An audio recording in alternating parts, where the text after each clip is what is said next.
Keep going straight down this alley, and it'll lead to an elevator. It'll take us to the center of the land of the exiles. Tell me what I should do.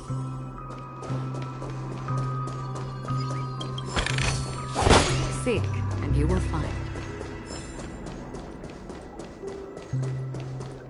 Hi there, friend from a distant land. I hear the Watchmaker's legacy is right here. Let's say we go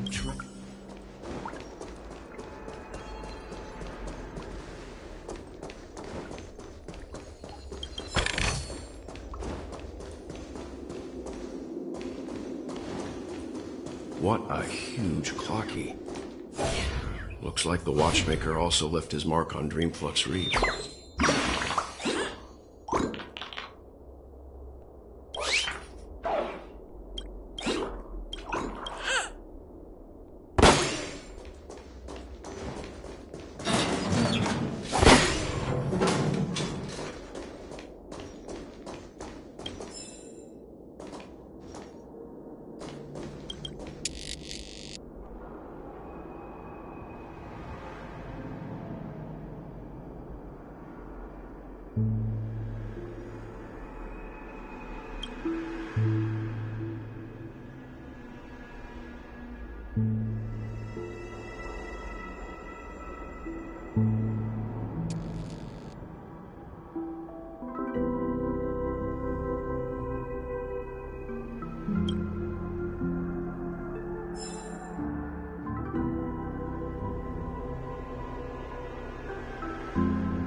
The atmosphere in this fortress is pretty different from that in the beautiful dream.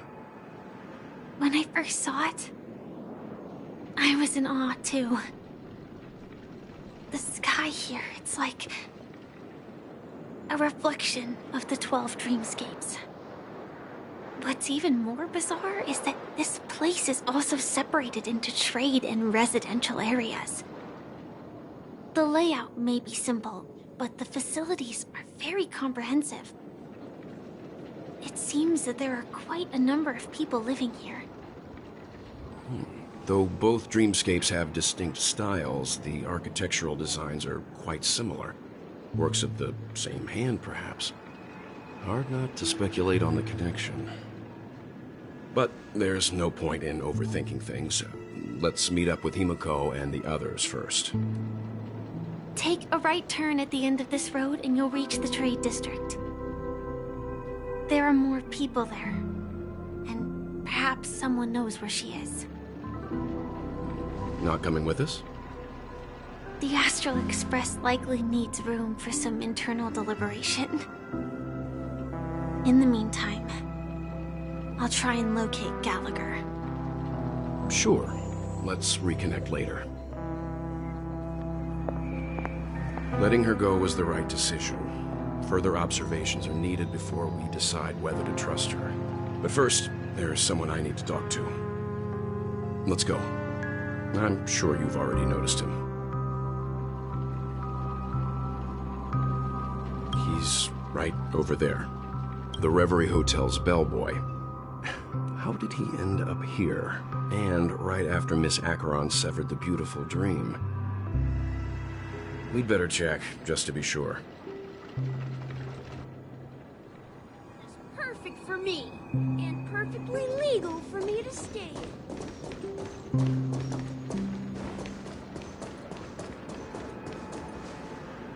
Huh? You're the guest from before. We meet again! And a new friend. Forgot to introduce myself. I'm the hotel's bellboy, Misha. Hello, Misha. I'm Welt. We met in a dream. Oh. And who might this be? Tick-tock!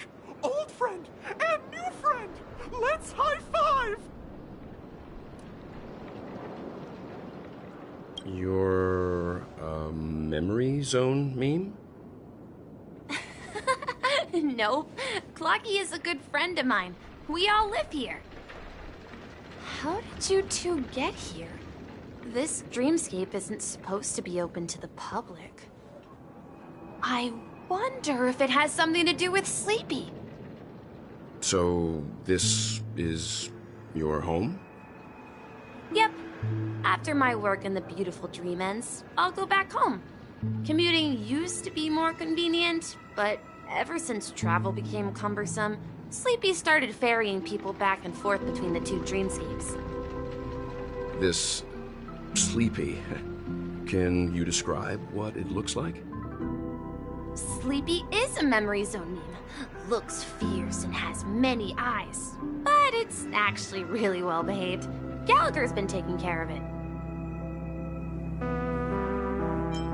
Based on the description, that meme is indisputably death. Nightmare for the family, but for the people who live here, well, that couldn't be further from the truth. Death? Not in a dream, surely. Sleepy's just a little aggressive, and sometimes messes up by fetching the wrong guess. But it would never hurt anyone. I see.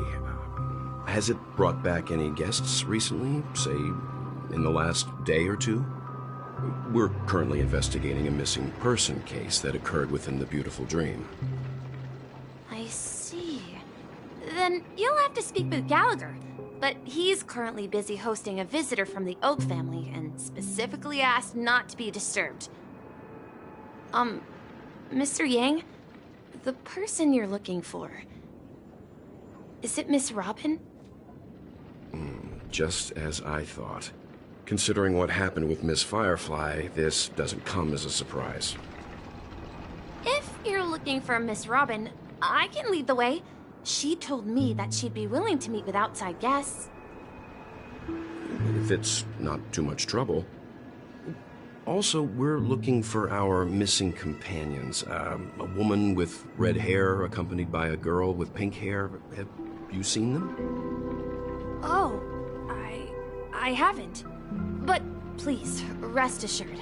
Dreamflux Reef is a small place, and it's not as bustling as the beautiful dream, but its safety is unmatched. How about this? Since it's your first time here in Dreamflux Reef, I'll be your guide and help you find your companions. And then we can all go visit Miss Robin together. She's gone to Mrs. Grace's to visit the children. She won't be leaving anytime soon, so there should be enough time. All right, then. We'll follow your plan. Well, we now know the answer to both murder cases that have caused such commotion in Peanacony. As for the intentions of the mastermind behind it all, we're still none the wiser.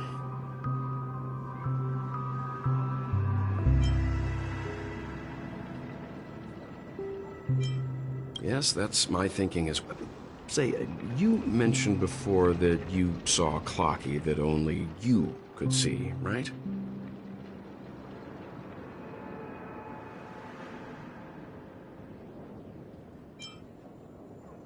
can't shake off this strange feeling. Am I really still so young at heart? Forget it. It's not important. We'd better just follow Misha.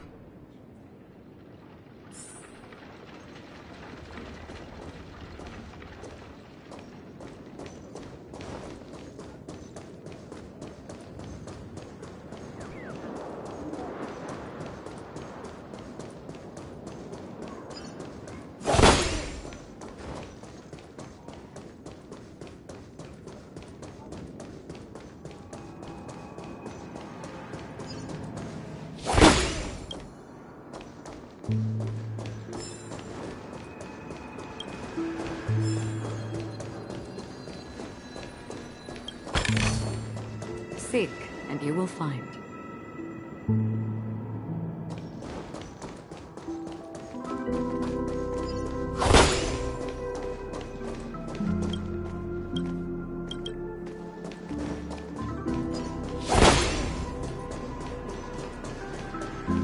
I knew you couldn't hold her. Tried to warn you too.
Seek, and you will find.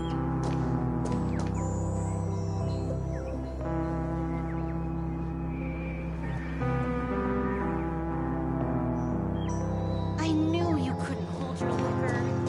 Tried to warn you too.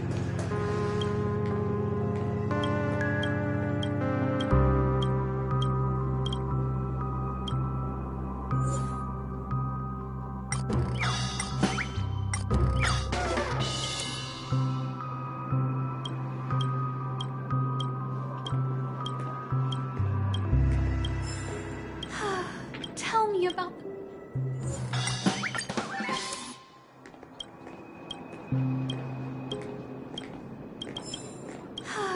Tell me about the...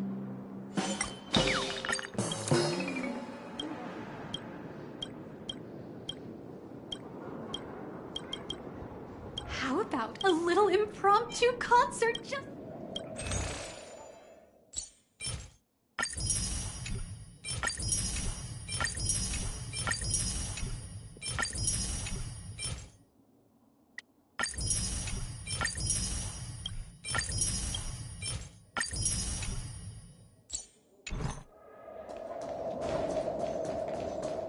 No! At this rate, the family will be done for! Done for!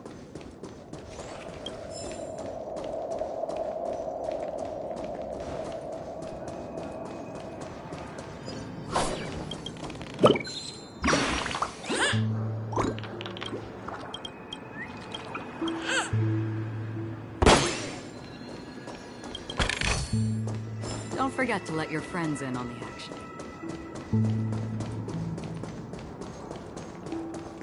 I remember when this place was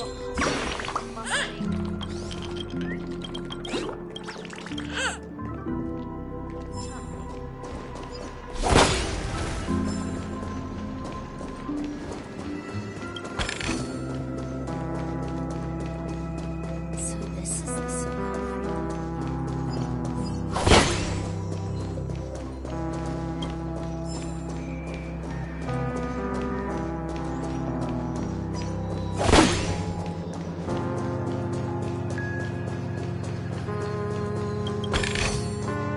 Seek, and you will find.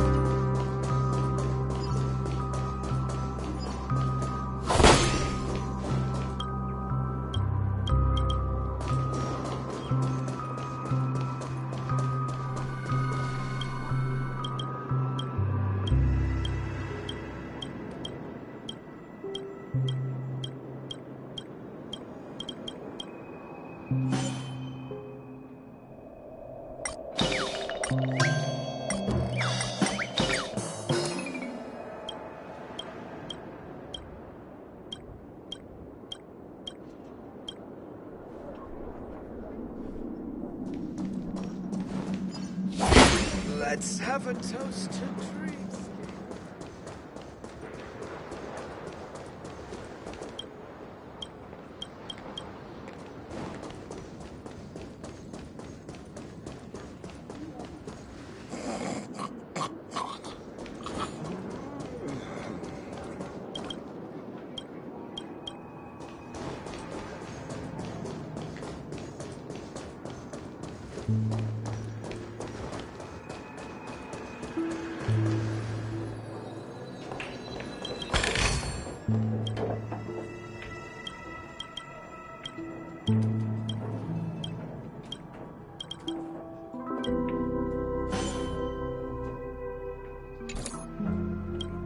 This right here is what being a cowgirl's all about.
Everyone, look!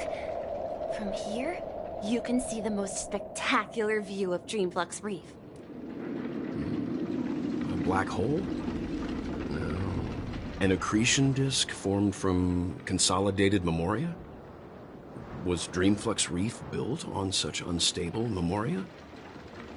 Oh, so Mr. Yang is also versed in Memoria dynamics. I was just trying to figure out how to explain this huge hole to everyone. I bet you guys have a lot in common with Miss Kami.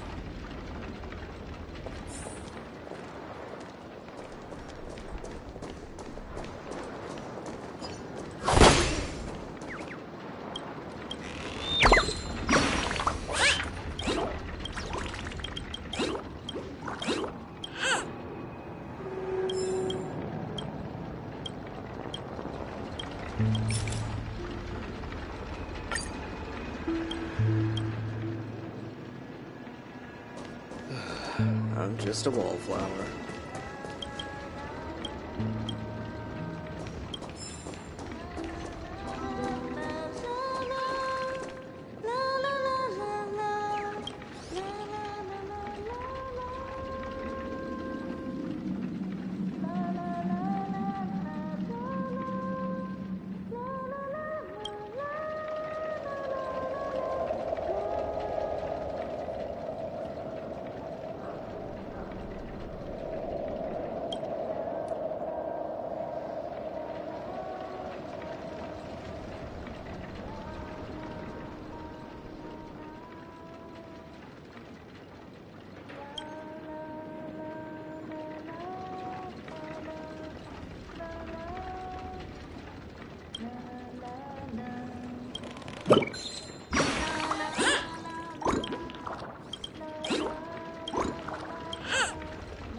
So this is the so-called freedom of organic life forms.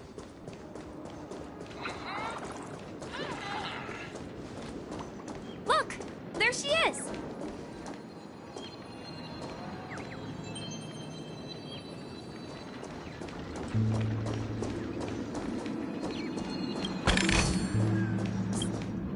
My calculations are finally done. In another 10 system hours, the above dream will swallow the dream below. My hypothesis was correct. This place will cease to exist as the dream devours everything. Who are you all, and why haven't you left yet? This place is about to disappear. I'm Caney, a dreamscape surveyor specializing in Memoria dynamics, and this is my life's work that I'm researching. See that huge gaping hole?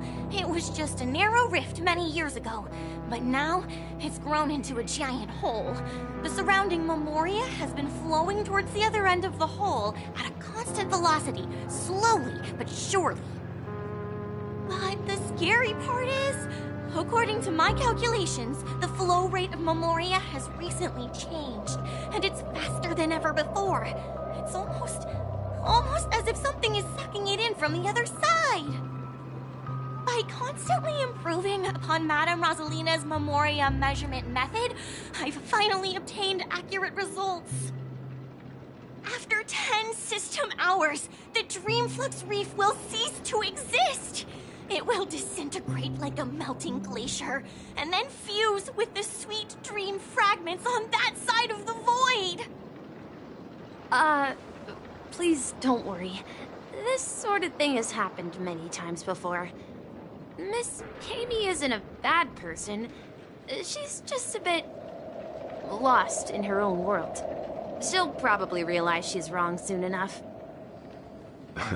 You don't say. There was something else that piqued my interest. Who is Madame Rosalina? Oh, do you know her too?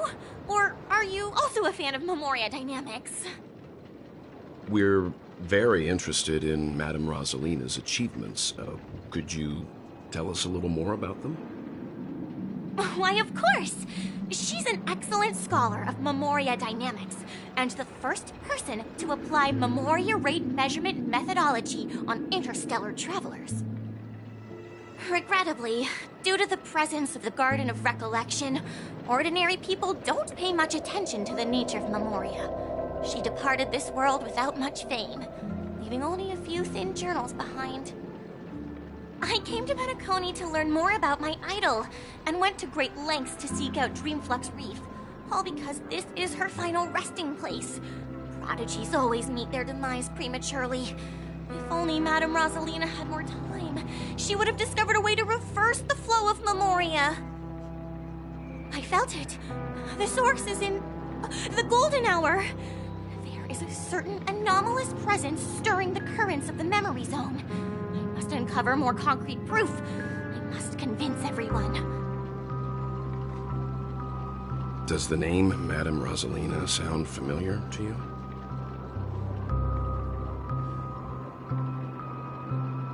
That's right. It seems like she did a great deal of research and calculations in Dreamflux Reef before abruptly passing away. Miss Katie regularly mentions her. I hear Madame Rosalina passed away during the prison war. She could see the Peanacony of today. It's people building homes in the memory zone. I bet she'd be really happy. Perhaps. Our destination is the commercial district. That's where the largest crowds gather in Dreamflux Reef. We might be able to find the...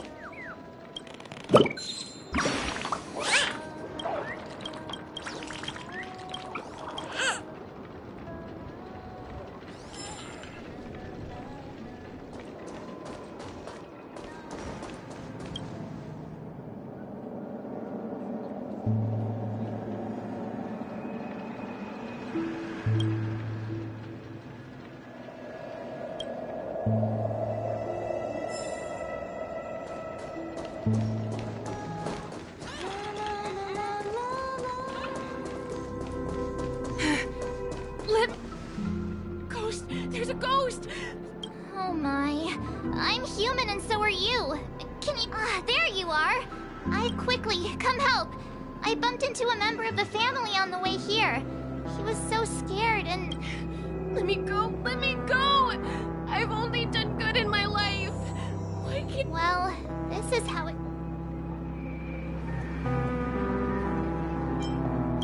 Me? A ghost? Don't make me hit you. He thinks he's dead. Although, when I... Dear guest, this is not the afterlife. That's right. Did you hear that? Repeat after me. You're talking to someone invisible. If I'm not dead, what am I? I shouldn't have pushed my luck and tried sleeping. Stop asking! You'll alert them. You're not talking about... Don't say that name!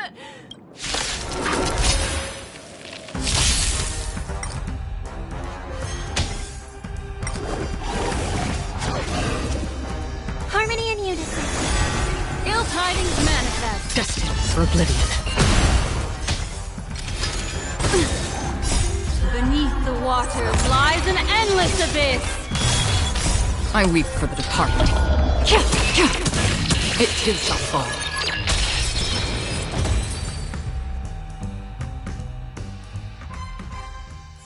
He passed out. His intense negative emotions attracted the nearby memory zone memes. I see. But why aren't the other people around here scared? Unlike in the Sweet Dream, people here don't see memory zone memes as dangerous monsters. And even if they pose a threat, people can easily escape by forcing a wake-up call. But we can't just leave this man here. Can we take him somewhere safe? We can ask Jessie for help. I've gotten to know many locals while waiting for you guys. I remember when this place was... Everyone here is living a self-sufficient life. I don't know how to describe it, but this place feels like the real dreamscape. This right here's what being a cowgirl's all about. Evening, Jessie. Welcome, Miss March. These two are my friends. As for the man lying on the ground, he's a scare... I see. Another poor guy who accidentally ended up here. I'll take care. There have been a lot of new faces lately. Do such things often? Not really, but they're becoming more frequent now. This man has had quite the shock. Could you help me find a Halovian lady, March? Her songs can heal men. A Halovian? That must be Robin. She's also here in Dreamflux. Huh? Robin? But I thought she... Oh, right. Misha is about to take us to her to find out what happened. But before that, let's meet up with Himiko. You were with her earlier. We met some stowaways in the residential area. Most of them came from... I heard that places like Dreamflux Reef are scattered throughout the memory zone of Asdana. Like islands in the ocean. They existed before the family arrived. I also heard that when Dreamflux Reef took shape, it was the center of all dreamscapes in Peanacony. If that's true, it's no wonder there are so many similarities between this place and the Sweet Dream. Himeko must be gathering information. Let's hurry up.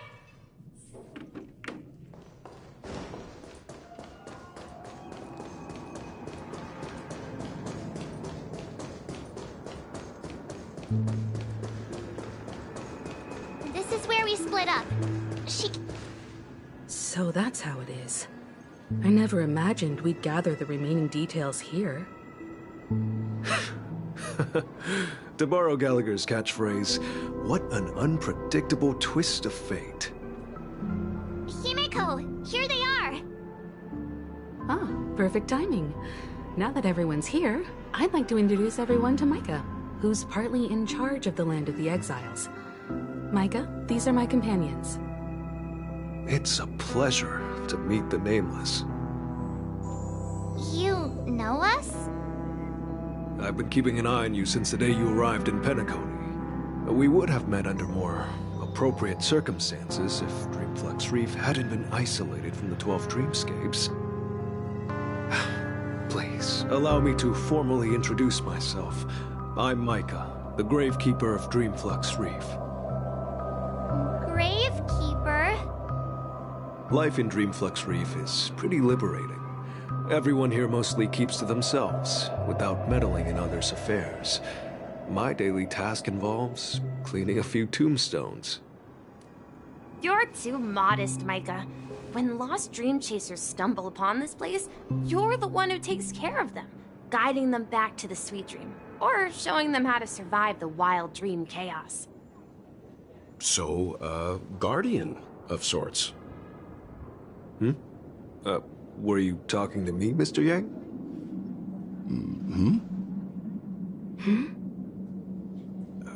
On that note, Mr. Mika, which tombstones are you referring to? We didn't come across any graveyard when we arrived. They're actually just symbolic stones. But since you're curious, Mr. Yang, I'll take you there. I have a feeling you might find something of interest there. But before that, you have an important guest joining you. An important guest? Who could it be? This way, please. The roads here in Dreamflux Reef are a bit run down, so watch your step.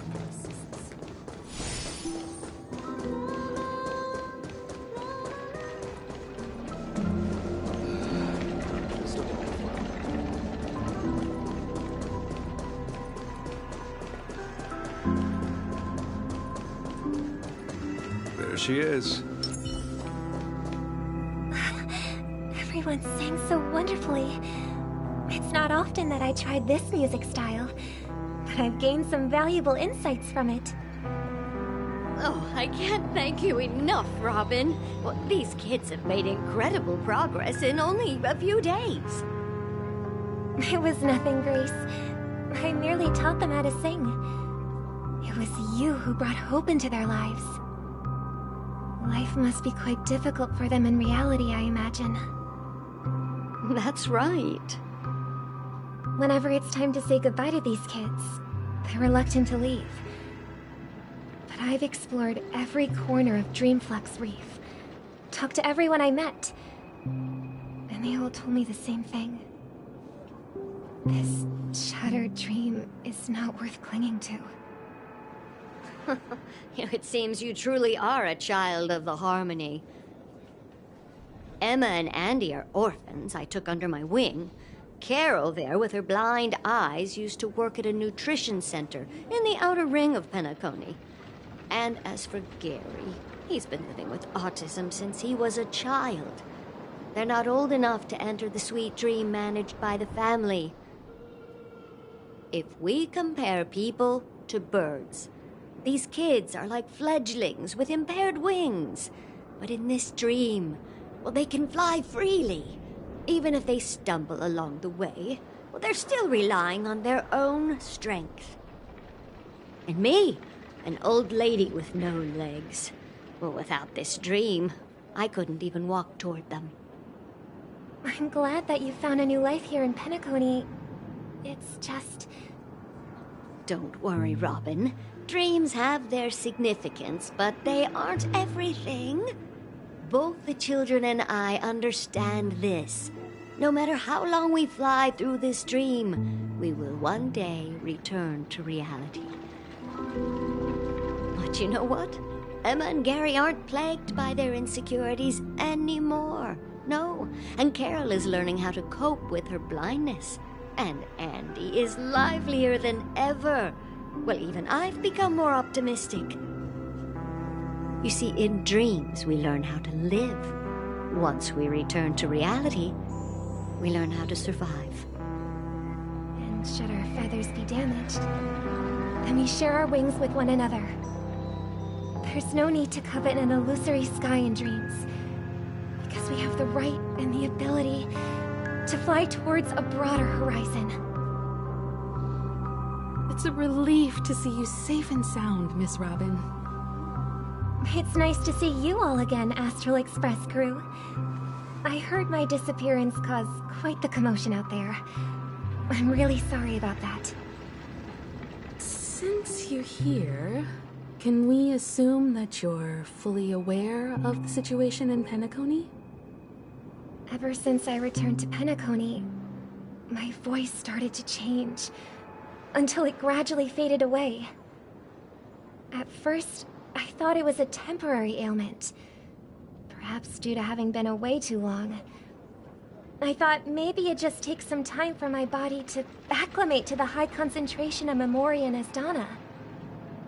But now it seems the root of the problem goes way beyond me.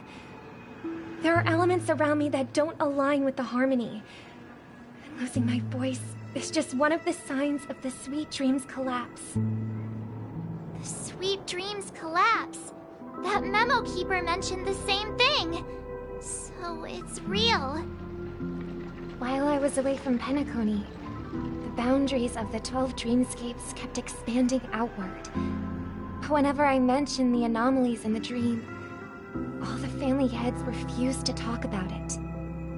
Only my brother was willing to respond. Later, I discovered the secret letters from the IPC ambassador, which further convinced me that there are hidden secrets beneath the surface of Peanacony. So, following the clues in the Oak family's dossiers, I found my way here. The land of the exiles, concealed by the family under the guise of death. A dream within a dream, where Peanacony's past is buried. Hearing you speak, it sounds as if your voice has made somewhat of a recovery. I hate to admit it, but the harmony in this place resonates more broadly than within the Sweet Dream. It's regrettable, but the family has experienced betrayal.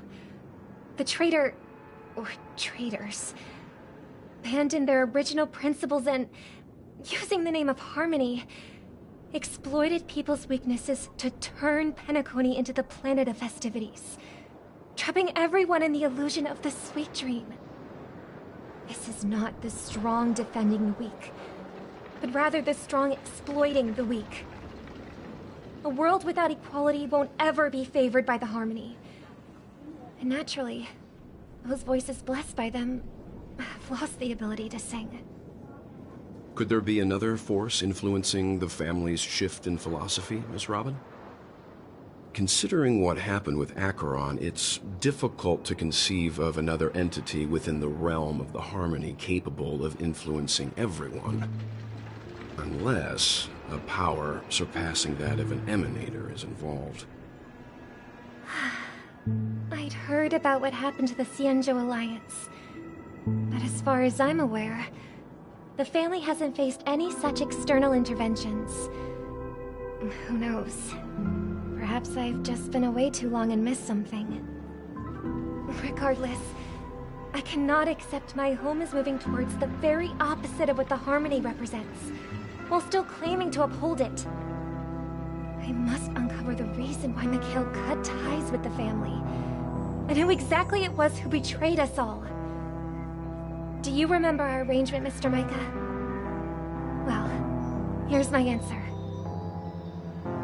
I've decided to forgo my role, and never step foot on the Charmony Festival stage again.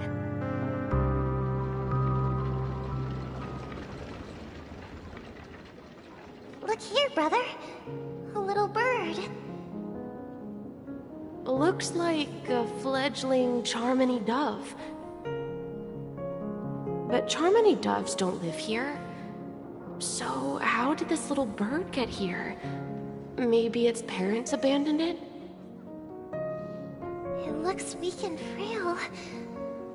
Why don't we find something soft and make a nest for it? This place is too dangerous for a fledgling. Let's take it with us. We can put it on the wooden shelf in front of your window.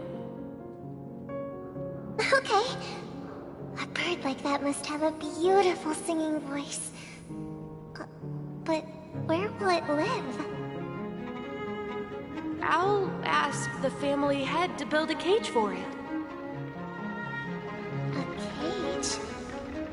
Then it won't have the freedom to fly, right? Let's see. What is it that has captured the attention of the two best interpreters of the Great One? To the point that they've forgotten how to enjoy their dessert. Oh, poor little thing. Doesn't look like it's doing well. Do you want to rescue it? I do. But I don't want to lock it up in a cage. Why? Even if it's small and not fully feathered, and can't sing, it didn't come into this world just to be locked up in a cage. Birds belong to the sky. That's quite the romantic idea. And what about you, a young scholar? Do you agree with your sister? I think she's right. But if we leave it out in the wild, it won't survive for more than a few days at best. Ah, I see. It seems our little scholar is still a bit unsure. Well, let me tell you youngsters a story. As you probably know, Charmony doves can fly through the air. When they fly really high, the friction caused by the flapping of their feathers against the atmosphere creates amazing lights, so that they look like shooting stars. We've seen this spectacle so many times that we think it's just something they can naturally do. But that's not the truth. Their radiant display is the result of countless struggles against nature over generations. Their ancestors were too weak to survive on the ground, so to escape predators, they started seeking new opportunities in the air.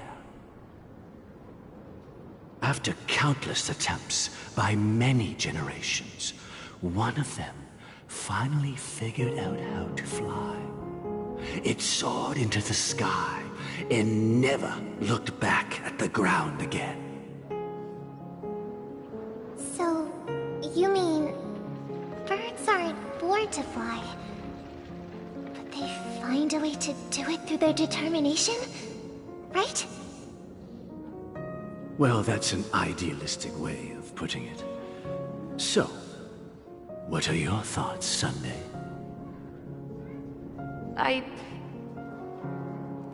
I think people believe birds are meant to fly because they've never seen those birds crashing to their death. That's an interesting perspective. So, have you decided what to do with the bird now? For now, I'll keep it in a cage until it can take care of itself because I want it to live, no matter what. Well said, kids. It seems each of you has found your own answer. Your insights are truly remarkable. And I hope they come true in their own way. We will take good care of it. Won't we, brother? Yeah, but Mr. Gopherwood, there's one thing I don't quite understand. And what might that be, my son? What if this little Charmony dove never learns to fly in the end? I mean, if there are fledglings in this world that can never fly throughout their lives, should we let them go back to the sky, only to see them crash to the ground and die? Talking in your sleep, Birdie? Time to wake up.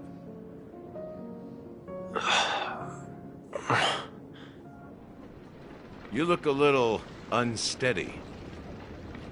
Need a hand? I'm still alive? Yeah. Happy about that? Where is Robin? Tell me. Now. I knew that was going to be the first thing you'd ask. Don't worry, your sister is here, safe and sound. She's probably walking around the streets now. If I were you, I'd be more worried about myself. After all, right in front of you is the guy who just stabbed you in the chest with a dagger. If you wanted to kill me, you wouldn't give me the chance to speak. Just tell me your demands, lackey of the Watchmaker. So, you figured out who I am, huh? No wonder you had the guts to go against the Dream Master and the Four Families. Looks like I made the right choice. Choice? You are aware of my plan and see through my fictionology. Time is running out, so let's drop the charades. I'm suggesting we cooperate.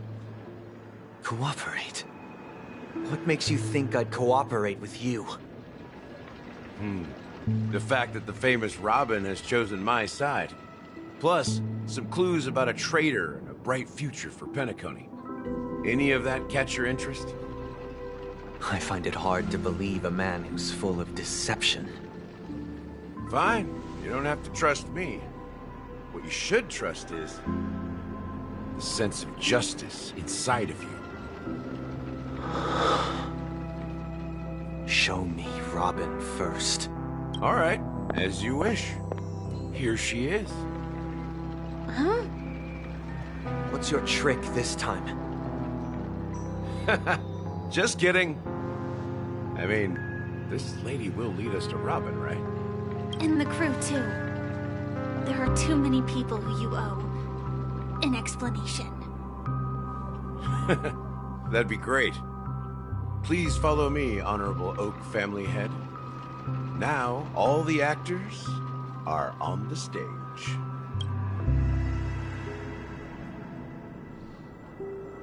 This is the monument I mentioned earlier. The names inscribed on it should be familiar to all of you. Rosalina and Tiernan. When Peanacony was known as a frontier prison, it was the Trailblazers who connected it with the stars. They were the heroes who saved Astana, and their names deserve to be immortalized. Not just on this small stone tablet, but in the annals of history for all of time. However, today, the planet of festivities is nothing but sweet dreams. That heavy piece of history is all a distant memory. If their names are inscribed here, then that means... According to Micah, they died long ago. Rosalina was killed during the War of Independence. She ventured alone into the heart of the star system to investigate the flow of Memoria, but she never returned.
Tiernan was a skilled gunslinger, strong and reliable.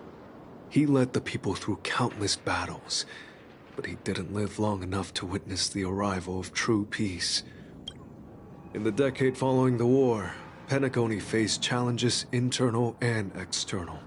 To protect Asdana, Tiernan picked up the way of the Trailblaze again, and led the Lampmoth family to explore beyond the system, only to be surrounded and wiped out by the Swarm.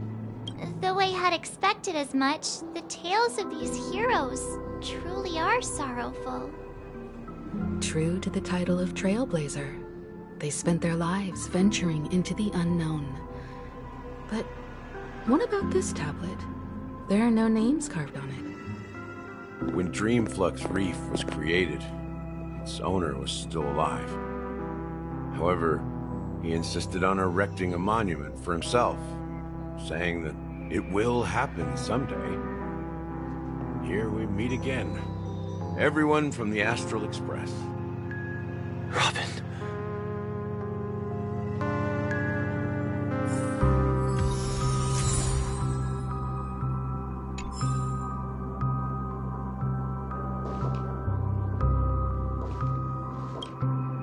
I promised to give the siblings some privacy, so let's talk about our business first. What do you say? That sounds sensible enough. Since you went through the trouble of gathering the family head, the crew, and the Stellaron hunters, I'm guessing you have something important to say, Mr. Gallagher? Oh? Is it that obvious? The look on your face is practically screaming I'm the one behind all this. You're right, Mr. Yang. It is indeed time to come clean on everything. The siblings already know what they need to, and they've made their choice. But you, Nameless, arrived a bit late. So it's only fair that I answer your questions. Before we begin, let me reintroduce myself. I'm the founder of Dreamflux Reef, the deputy of the Watchmaker, and the one who sent out that invitation. As Gallagher, the history fictionologist, I humbly extend my greetings to you all. History fictionologist? So what, everything you told us was made up? Well, don't worry. Almost everything I shared was true. Well, except for the part about the family accepting me back. I double-checked with Micah, and everything he said about the family, the Watchmaker, and Mikhail is true. Thank you for your understanding. Now let's get down to business. I'm sure you're all wondering why I went through the trouble of setting up this battle for the legacy, inviting different factions, and stirring up a ruckus all over Peanacony. Well, it all boils down to something very familiar to all of you. The Stellaron. The Stellaron? But how is that possible? Peanacony is a free-flowing interstellar hub. There are no signs of contamination whatsoever. You're totally correct. So, care to take a guess at what that means?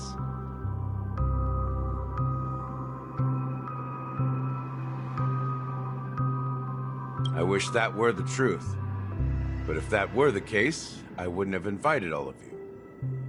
The sweet dream doesn't come out of thin air.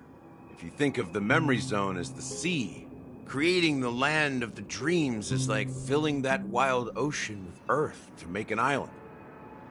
To achieve this feat, without the help of an emanator of remembrance or enigmata, the only way is to use a Stellaron. And that's not something you can achieve with a simple wish. It requires vast quantities of knowledge, time, and manpower. I'm sure you get what I'm hinting at. In Asdana, the planet of festivities itself is a Stellaron disaster. The planet of festivities itself is a Stellaron disaster?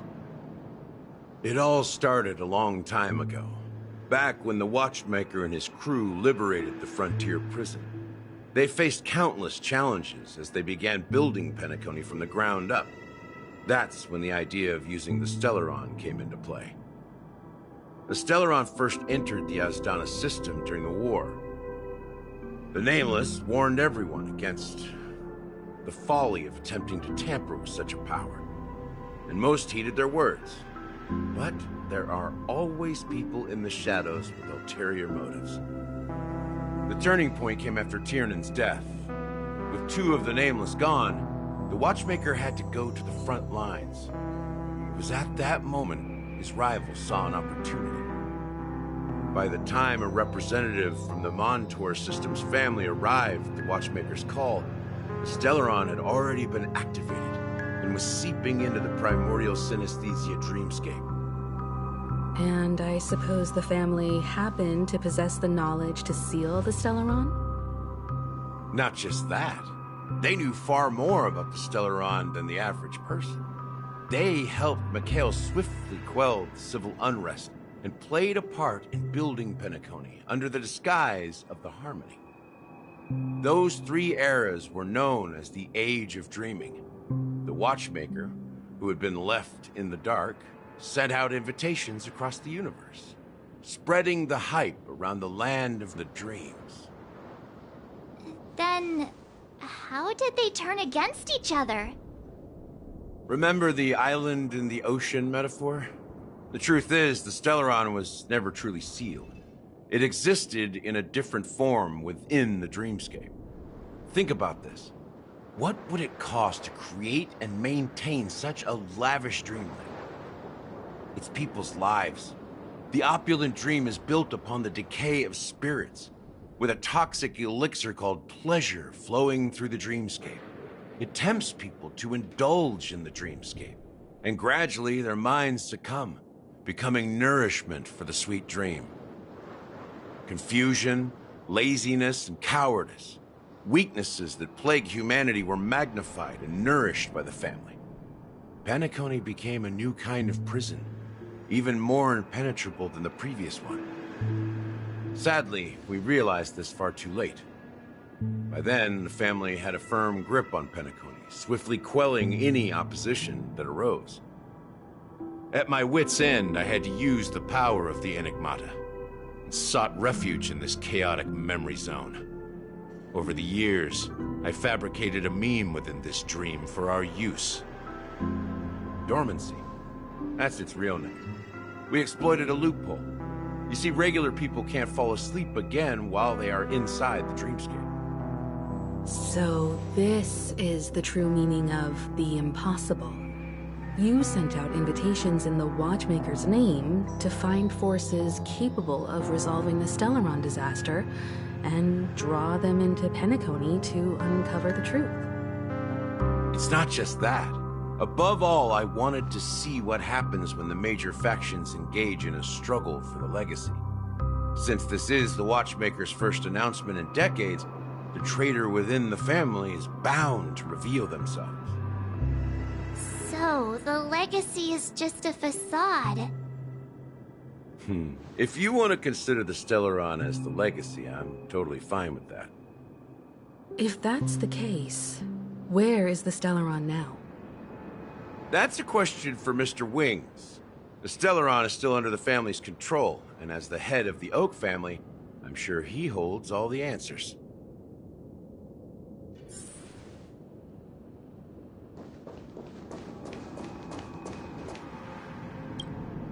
Are you done talking? So, will you tell us where the Stellaron is? It is the Peanacony Grand Theater itself. As I suspected, it's the embodiment of the family. The edifice that first materialized within the Sweet Dream. That's what turned Peanacony into its current state. As for the person who employed its power, it is in fact Mr. Gopherwood, the current Dream Master. Well, that was easier than I thought. Did you conduct your own investigation already? Correct. When I was trying to track down the person who murdered my sister, apart from you. Gopherwood was my second suspect. Confronting me first turned out to be a smart move on your part. I didn't have other options. The Dream Master has been elusive, and even the heads of the families can hardly get an audience with him. Moreover, Mr. Gopherwood has been kind to my sister and me. And I didn't want it all to end like this.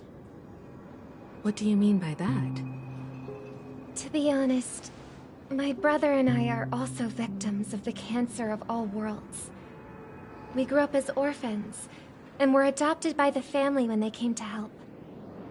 Mr. Gopherwood recognized our potential and brought us to Peanacony. But I can't just stand by and watch Mr. Gopherwood become an enemy of the Harmony.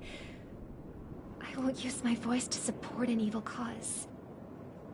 I won't step on that stage and sing, no matter who the traitor is, or what orders they give me. I won't let the Charmony Festival become an event that destroys Harmony itself, or the paradise in our dreams. Indeed. For the paradise in our dreams.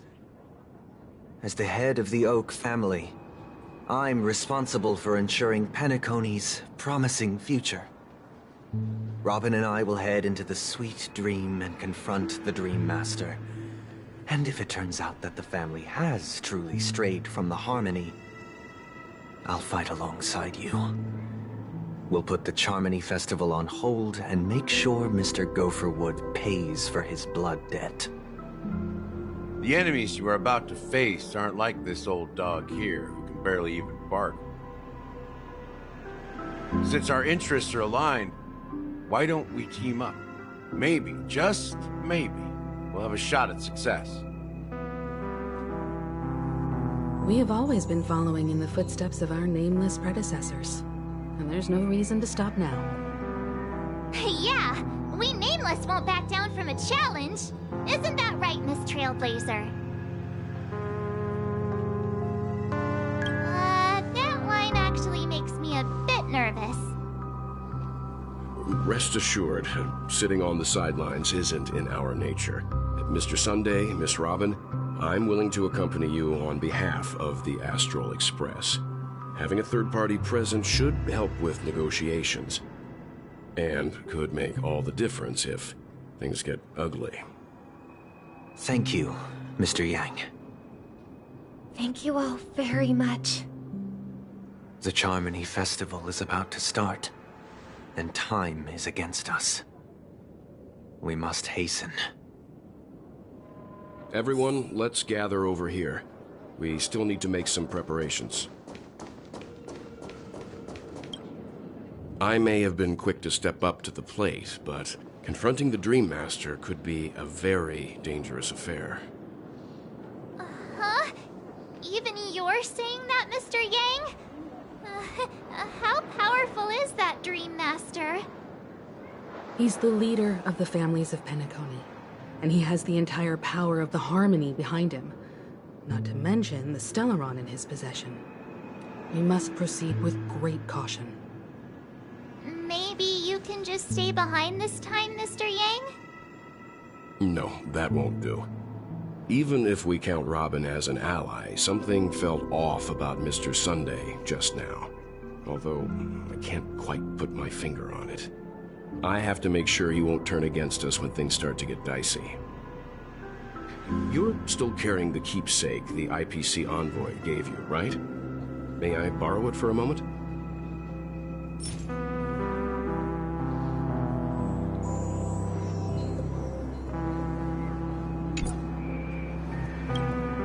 I may have been quick to step up to... Huh? He's the leader. Maybe you... No, that won't do. You're still carrying... I may have been quick to step up to the plate, but confronting the Dream Master could be a very dangerous affair. Huh? Even you're saying that, Mr. Yang? How... He's the leader of... Maybe... No, that won't. You're still carrying... Huh.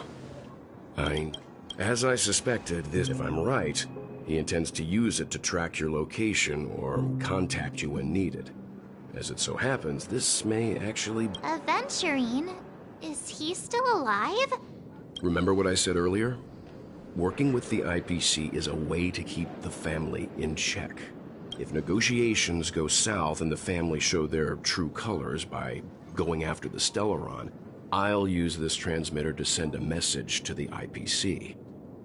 It'll be just the opportunity the IPC ambassador was hoping for. The only question mark in all of this is Aventurine's current status. But the IPC is always listening, especially senior strategic investment department heads like him. Getting the message across shouldn't be a problem. Good luck to you, Welt. Well, you take care too. If anything goes wrong, don't worry about me. Just make sure to seal the Stellaron. Spoken like a true hero. Even if the Dream Master is innocent, the family's corruption runs deep. I won't make the same mistake Mikhail did. Let's wish him the best of luck. Don't you have something else to tell us, Gallagher? Why would you say so? Before we departed, the conductor asked us to inquire about the 3 nameless in Peanacony. We've already collected intel about Rosalina and Tiernan, so the only one left is Legwork. If I'm not mistaken, we've already met him somewhere, haven't we? It's not enough to say meet, but the answer is pretty obvious. After all, I've hinted at it in quite an evident way. I've been watching over you ever since I received a reply from the Astral Express. And I've seen the great effort you all put into linking different realms together across the cosmos. And now, after getting this far all in one piece, you have truly proven yourselves. Miss Himiko, were you the one who repaired the Express and got it sailing through the cosmos again? Yes. And you two, young Nameless, you have very interesting life stories and extraordinary skills.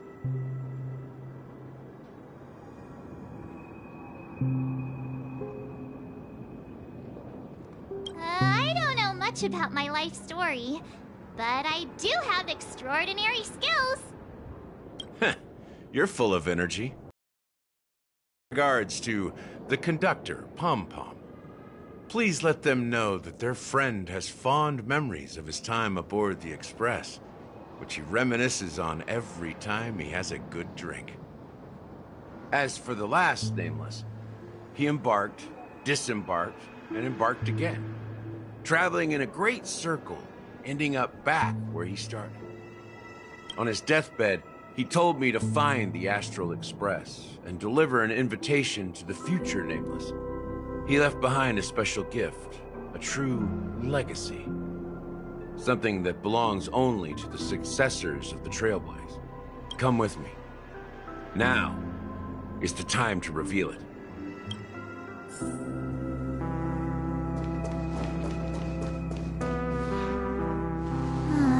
Back here again. Sometimes I feel like you're still alive, little friend. Like you've still got so much to say and do. I've kept my promise. Brought the future Trailblazers you've waited so long for. I don't know why you were so obsessed with that train. But I remember your last words. Don't let us down, old man.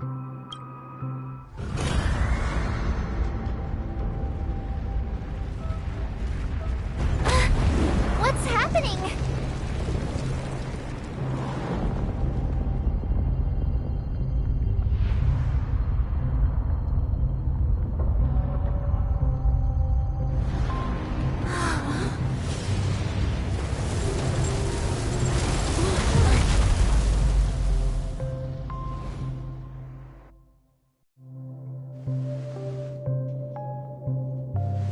Go ahead. His resting place lies in the garden up ahead. The first and last Nameless of Peanacony. Mikhail Char Legward, the Watchmaker.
Sure enough, the watchmaker is the third nameless. Even I could guess that one. The legacy he left behind was a dream bubble. I believe inside that bubble, there's something that holds meaning only for the nameless. After all, when I checked its contents, I found nothing inside. Maybe some Trailblaze runes? Even more enigmatic than me. Well, let's have a look.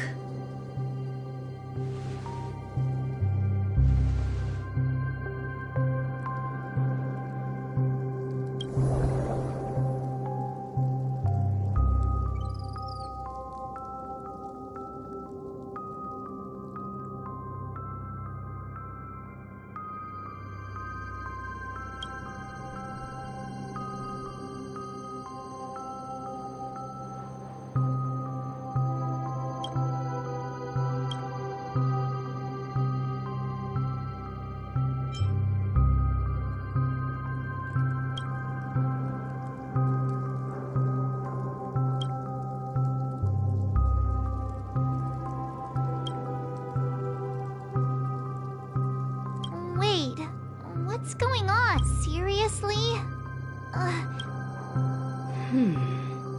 How could a dream bubble be empty?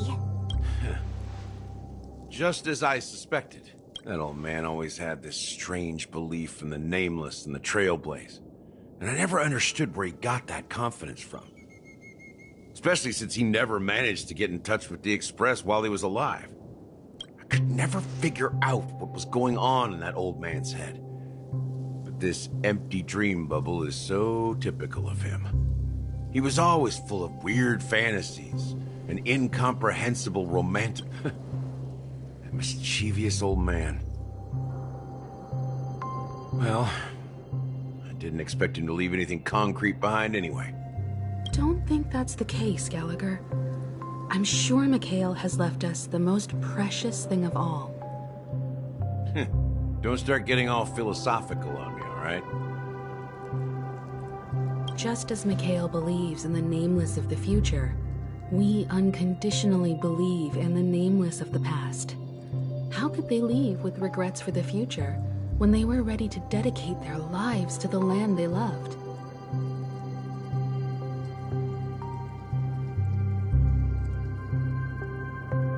There must be something contained in this dream bubble. It's just we haven't figured it out yet. You also have faith in the Watchmaker, don't you, Gallagher? Well, I'm a follower of the Enigmata. My philosophy forbids me to have faith in anything. That's why I understand what faith means in the path of Trailblaze.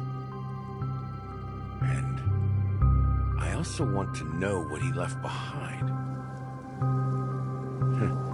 I'll leave it to you guys then. Can I borrow your pet? I need to make a trip back to Golden Hour and check something at the Dreamscape sales store. It's for Mikhail, and for the future of Peanacony.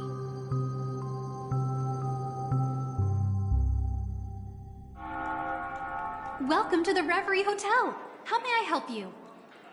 Greetings. We're the Nameless from the Astral Express, and we'd like to check in.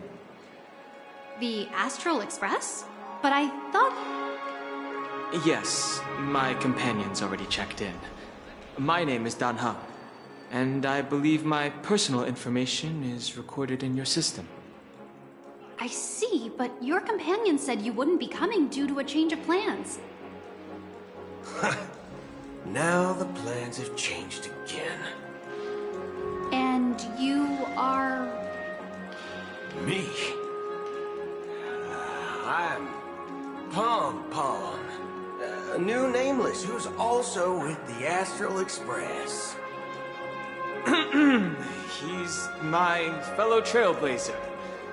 We responded to the family's invitation before he boarded the Express, so he wasn't registered in your system.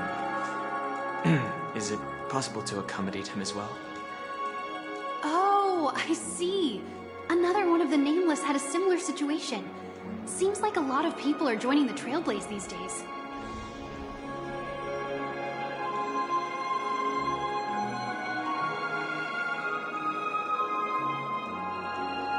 Since there's a precedent, it shouldn't be a problem. Just give me a second to contact your companions. I'm sorry, dear guests, but it seems I'm unable to reach the other members of the Astral Express. What do you mean by unable to reach them? My apologies. This is the first time I've encountered a situation like this. However, the system indicates that those guests are still in the dreamscape. How about this? Give me their room number, and we'll go check on them ourselves. I'm afraid that's not possible. I need to verify both of your identities before I can share any guest information. How about you just wake up someone? Let's say, Welt? I'm sorry, but there are strict rules regarding forced awakening. It cannot be done without the proper clearance. So nothing works, huh? What's your solution then? Are you saying we sleep here? At the reception? Please be patient. We need to contact your companions in order to confirm your identities. And now it seems you need to confirm our identities before you can contact our companions. It seems so. Oh, fudge! Look, nothing personal, but if you can't handle this, go find someone else who can, okay? Please calm down, dear guests. I do recall that Mr. Sunday, the Oak family head, personally handled this issue earlier. Oh, please wait a moment while I contact him. I don't think she's trying to give us a hard time. She really just doesn't know what to do. I have a bad feeling about this. You tried to contact them on the Express earlier, but they didn't respond. Something doesn't seem right. I need to leave for a moment. You can stay here with the receptionist. Sure thing. Just don't keep me waiting forever. Don Hung seems pretty worried about his companions. I should give him some space. Stressing out about it won't help anything.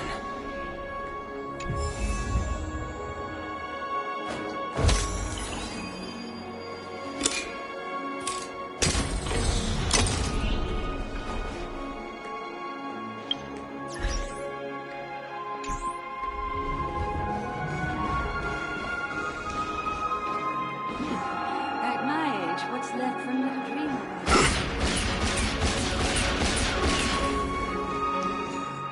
Locked and loaded.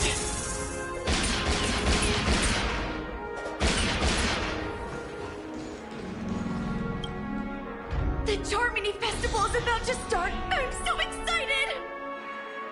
Hey, you guys here for the Charmony Festival too? Well, I didn't come all the way here specially for the festival. Honestly, I don't really even know what it's about. But I heard it's a lot of fun! Well, back in my homeworld, Anaria, we have festivals like that all the time. My dad threw me a birthday party one time that was just as extravagant as the Charmony Festival. Oh, come on! The Charmony Festival is a once-in-an-Amber-era event! How can a birthday party compare? Well, you never know, right? Maybe on her world, birthdays only happen once in Amber Era. Anyway, let's forget about that. Have you heard about the, unsettling things happening in the dreamscape? Unsettling things? What could possibly go wrong? It better not ruin the Charmony Festival! I've been looking forward to it! Relax. With a big event like this, there's bound to be lots of gossip and rumors. Don't worry. If anything does happen, the family will... Oh, that's a relief. I didn't come all this way to see the festival go down the drain. Well, looks like I won't get any fudging clues out of these two. They're clueless.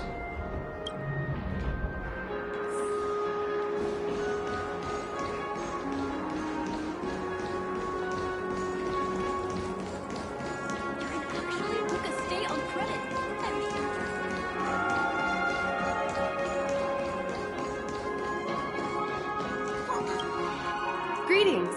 I'm Cody of the Bloodhound family, head of security for the hotel. How may I assist you? Hello. So, there's something I wanted to ask about. I've been hearing some unsettling rumors about certain incidents that might affect the Charmony Festival. Do you think there's anything to be worried about? I've traveled all the way from the Hayaii Federation, and I don't want my trip to be ruined. What do you mean? Wait. You haven't heard? I'm not sure where you heard those rumors, but they're completely baseless. I can assure you, as a representative of the Bloodhound family, that everything is going smoothly for the Charmony Festival. At present, all of the families are focused on making sure the festival starts on time. Even the Dream Master himself has arrived. So don't worry, your trip won't be in vain. That's a relief to hear. She doesn't appear to be acting. So, it seems that even the hotel staff are out of the loop. Back already?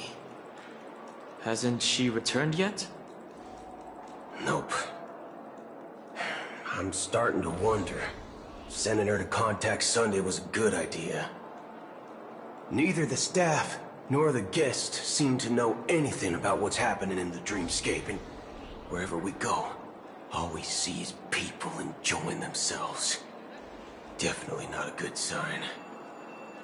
I agree. Another unusual thing is that the Oak family is supposed to be in charge of organizing the council and managing everything inside and outside the dreamscape. However, I walked around the hotel, but didn't meet a single member of the Oak family on such an important day.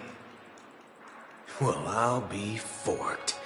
If I remember correctly, the head of the Oak family is that Sunday guy, right? We shouldn't linger here too long. Let's go back to the Express for now. Not so fast. Have you ever robbed the IPC, bro? If you run away now, everyone will be chasing after you. Are you suggesting we sit here and do nothing? I wouldn't say do nothing, but let's stay put for now. Even if the family has ulterior motives, they couldn't have anticipated us showing up here. We're the surprise factor for them. They don't want to attract unwanted attention from certain outsiders, so they won't do anything reckless. See? The IPC lackeys are keeping a close eye on this hotel. If I were a family member, I'd find an official excuse and keep the surprise factors here. If we just wait here, that would be like walking into their trap. Of course, we don't need to walk into their trap. I gave a backup plan to the memo keeper. If it turns out we won't be allowed to enter the dreamscape, she'll order a drink for me in the VIP lounge at the hotel. In reality... a secret signal. That's right. Oh, a concrete object can indeed help the memo keeper establish a connection with you.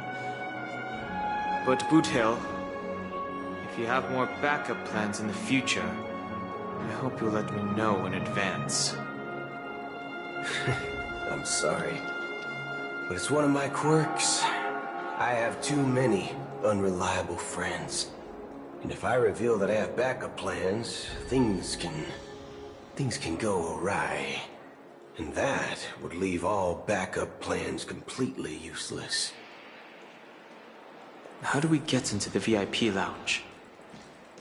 This is where my street smarts come into play.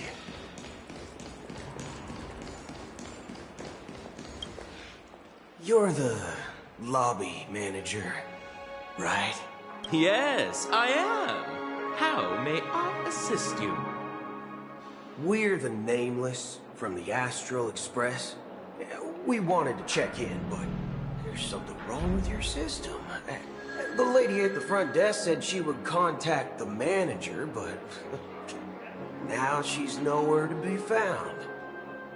Now, we've been waiting here forever, without any food or water. What the fork, man? Is this how the family treats its guests?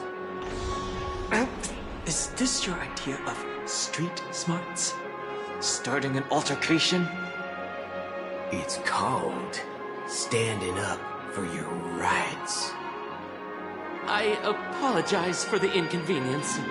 Please wait while we try to contact Mr. Sunday. I'll arrange 2 premium seats in the VIP lounge so you can rest there while you wait. See? Just like that. Just don't call yourself nameless next time. Wow, this bar's something else. Certainly worthy of the planet of festivities. One Peach Soul Glad? Good evening, gentlemen. Hey, I have an order for a bottle of Asdana's White Oak. Can you help us find it? Asdana's White Oak? I think there might be a misunderstanding. Oh, no way. Are you sure you're not mistaken? If someone had reserved such a beverage, I would definitely remember it. It sells for hundreds of thousands of credits per bottle, after all. I couldn't afford to cover for such an item if it were broken or lost. That's strange. Well, could it be that the memo keeper couldn't afford it? What should we do now? No need to rush. Well, let's grab some drinks first. Maybe I arrived too early and he hasn't come yet. Let's see what kind of juice malts you all have here.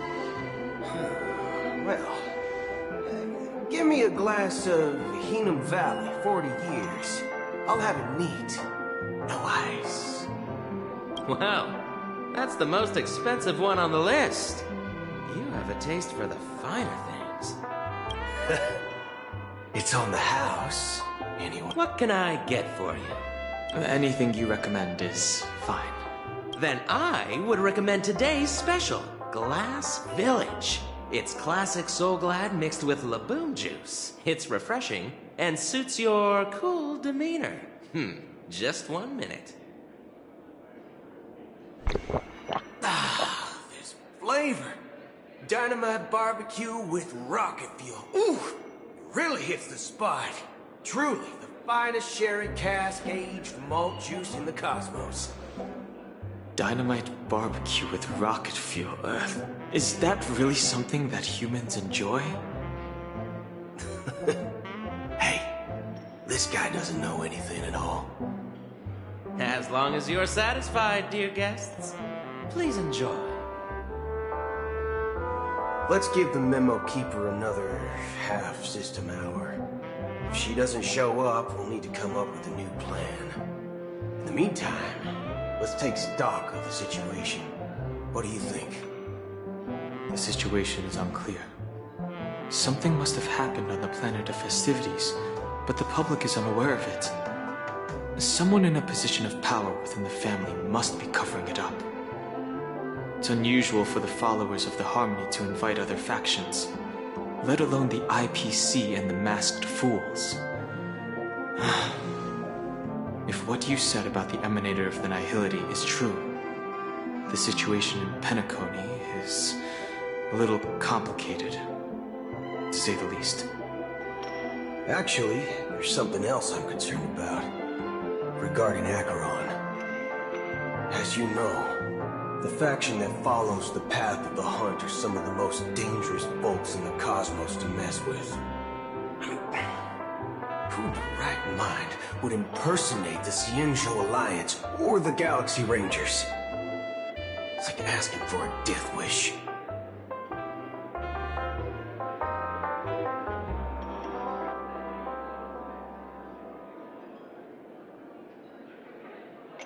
Isn't there a saying among the Cienjo people that The Rainbow Sect lets their Lux arrow do all the beating. Talking. Do all the talking. Well, you know what I mean. Even though the Galaxy Rangers have been out of sight for years, we've been keeping an eye on this region. Even the dumbest criminals know better than to mess with the Annihilation Gang, much less the Rangers. But that Acheron lady, she doesn't seem like a lunatic at all.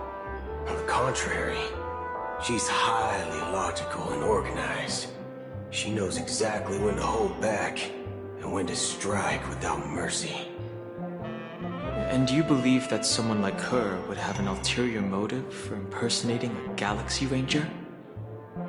I'm not entirely sure, but I do have my suspicions. Maybe she knows a Galaxy Ranger, or perhaps she's trying to lure us out for some reason, which I can't figure out. Anyway, what worries me more are the anomalies within the family. They've summoned followers from various paths for the festival. No matter how generous the family might be, this move seems highly unusual. Unless the invitations weren't sent by them. If that's the case, it's even more intriguing that the family insists on organizing the Charmony Festival, despite the chaos. Maybe it's Shipei the Harmony pulling the strings. We find it beyond human understanding because it wasn't arranged by humans at all. People do stupid things out of irrational impulses. They abandon their principles when self-interest is involved. They believe in things they know they shouldn't, and fudge, they even break their own rules. But Eons don't. They stick to their determined path and never turn back, even if they reach a dead end. You think Shipei's will is behind all this? It may not necessarily be Shipei. There's definitely some higher entity involved. I know it may sound pessimistic, but if human free will were reliable, why would we even need Galaxy Rangers?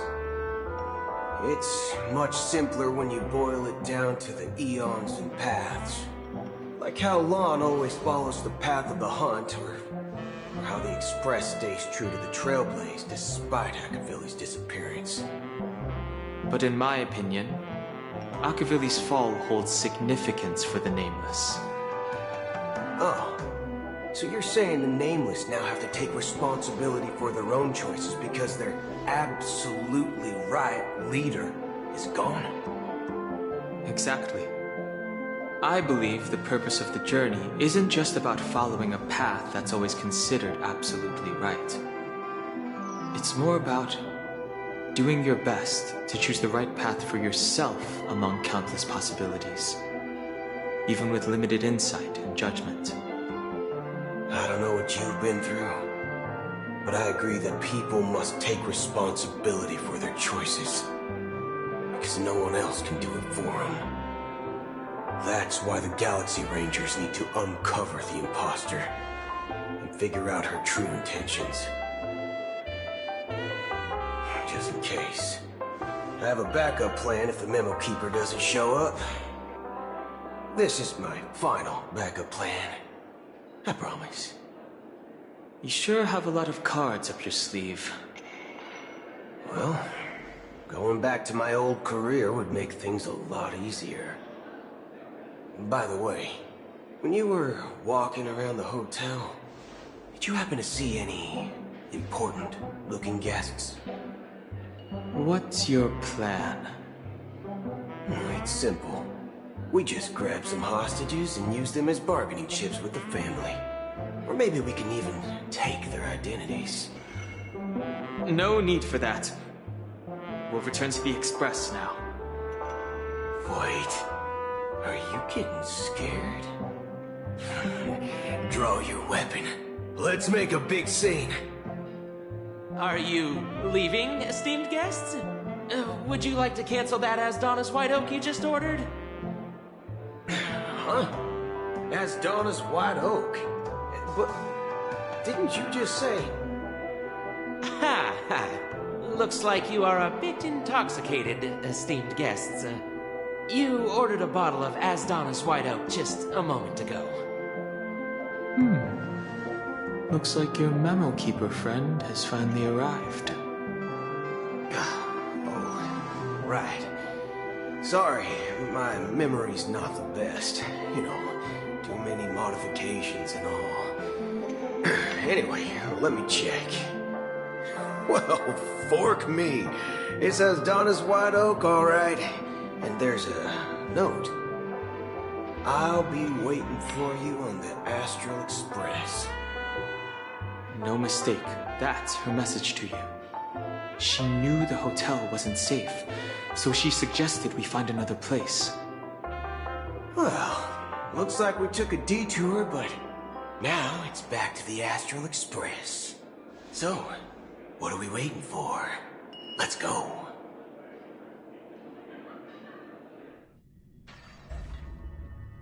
You're back?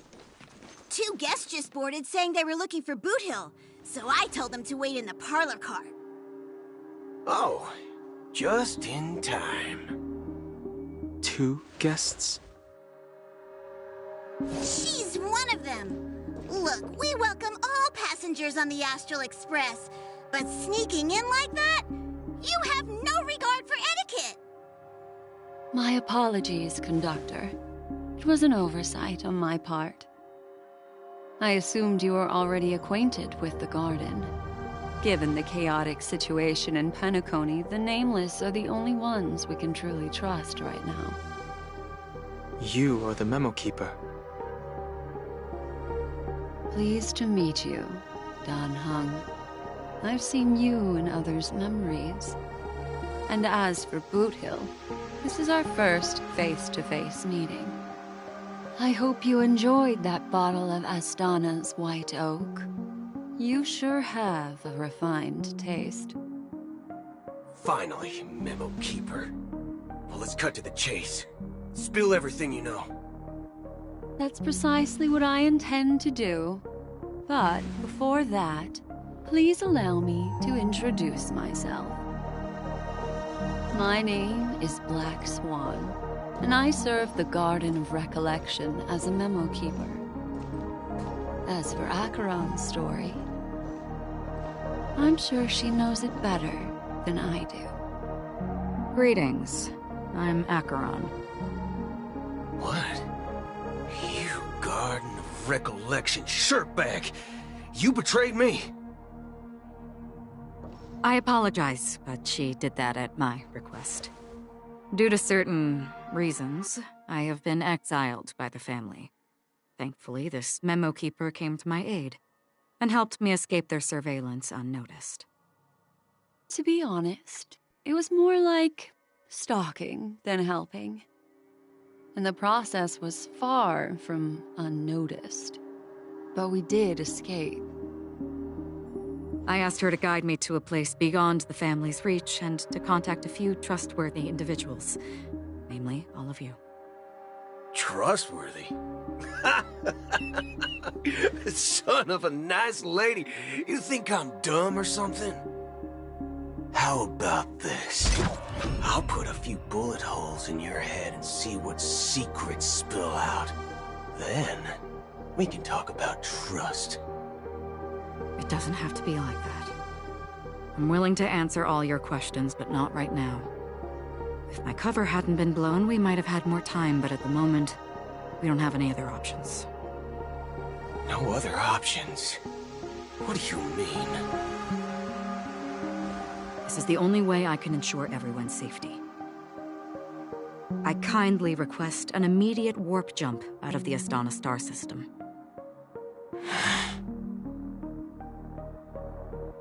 This passenger is requesting... As far as I can tell, she's not a threat, and seems to be telling the truth. I've briefly traveled with your companions and know their whereabouts, Dan Heng. Please rest assured, your nameless companions are safe, but they need our help. As for Boot Hill, you may have guessed. I've been waiting for you. Galaxy Rangers are known for their elusive nature and limited contact with each other. So this was the only way I could reach out to you. Only by doing this can I find a true Galaxy Ranger and fulfill a long-standing promise. To return his relics to their rightful owner. Someone once told me that every rainfall is like a gift from the heavens, a sign of their mercy upon the world. Raindrops are said to be the tears of the gods, shed in response to the sorrows of the world. Their constant pouring is a reminder that the gods haven't abandoned us yet. So, how long has this rain been going on for? I used to believe, just like you, that it would eventually stop. Years and decades passed. And in the end, such hope faded away before the rain did. Looks like the god you mentioned doesn't exist after all.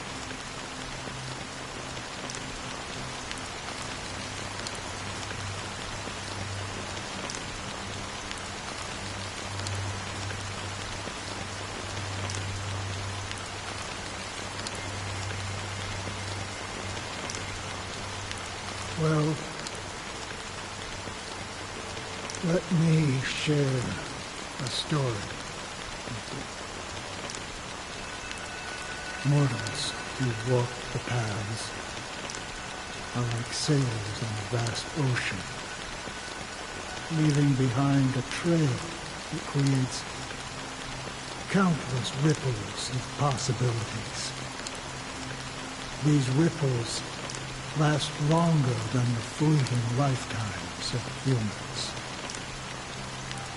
And for some, their presence leaves such a strong mark that it's reflected in the waves.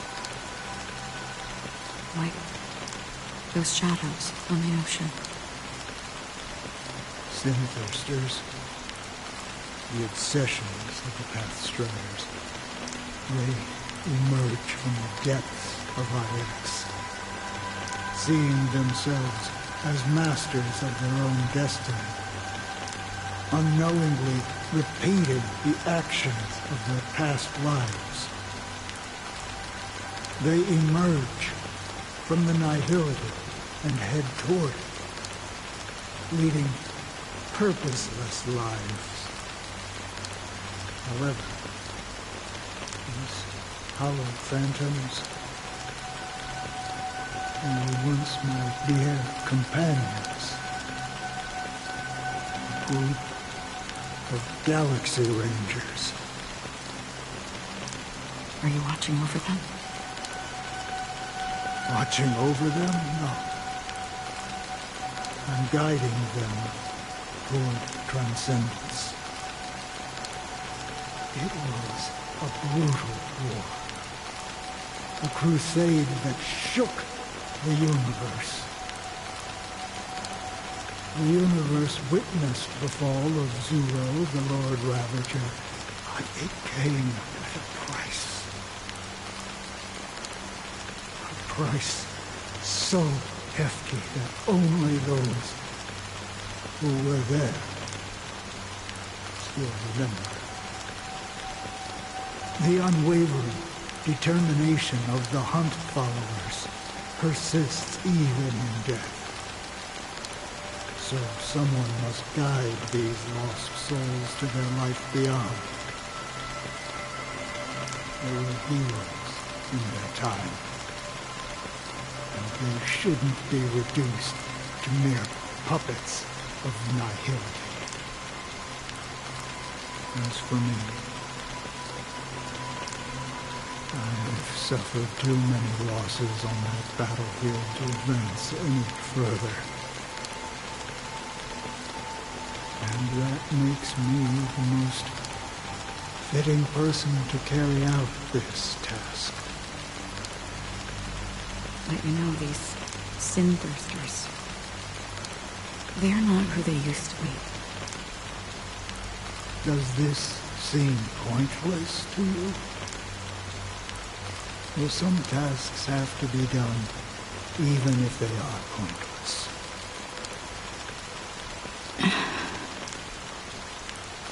I can help you. For what?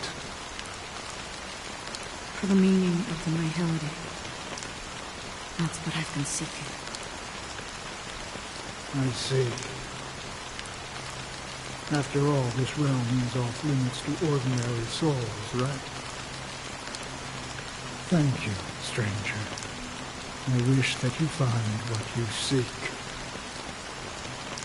Before we part ways, I have one more question. It is true that their actions and even their entire lives may seem pointless from our perspective.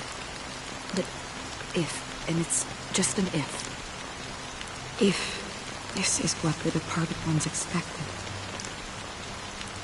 should we try to change it? A good question. And a profound one. I don't know the answer. What I do know is that one day I too will pass away. I hope that when that day comes, someone will stand at my grave and place a bouquet of flowers.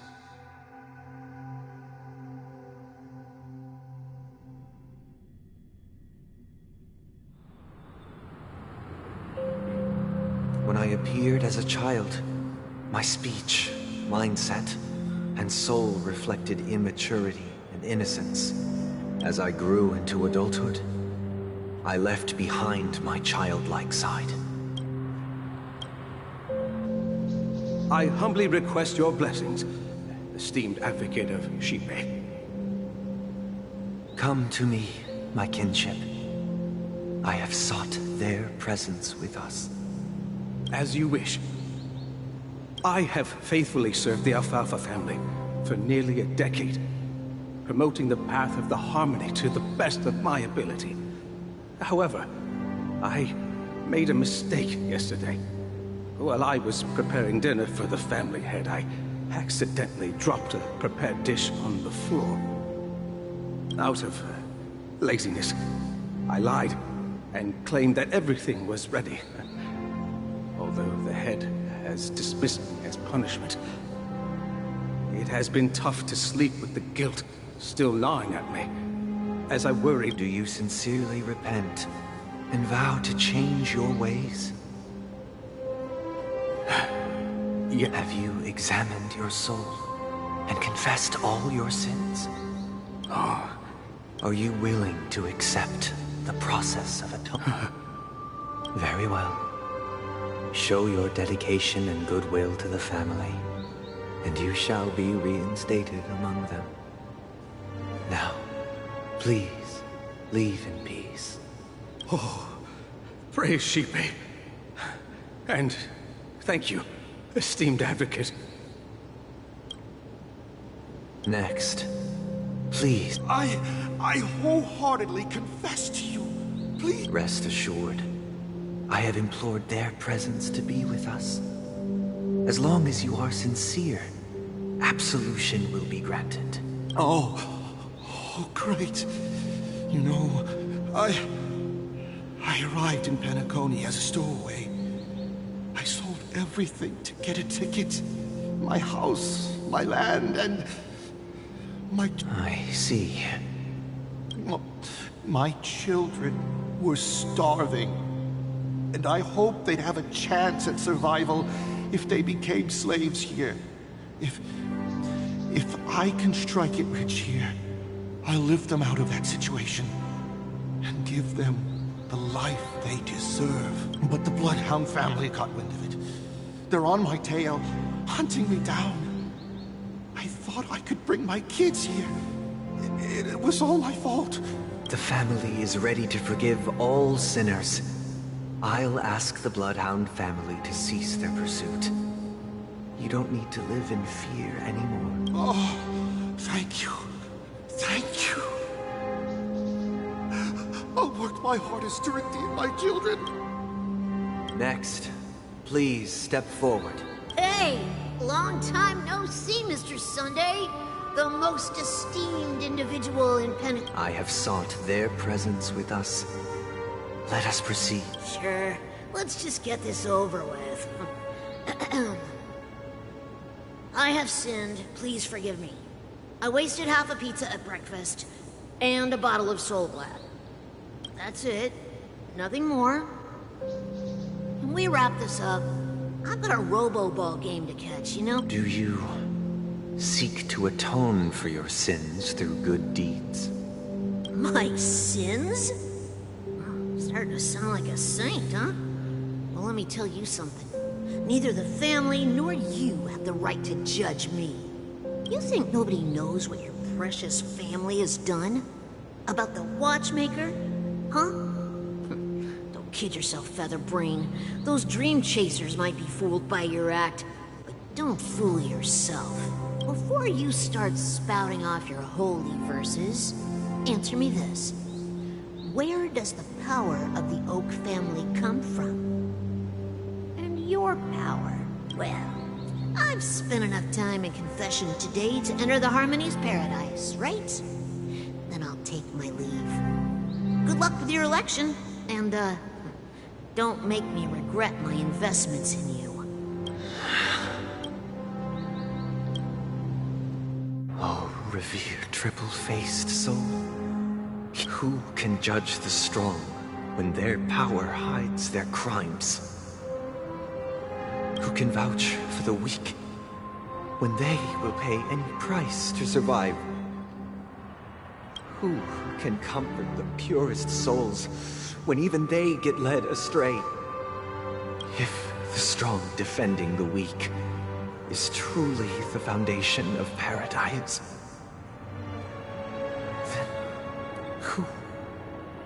who is responsible for the suffering and anguish in this wretched world? Brother? Brother, are you all right?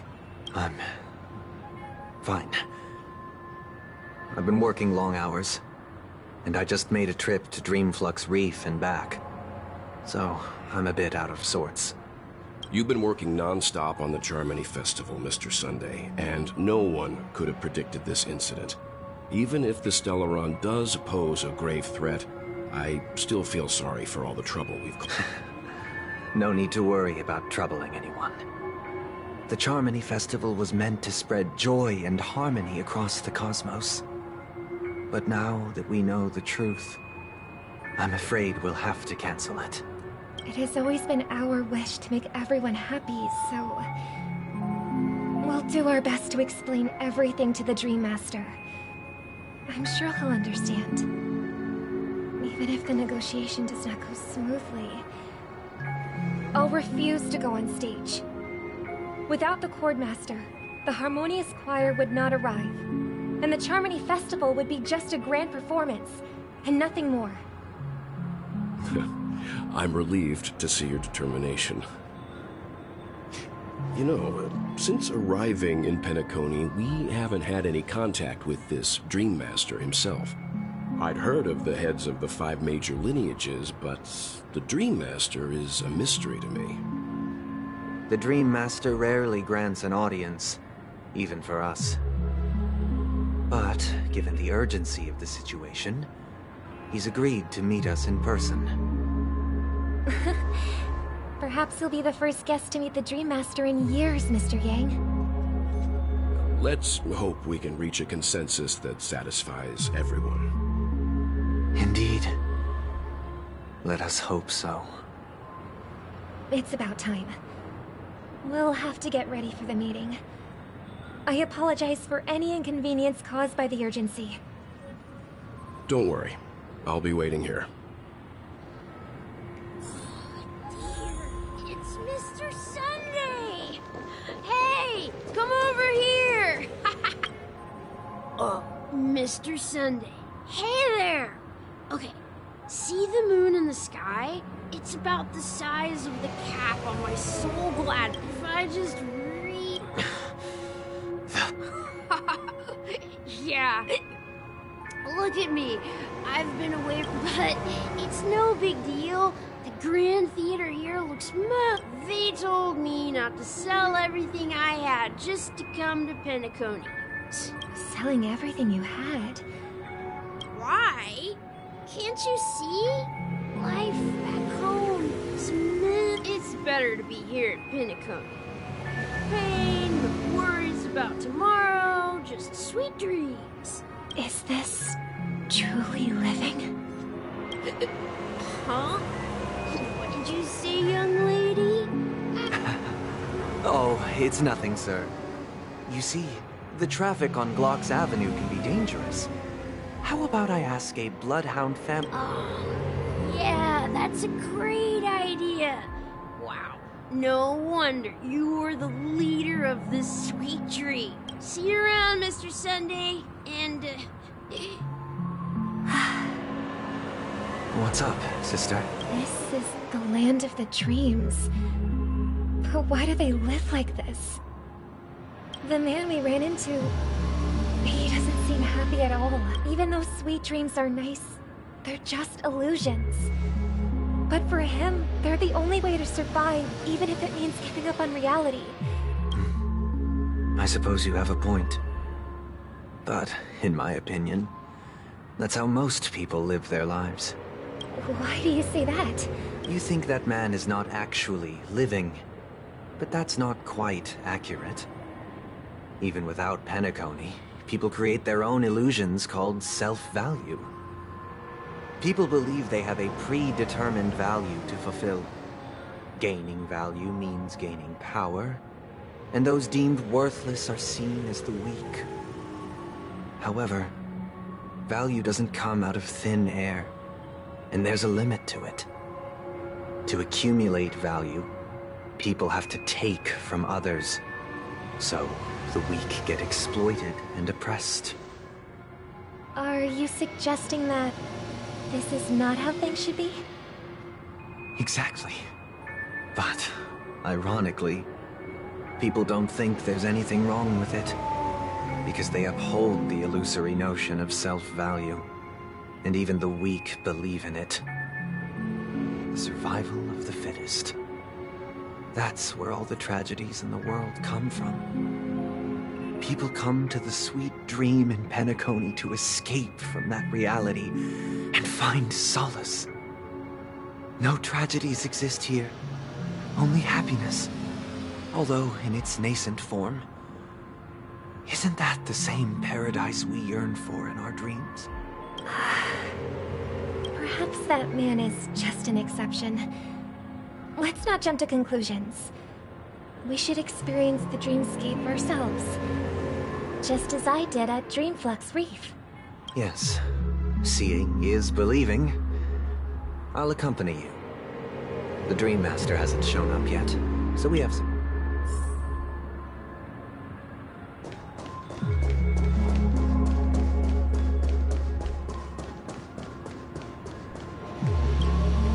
Glad to meet you again, Robin. How are the preparations for the Charmony Festival coming along?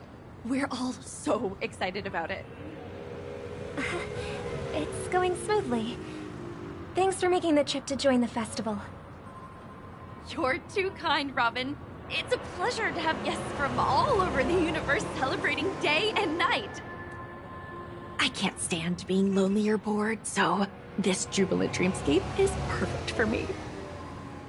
But if this went on forever, would it get boring too? Nah, not at all. Who would get tired of having so much fun? Every day, you get to wear fancy clothes, explore all sorts of dream bubbles, indulge in delicious food without gaining weight, and you never get old or sick. As long as you can afford a room, this place is the ultimate paradise. But you know that only a few things can be brought back from the dreamscape to reality, right? That's exactly why I don't plan on bringing anything back. Just enjoying the dream itself is good enough for me. I mean, I'm not one of those long-living species. I only have around 60 or 70 years in this lifetime, and there's so much to worry about. Being happy here is pure bliss. Only in this sweet dream can I truly feel like I'm in control of my life and fate. Who would want to go back to reality after experiencing this bliss? I see. I genuinely wish you all the happiness in the world. And I wish you a fantastic performance, Robin! I'm off to the Blue Hour for the ball. See you later.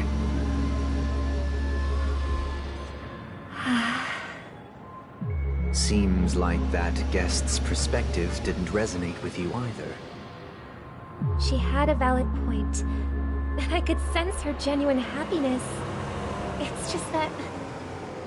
What you're trying to say is, she thinks she's in control of her life.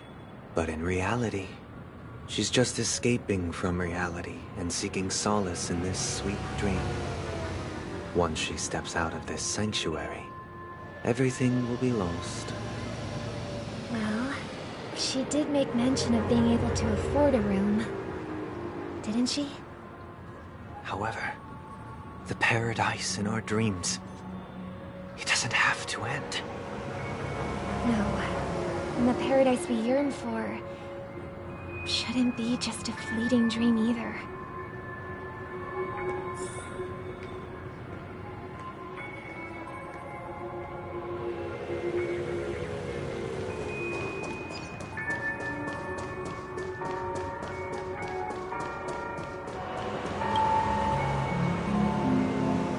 The scenery in this dreamscape is truly breathtaking, isn't it? Oh, Robin. Can't believe I'm meeting you in person here. What an honor. You're right. Even though time stands still in this dreamscape, it always feels fresh. I find something new every time. A philosophical mind. I hope I'm not intruding. Oh, not at all. With little time left, I yearn for meaningful conversations. Especially with someone as esteemed as you. Do you mind if we chat? It's my pleasure. No need to be formal. Just speak your mind. You said, with little time left. Please, forgive me for being blunt. But is that why you came to Peanacony? Yeah. I was part of a war, and while escaping from the Sarkosian mothership, I got exposed to some radioactive materials. And then, all my comrades died, and my hometown was wiped out by neutron bombardments. I couldn't bear to live with everything I knew gone. That's when I heard about a possible solution here, so I came. How heart-wrenching. I hope the family has been able to help you.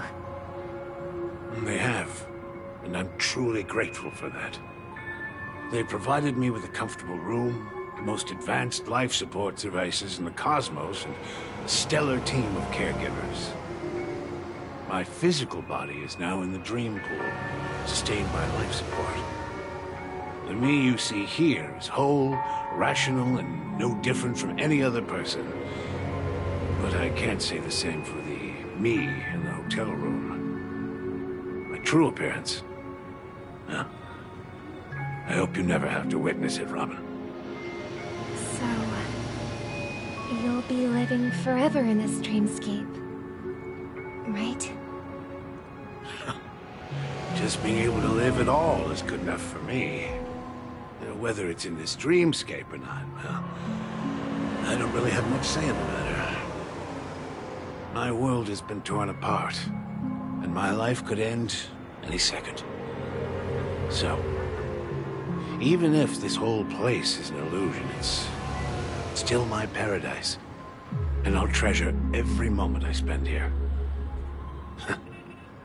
How I envy those everlasting things. That old man's story. It's so tragic. Fortunately, this sweet dream gives him joyful memories to hold on to for the rest of his life. That's precisely why this sweet dream in Peanacony exists. However, even the sweet dream has its limitations. While it provides solace to the disillusioned, it can't completely eliminate pain in reality. There will be a way out. Peanacony is already on the right track.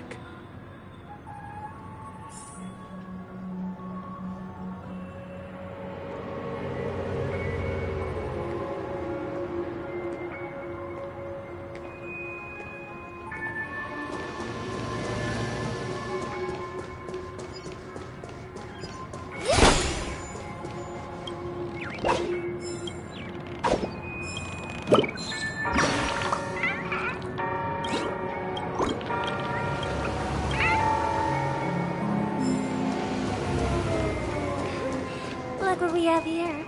A lovely young lady. Wait, is that me?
surprised to see you again.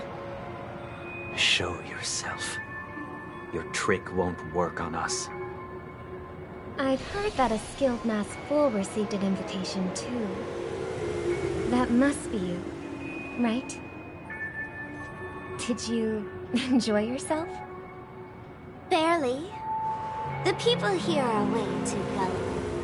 A little bait is all it takes for them to bite. And they run away at the slightest hint of danger. In other words, they're naive and cowardly. Now that you've had your fill, it'd be wise to leave before it's too late. The music of the harmony doesn't tolerate discord. What? Now that you have the real Robin, I'm useless? Oh, how disheartening. I've done so much for the family.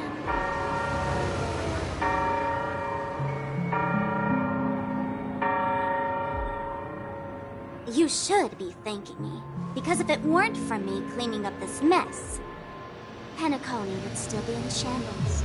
Don't you think? That was a personal request from the head of the Iris family, and it has nothing to do with us. Step aside and stop causing trouble for the Charmony Festival. The Charmony Festival?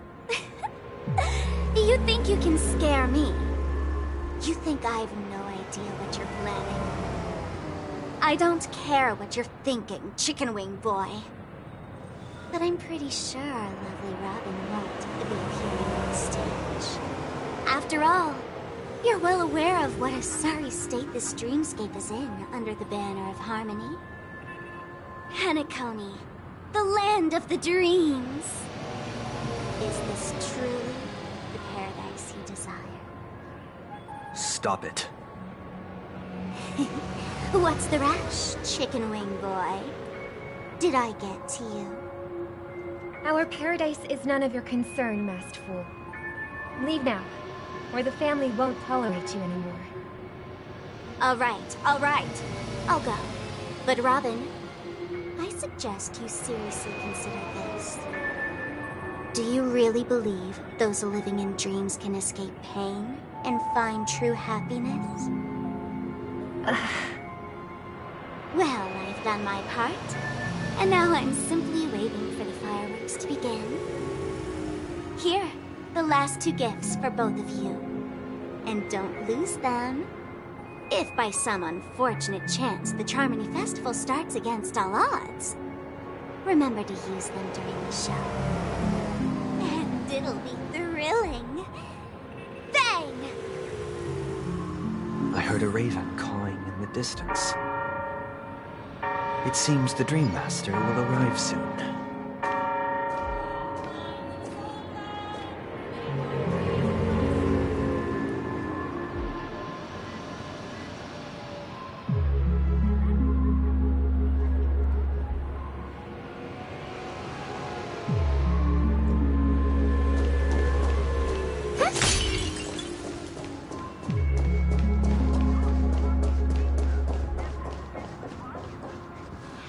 Let's wait here for the Dream Master to arrive.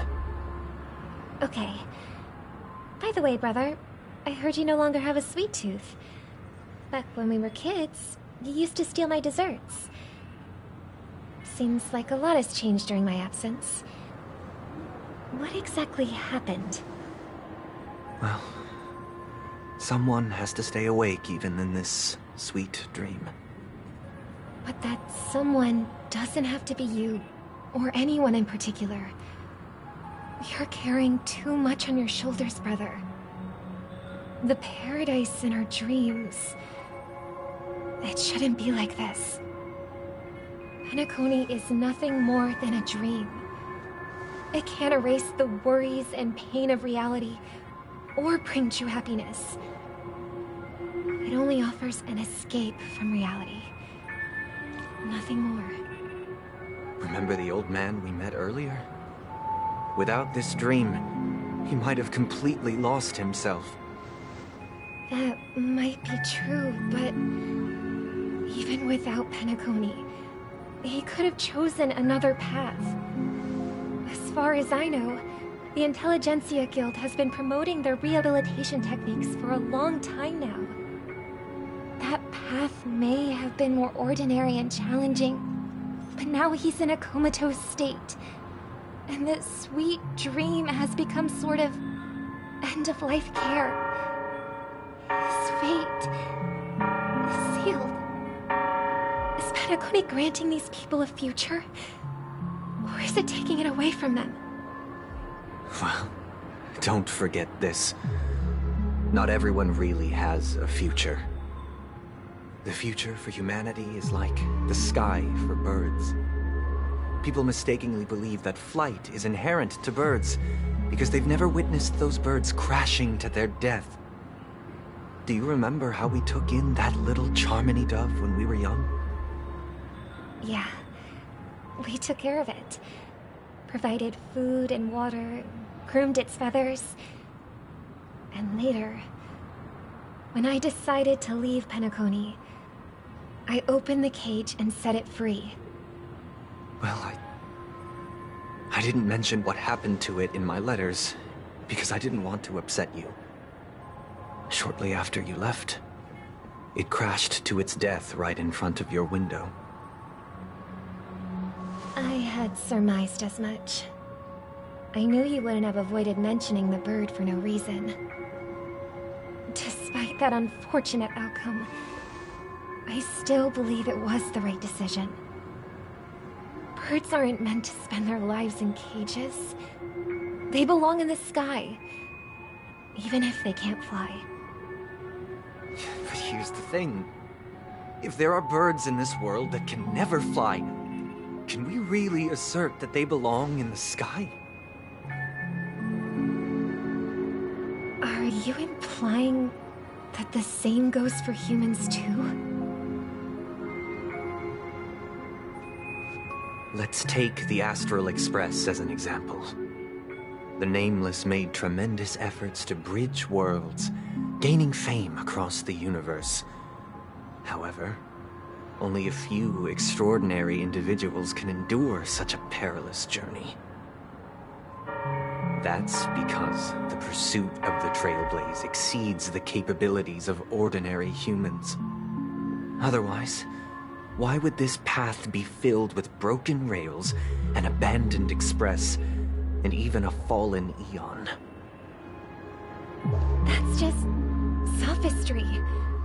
If that were true, then only the powerful would have the right to determine the future. Unfortunately, that's exactly what happens. Another name for the future is self-value. While this world has its fair share of heroes who inspire people and garner admiration for their heroic deeds, the majority of ordinary people will never become heroes in their lifetime. Some are born weak and vulnerable. Some find themselves trapped in unfortunate circumstances. Some fall victim to malice and cowardice. When it comes to survival, everyone is equal. And the weak can only watch as their value gets constantly diminished by external forces. That's why we should care for the weak and support them as if their suffering were our own. That's what the Odes of Harmony have always taught us. While the Harmony holds noble aspirations, the strong will always be strong, and the weak will always be weak. Even in this carefree dream. Human nature contains greatness, but it also holds weaknesses that can't be eradicated.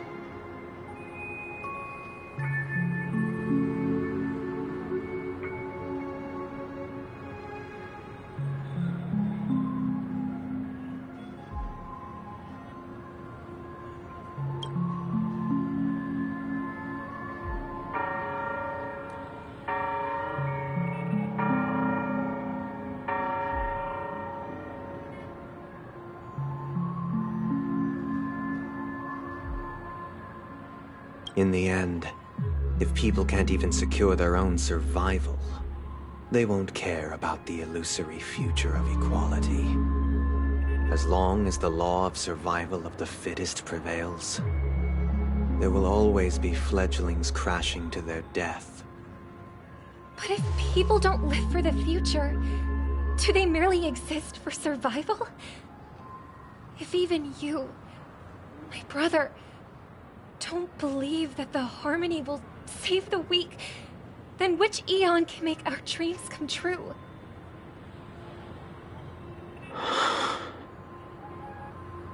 People often forget that when the first bird took flight, the entire world envisioned a future where no more fledglings would ever crash to their death. Are you reading, sister? What are you reading? Mr. Gopherwood gave me a picture book. It's about the story of the harmonic strings. If I could become a chord master, I'd like to summon Dominicus, the harmonious choir. I want to sing with everyone and spread our wishes so that all can feel happiness and joy. I see. Then, I would summon the harmonious choir too. Don't you have a wish of your own, brother? Of course I do. It's just that it includes your wish and everyone else's. I long for a true paradise where everyone can find peace. Then, let's build a stage there and invite everyone to our performance so that both our wishes come true through the power of the harmonious choir. It's a deal then. Yeah, it's a deal. But how can I become a chord master?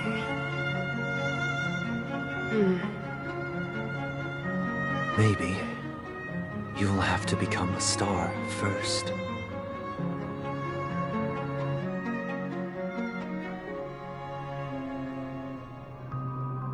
You're back sooner than I thought. Any results? Yes. And now, it's up to us to forge ahead. Huh. Since his last will has now been conveyed, my final mission is complete. But pardon me if I sound curt. It's good to have determination. The path Mikhail left for you is not an easy one to tread. Why else would he have chosen to sleep in solitude, staking everything on some nameless in the future? But you have the numbers. And in numbers comes strength. So that might just delay your inevitable a little more. Got any more encouraging words? As I see it, relying on Welt's negotiations alone is far from enough.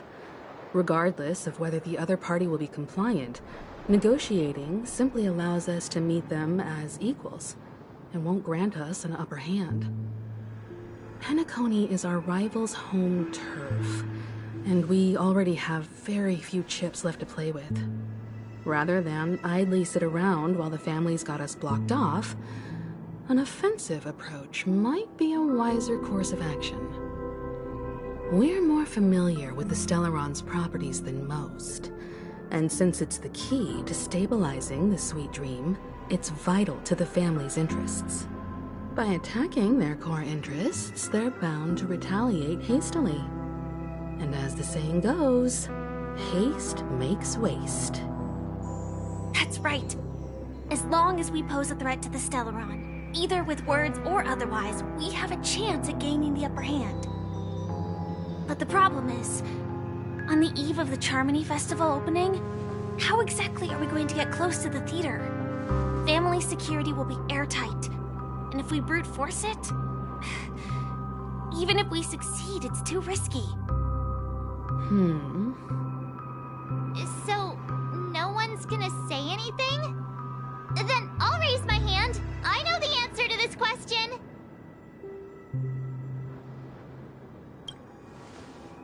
What's that supposed to mean? You'd better believe it. So, I heard that before the Charmony Festival begins, there'll be a pageant to kick off the festival. It's called the Soul Glad TM Festivity Auditions, or something, and it's going to be held in the moment of Scorch Sand. As long as we clinch the top spot, we'll be able to attain the title of Festive Superstar, and be able to personally bask in the graces of Miss Robin. Not that that's important. What's crucial is that we can enter the Grand Theater before the audience arrives. So, how do we go about participating in these festivity auditions? I've already procured special invite tickets from Miss Robin's fan club. To tell you the truth, I had been preparing to join the auditions all along, but now it looks like even if I scrape through, I probably still won't have the chance to shake Miss Robin's hand. So they're still running this thing, huh? It was originally just a publicity stunt, set up by Mikhail to drum up attention. But it looks like it might be worth a shot. We'll follow Marge's plan. Mr. Gallagher, will you be joining us? I'm afraid I won't have the time. As a virtual character, I've already completed my fight. Should we ever cross paths again? I'd love for you to visit the Express. All right. I'll have to add to that data bank of yours you've got on the Express. And Miss Firefly, we thank you for all your support. We're faced with a formidable enemy. As long as the Astral Express and Stellaron Hunter's objectives are aligned, we're willing to cooperate with you. We've already come this far together. I'd like to join you for the rest of your journey on Peanacony. I'm pleased that we can finally fight shoulder to shoulder. I couldn't ask for a better ending. This is also the spirit of the Trailblaze. Now, everyone, let's prepare to move out.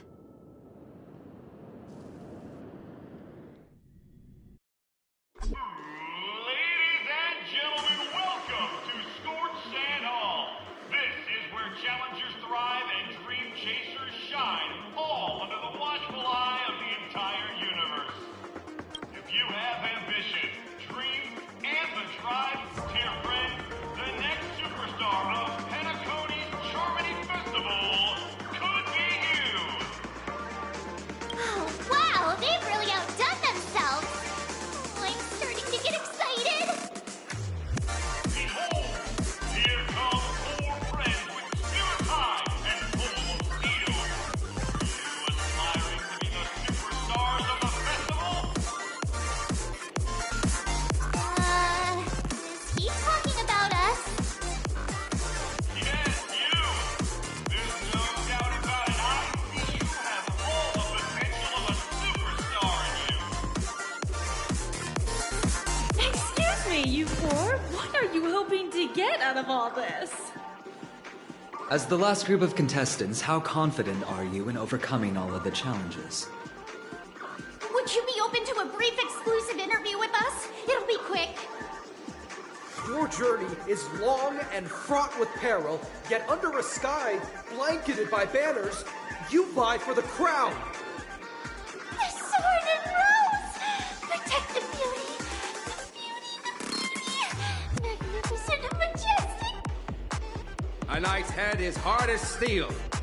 Brother Lance Focus is stubborn as a heel. We don't all have to be winners, but if we don't have fun, we'd all be sinners. People are pouring in. Kinda feels like all sorts of baddies are showing up.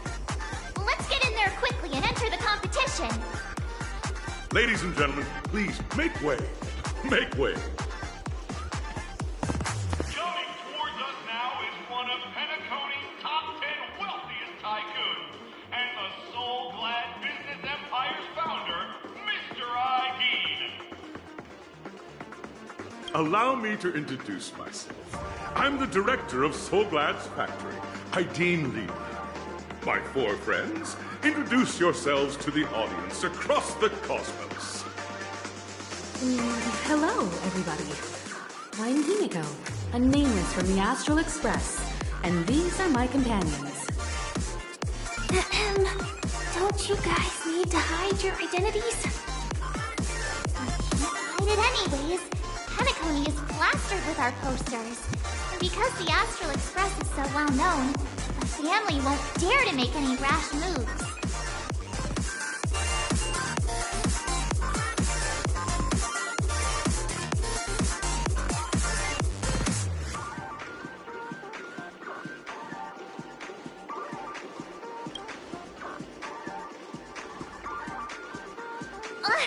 Don't expose my net handle to everyone! Hello, everyone! I'm March 7th. I'm an ordinary girl who loves adventures. Hello, everyone. I'm Firefly. I am also an ordinary girl who enjoys adventures. Totes a bunch of nameless guests. This final face-off is bound to be spectacular. Time is precious. My 4 friends, come with me. Grab a bottle of Soul Glad to make your dreams a blast.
This place is buzzing.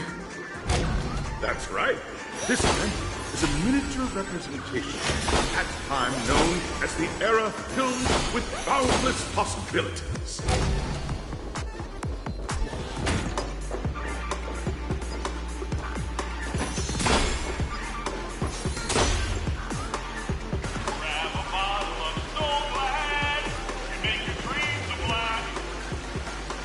Nameless, your arrival reminds me of the grand occasion when Peanacony was first established. I was still a young, bright-eyed lad back then, lured here by the watchmaker's ads, full of zeal and ready to make my first fortune in life. Once, during a particularly grueling day, I passed out and was resuscitated by a drink from Mr. Sousa. That sweet taste has since been etched in my mind, and that was what drove me to create the Soul Glad that we all know and love today. The dream-chasing era was truly a wondrous time. Oh, I miss those days, and the watchmaker. Scorched Sand Hall is my homage to that time of boundless possibilities. I wholeheartedly hope you make it to the finish and emerge as the next superstars of Peanacony. Now then, is there anything you'd like to say before the competition officially begins?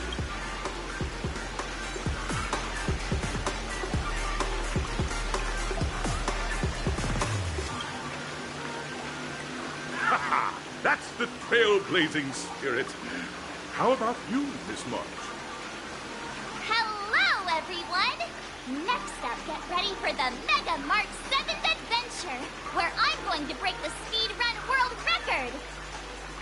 Trailblazing into the uncharted and challenging the limits.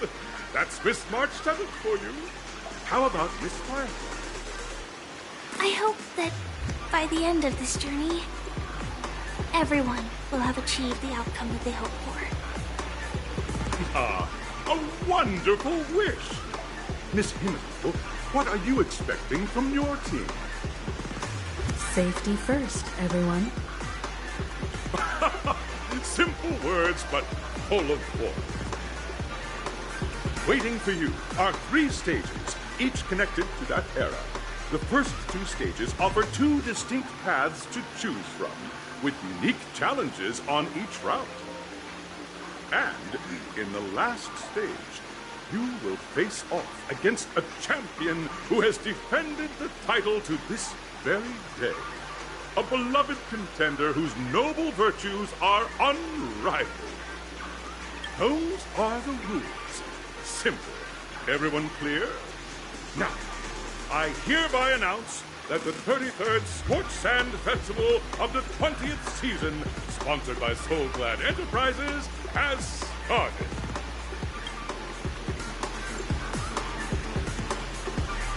Everyone, as the Charmony Festival is drawing closer, we must reach the end as quickly as possible. Factoring in efficiency and safety, splitting up into 2 groups is the best choice. March and I haven't known Miss Firefly for too long and aren't overly familiar with her. It'd probably be better if the 2 of you paired up. Fine by me. Let's do it. All right. I don't have a problem with that.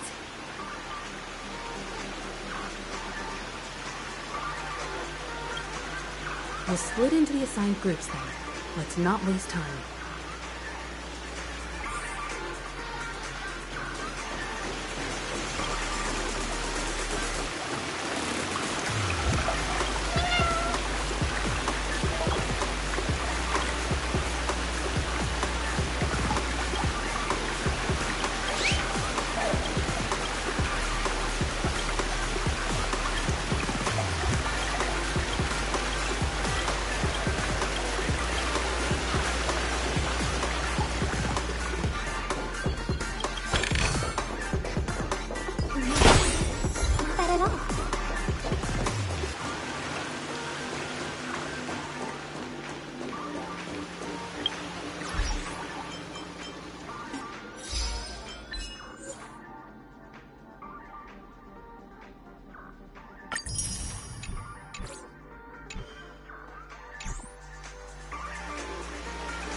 welcome to the first stage of Soul Glad Enterprises' 33rd Scorched Sand Festival of the 20th season, Dream Play Fantasia. In this stage, you can choose between two challenges, the School of Acting or School of Action. In the School of Acting challenge, you have to complete 3 performances from 3 scripts and move the panel judges. In the School of Action challenge, you have to defeat 3 groups of enemies convincingly and reach the end. Now, make your choice.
The champion's crown awaits on the stage. Welcome to the Arena of Action Stars. Please make your... Competitors, allow me to introduce the rules of this challenge to you. There are a total of 3 stages up ahead, each with their own challenges. The enemies you will contend against are antagonists from the film Once Upon a Time in Dreams. Defeat them swiftly and decisively to set a new record. It's worth mentioning that the fastest time for this stage was achieved by a contestant with fiery red hair. Astoundingly, he overcame all enemies across the 3 stages in only 5 minutes. Time is of the essence. Let's make this quick.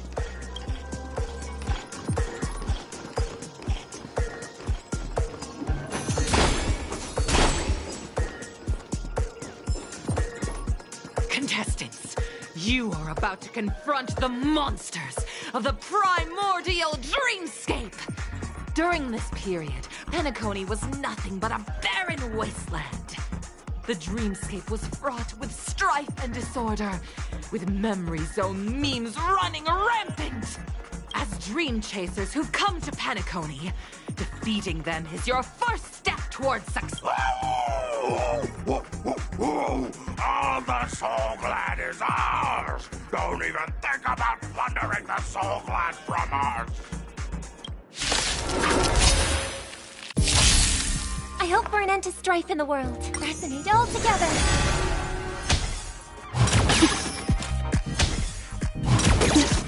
Ill fate is dead, destined for oblivion.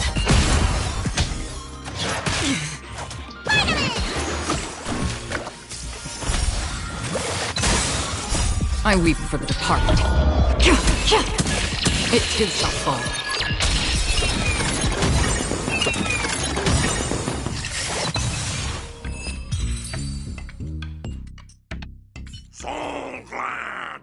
Pretty simple.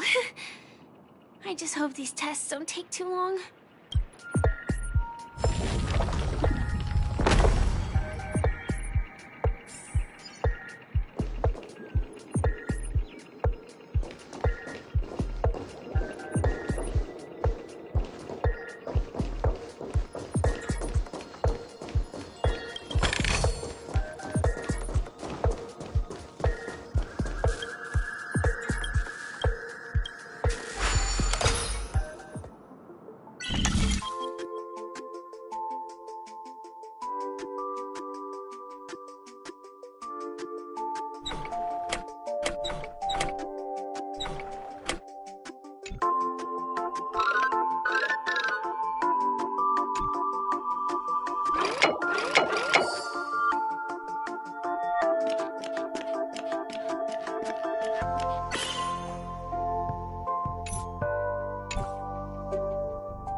Congratulations on becoming a first group of Dream Chasers!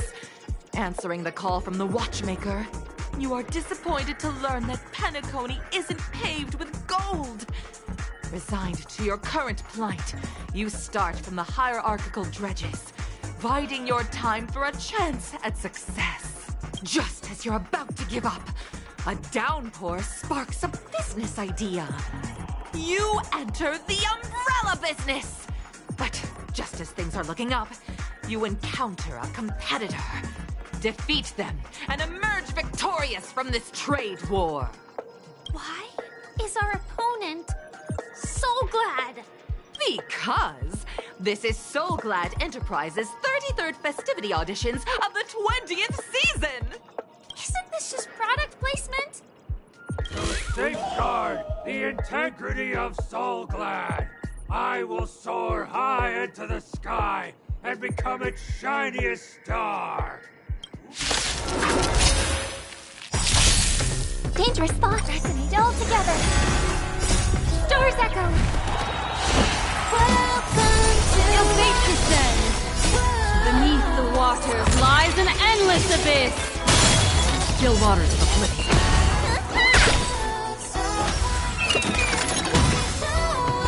Again?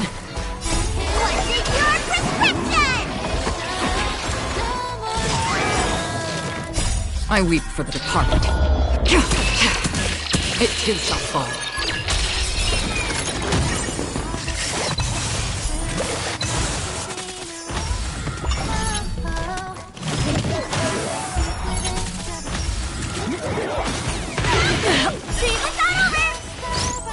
Ill tidings manifest. Destined for oblivion.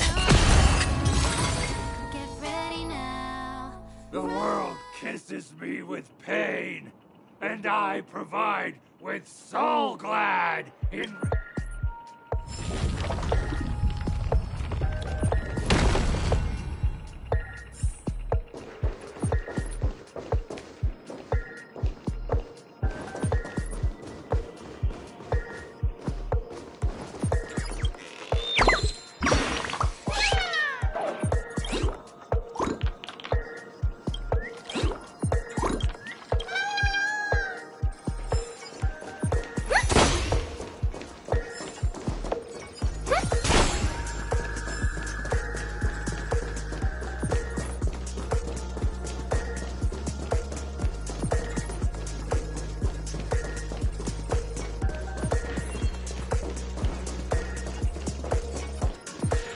Congratulations to our two Dream Chasers for establishing yourselves as budding stars in Peanacony.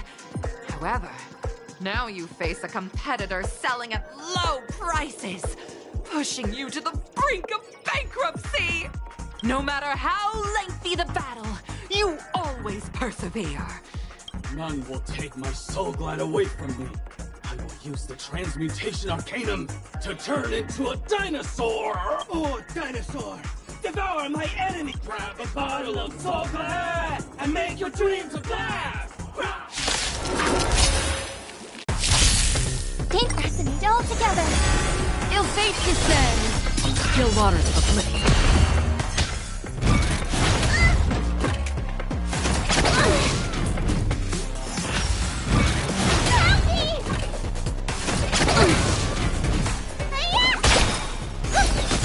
Ill tidings manifest. Beneath the waters lies an endless abyss.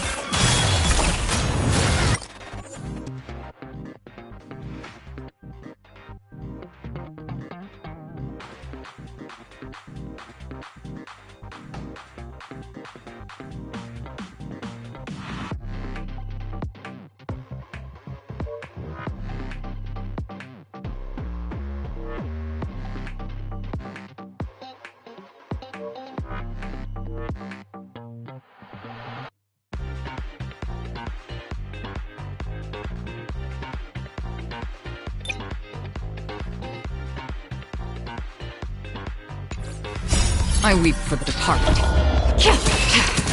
It too shall fall.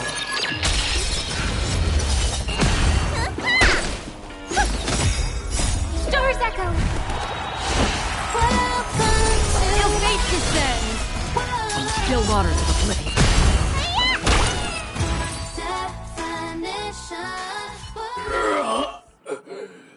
body withers, but the soul glad name shall not.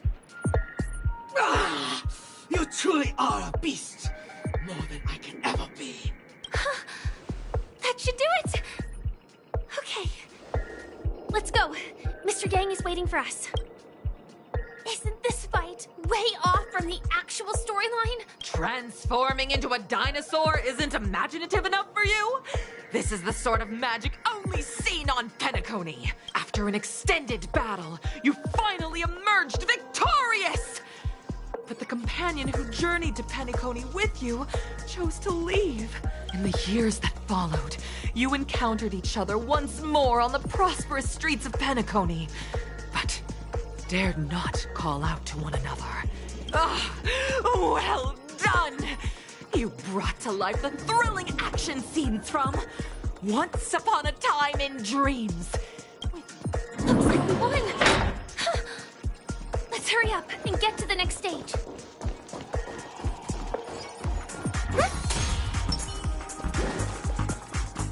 A little something for everyone. Screen 4. Gleam of old.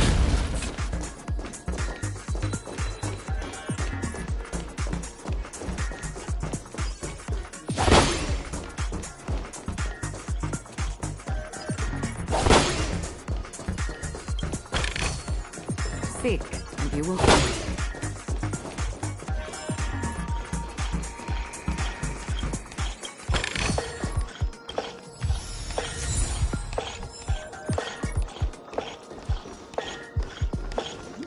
Congrats to both of you for clearing the stage, but more importantly, are you having fun? Look at the time! You finished much faster than that red-haired contestant did. That red-haired contestant. Who is that exactly? You'll find out eventually, but only if you clear the next test first. Welcome to the second stage of the 33rd Scorched Sand Festival in the 20th season, sponsored by Soul Glad Enterprises. You have the option to choose gunfire and undergo Brother Hanu's trial, or time, where you'll face Clocky's trial.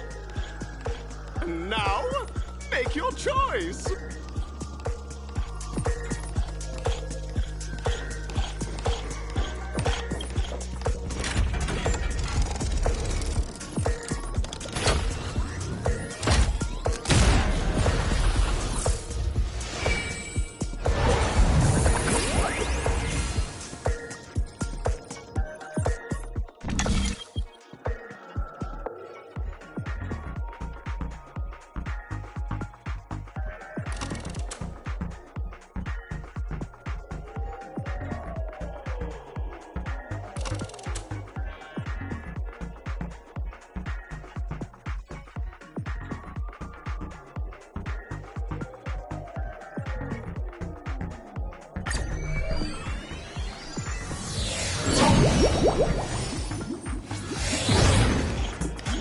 Dear friends, welcome to the wonderful world created by the Watchmaker.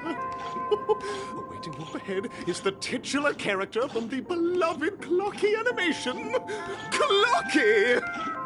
It's said that the Watchmaker dreamed up the idea of Clocky when he was just a boy. Back then, he was merely an apprentice in a clock shop, and one night he dreamt that all the broken clocks started sprouting arms and legs. Like a skilled pilot, he steered them towards the right path. As a classic figure who grew up with many, Clocky truly shaped a generation, solidifying the Watchmaker's pivotal role in popular culture. Contestants, may you have a wonderful time with Clocky. The trial of time. I hope it won't waste too much of our time.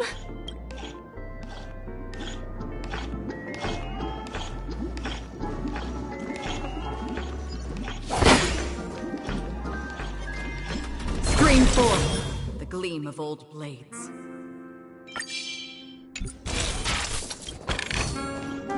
Don't forget to let your friends in on the action. Am I just a failed experiment? That statue. Did it just speak?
Perhaps there's more than one right answer.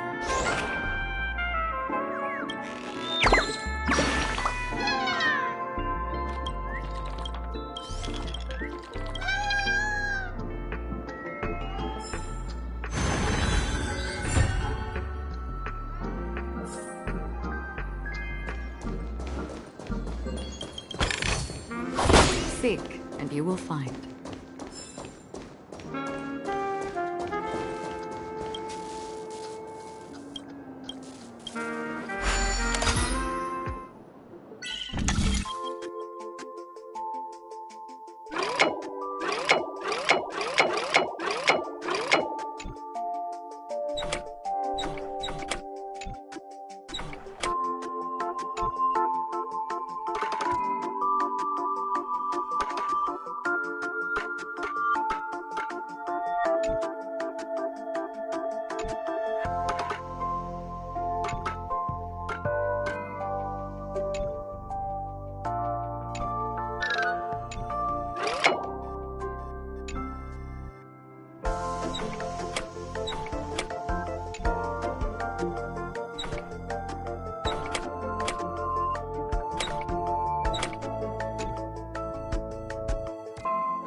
Stream forth the gleam of old blades.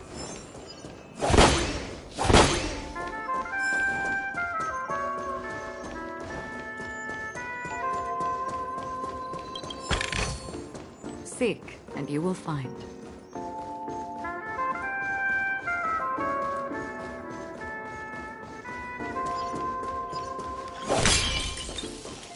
Stream forth the gleam of old blades.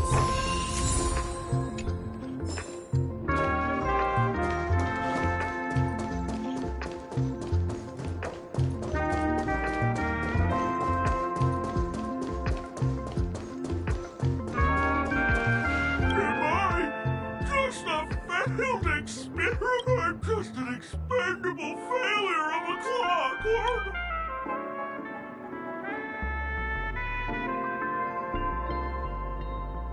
Wait, so I'm not just a failed clock, I'm also a failed toy. You guys are just like the other challengers. You want to enter my inner self? Then please be my guest. But you won't find anything worthwhile. I'm just a failed piece. See? I'm just empty inside. Tick-tock! It's time for me to make an appearance!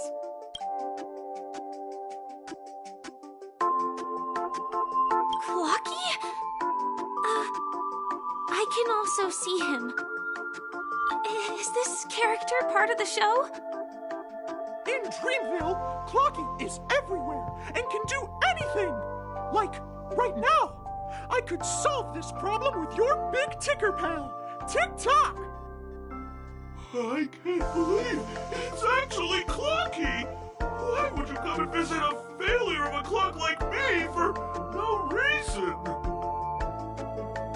You see, we're all clocks. We're family. I want to help you be happy! Tell your pal Clocky what's troubling you.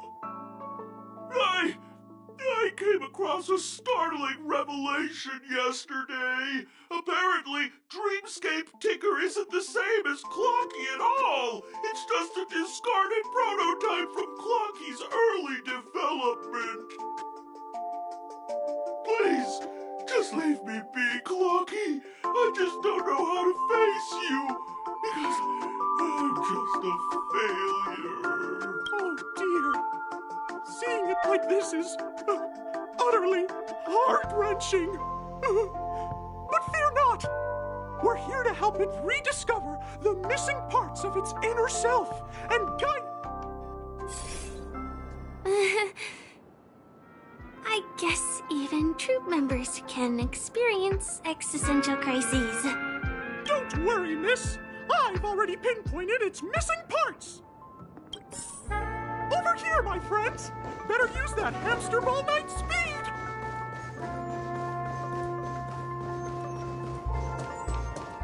This must be one of the missing parts that Big Ticker needs. That's great, we're here. There's a missing part on the opposite side. But how do we get over there? There's also a dream side left here by a Dreamweaver. we're running out of time. We'll have to use it if necessary.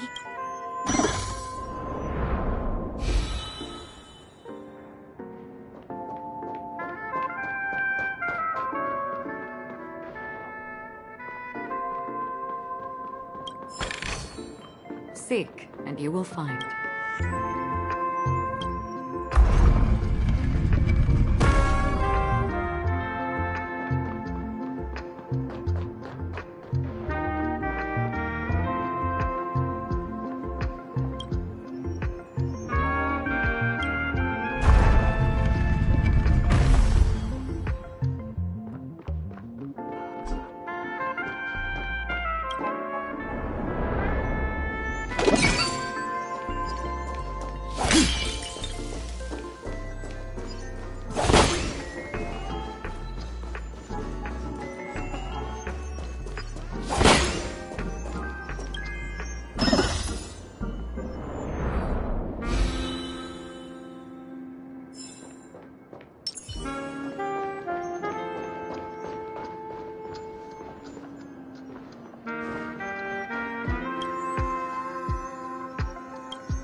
Not bad.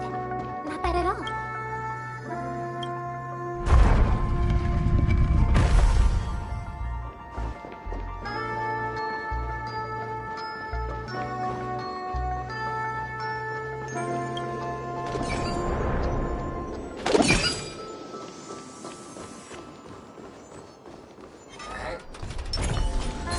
Stream forth, gleeful flames.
here so... Tweet! Help, help, help! Tweet! This fellow's body is boiling hot! Is anyone there? Tweet!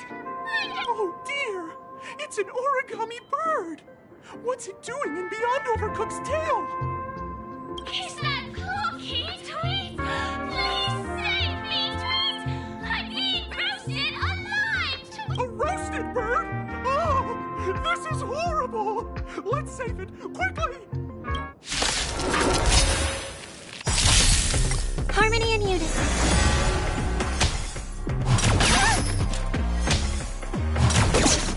Ill fate is dead. Still waters of living.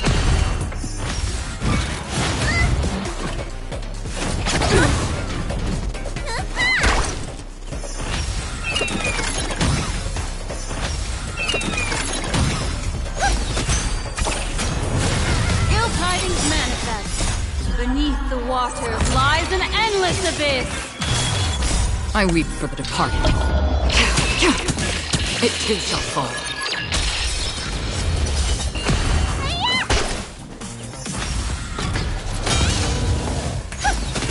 Ill fate is dead.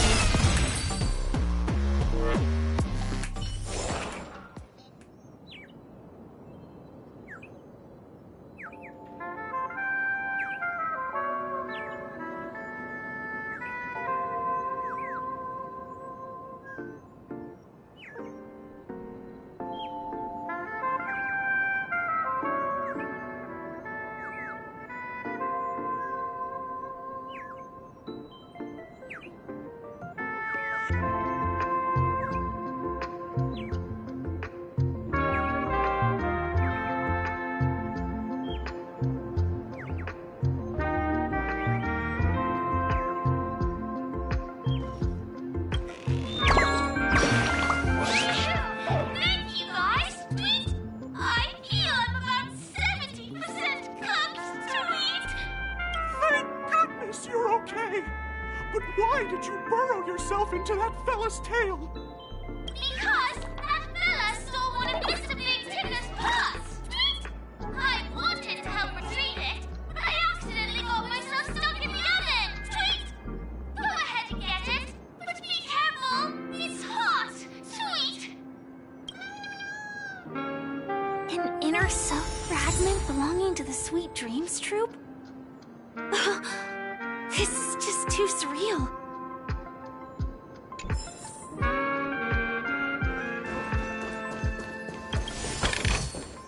Don't forget to let your friends in on the action.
long as you have these, you'll be able to find closure.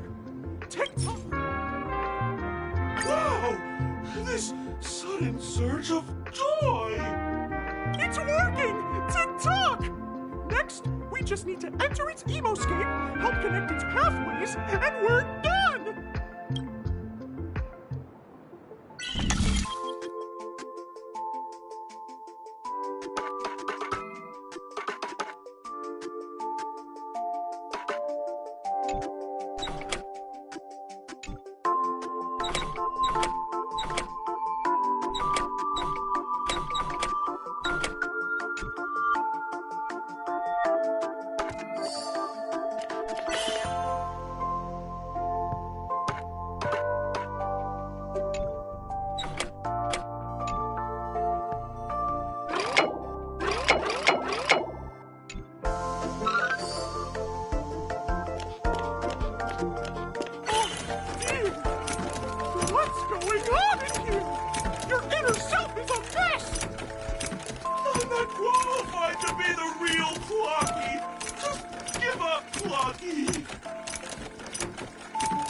No! This is unacceptable! You have to face your fears!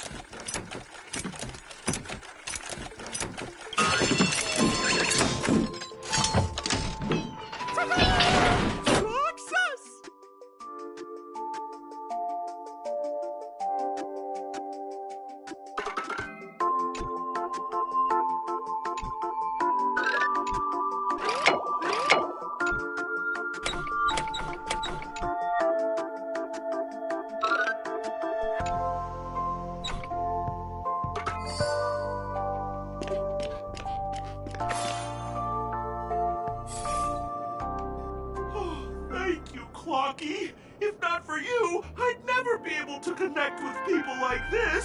You helped me find myself again. No problem at all. As the guardian of Dreamville, it's what I'm here for. Tick-tock! Oh, my friends, you still have other important things to do, right? Go forth, my friends. When the moment comes, all the Dream Tickers and I will cheer for you. It's all done! Victory's in sight. Let's head to the final stage.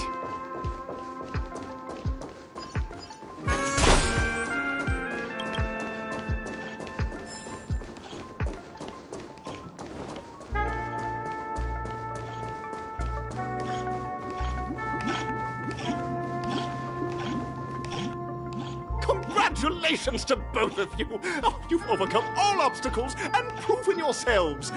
But, unfortunately, there is only one who can be Peanacony's festive superstar.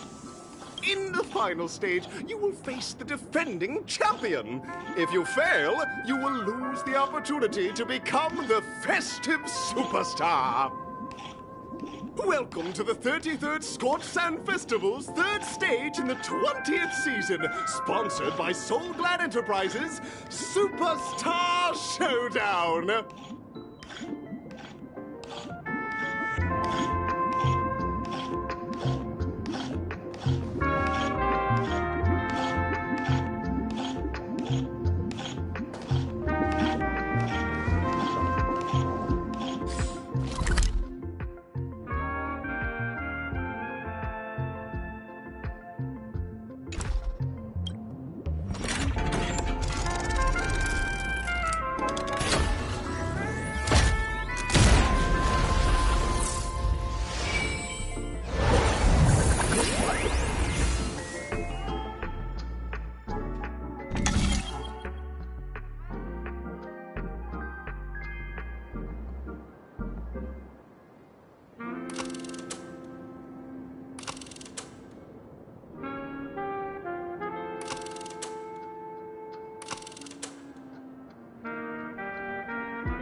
think I just saw someone extraordinary.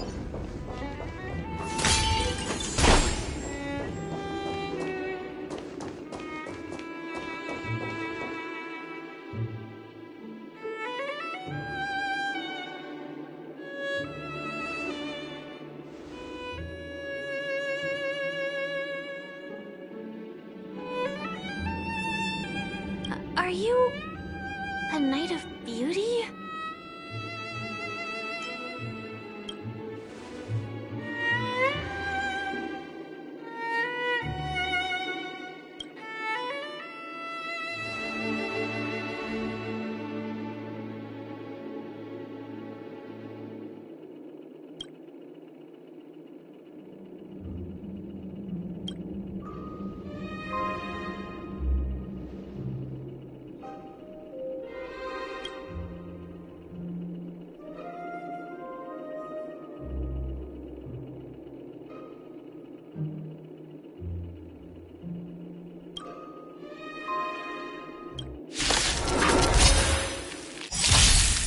Dangerous thoughts.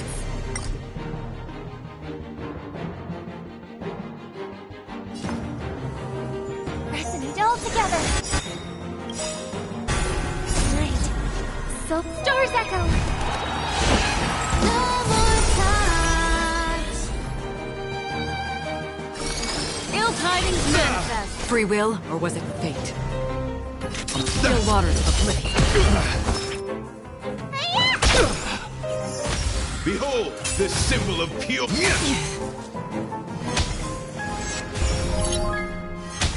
You are fighting a gentleman. Put forth all your might. Again? Time to squash your prescription!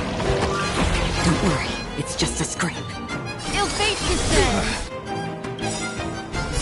I weep for the departed. It too shall fall.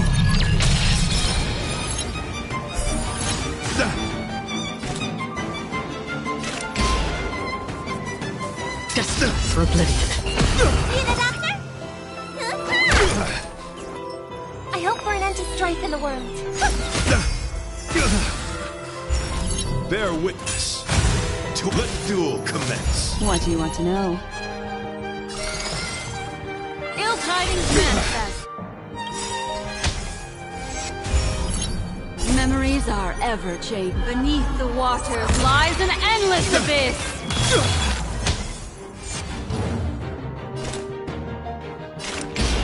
Still waters of oblivion.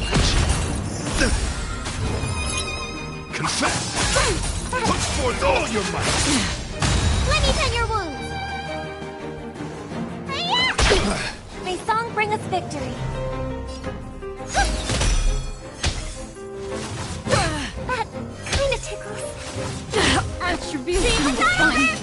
Stay with you a little longer. You are fighting a gentleman. Put forth all your might! Again? Time to squash your prescription! My throat is feeling much better. Destined for oblivion.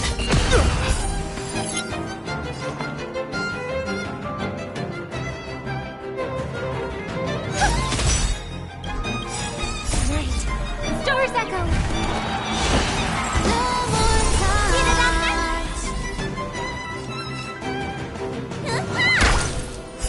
Rise to the challenge. Another journey begins. Behold, this symbol of pure... Let the duel commence.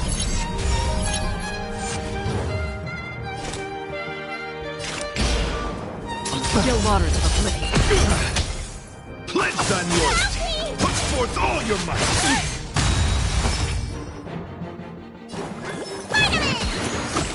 Don't worry, it's just a scrape.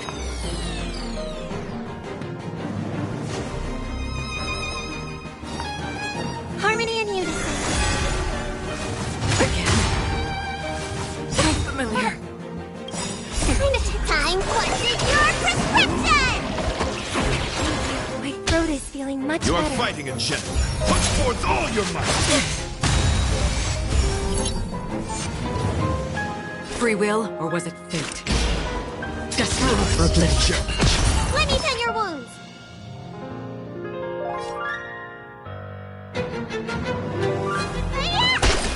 I hope for an end to strife in the world.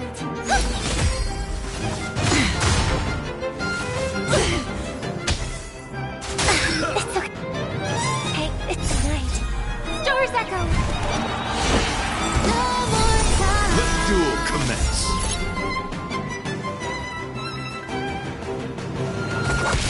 Need a doctor?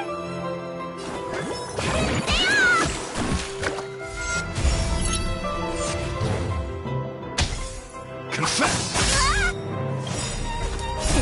Time quested your prescription! Don't worry, it's just a Forth all your might! Again.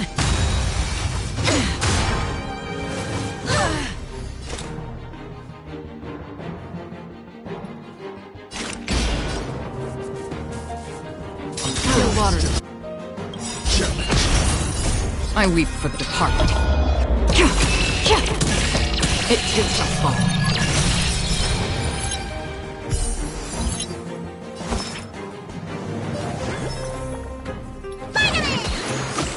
Don't worry, it's just a scrape. You are fighting a gentleman. Put forth all your might! Again, another journey begins.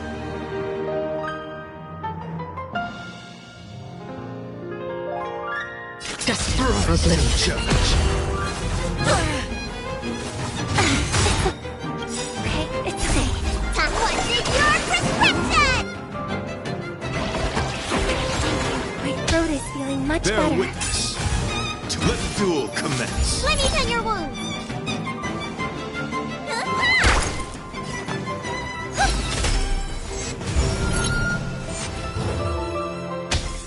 Pledge thine loyalty. Put forth all your might. Free will, or was it fate?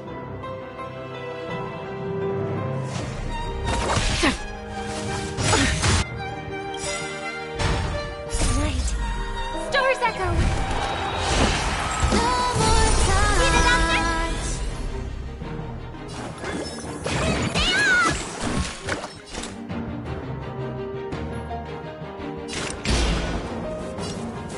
Still waters of oblivion.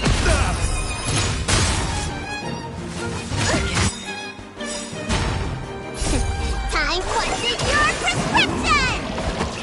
Don't worry, it's just a scrape. You are fighting a gentleman. Put forth all your might.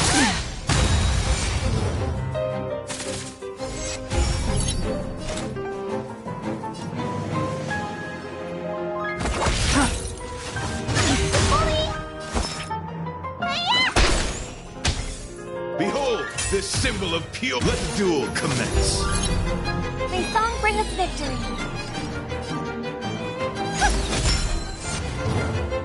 Another journey begins. Desperate for oblivion. Confess! Put forth all your might! All will eventually rest.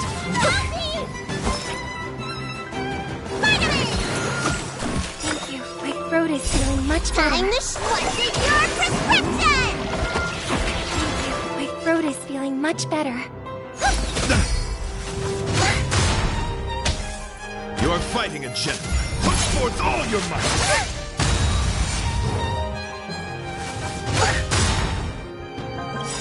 Night. Stars echo.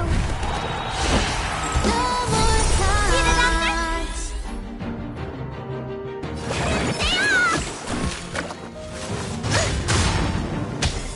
Bear witness to let the duel commence.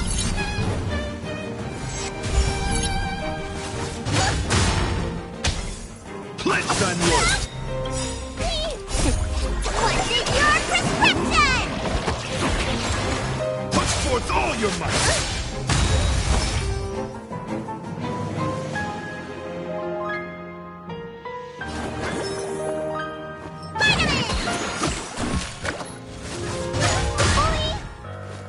I hope for an end to strife in the world. Rise to the challenge. You are fighting a gentleman. Put forth all your might.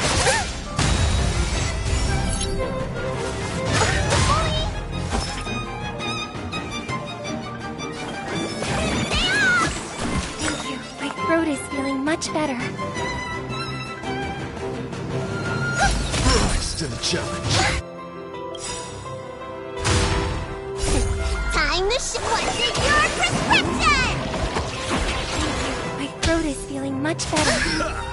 Let the duel commence.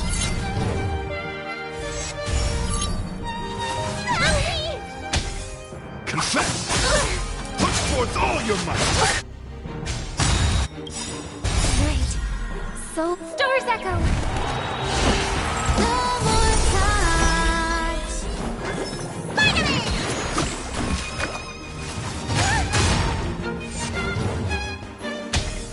You are fighting a gentleman. Put forth all your might!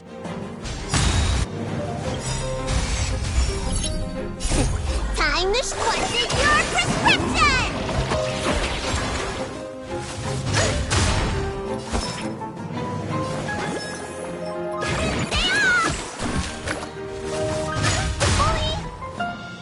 May song bring us... Let the duel commence.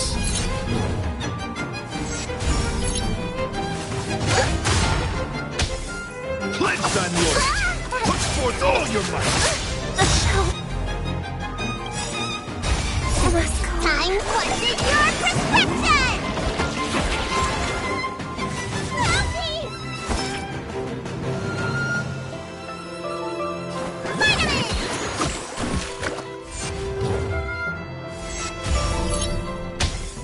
You are fighting a gentleman. Put forth all your might.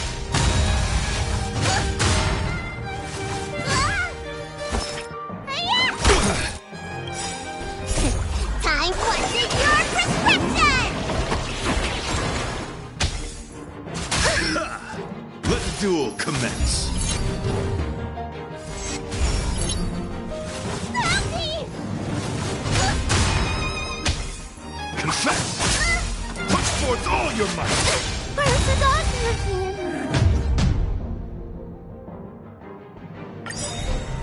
Dangerous thoughts.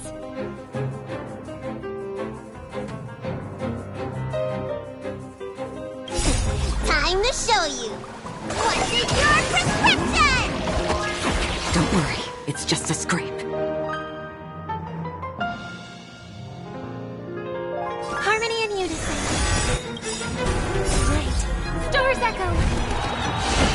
No more touch. Ill fate is said. Another journey begins.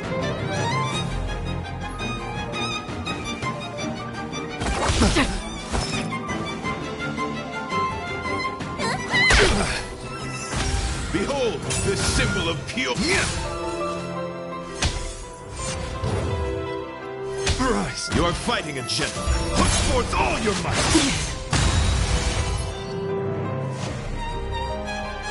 Ill tidings manifest. Free will, or was it fate?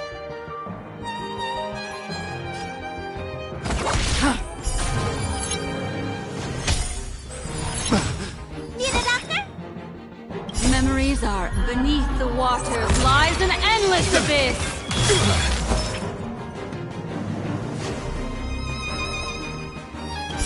I weep for the departed. It too shall fall.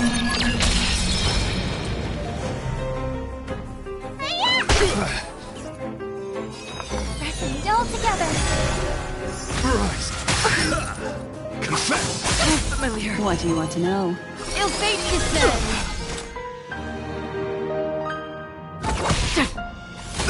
Bear witness to...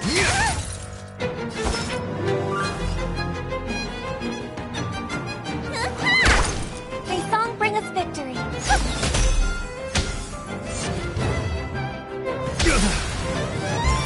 Behold, this symbol of pure... Let the duel commence. Destiny isn't chosen.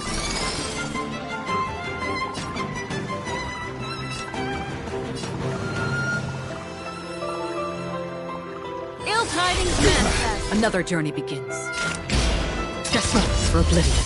The flesh wound. Harmony and unison. Right. Stars Echo. No more touch. Let me tell your wound.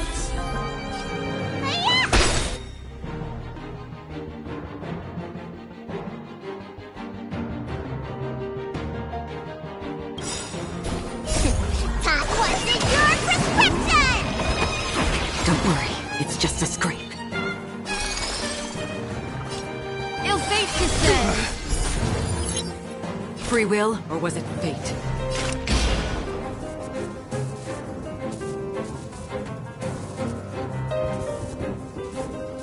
Still waters of oblivion.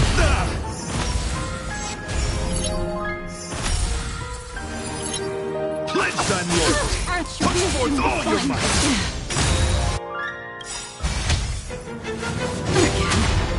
Memories are ever beneath the waters lies an endless abyss. Ill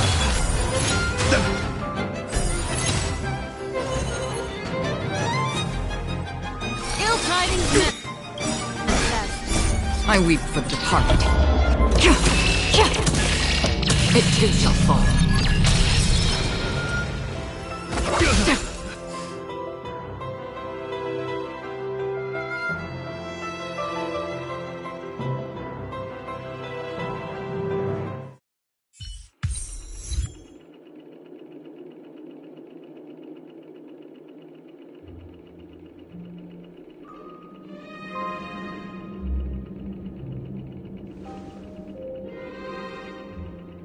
We don't have much time. May fate allow us to meet again, Knight of Beauty. In that case, let's make our way to the end. Peanacony's really thronging with talent. I hope we make it in time.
Congratulations to the both of you on becoming the festive superstars of this year's Charmony Festival.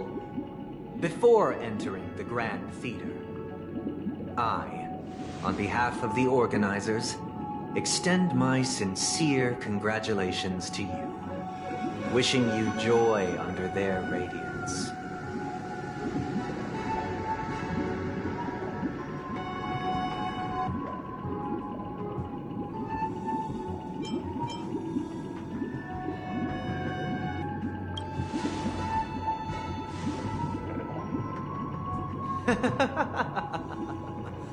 Your endeavors are worthy of extra recognition, and I've taken steps to ensure that. However, this reward is not a material one, but rather the opportunity for an open and honest communication between us. As previously promised, my sister, Mr. Yang, and I have met with the Dream Master.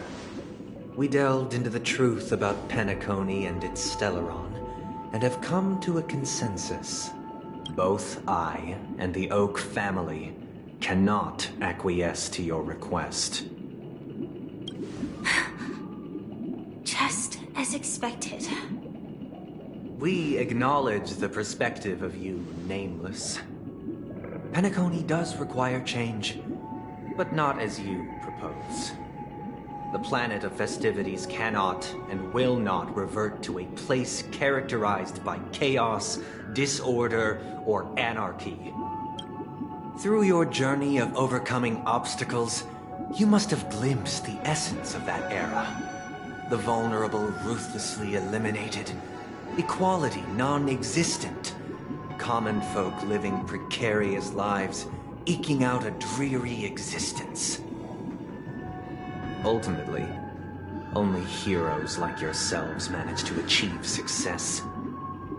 But I would dare ask, if you did not possess the special status of having a Stellaron, and you were but an anonymous and frail member among the masses, which Peanacony would you prefer? A dystopia for the survival of the fittest, or a sweet dream paradise for all?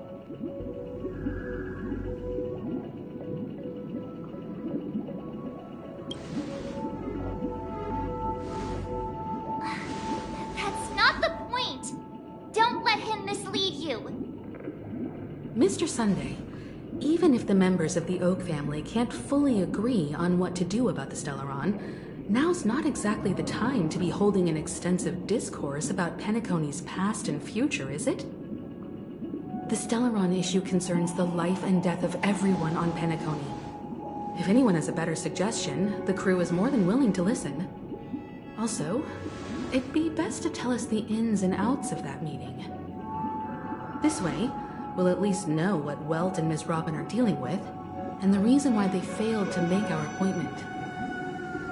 Ah, Navigator. That is precisely my intention. With all present, let's begin by discussing the details of that meeting. Let's talk about our tribulations and choices, our ideals and beliefs, and our final course of action. The only path to take.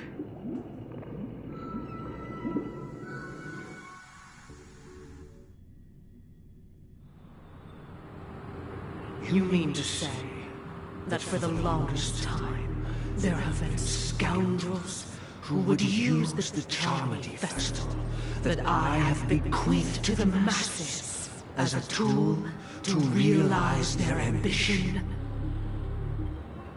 Indeed, Dream Master. Once the Peanacony festival begins, the Stellaron's powers, along with the song, will be broadcast across the entire planet of Peanacony. And then everyone in their dreams will be unable to awaken. This is indeed surprising to me. The dreamscape is maintained by the collective effort of the 5 families. If someone were to use the Peanacony festival to recklessly disseminate the power of the Stellaron, this individual must hold a position of great authority. Do you have any suspects? I'd like to ask, did you really not know of the Stellaron's existence? I would have never thought that this nameless would point the spear at me. Quite astonishing indeed. If I have offended, the Astral Express extends its sincere apologies.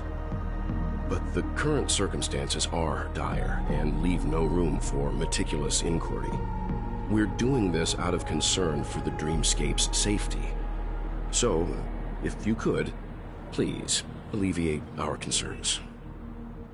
Dream Master, it's just to prove that the Peanacony festival has nothing to do with the Stellaron. If we're being overly cautious, I will return to the stage to offer tribute in song, just per the arrangement. Sunday, Robin, I've watched you two grow up and know your dispositions like the back of my hand. Both of you, right now, can surely be lauded as their most devout advocates. I already know your resolve. The magnitude of this matter is enormous and cannot be taken lightly. Since Mr. Yang has asked with such earnestness, I will personally respond in kind. If there is a need, the entire Oak family will be mobilized to heed your call. Someday, might I ask you to beseech them to cast their light unto me, and question me in their stead, so that no lies may be concealed? I will do as you command. Robin, could I entrust you to be present as a witness, to document the truth, and to proclaim my innocence, so that all slander may be utterly dispelled? I will do as you command. May thy will be carried out on earth, just as it is in the heavens.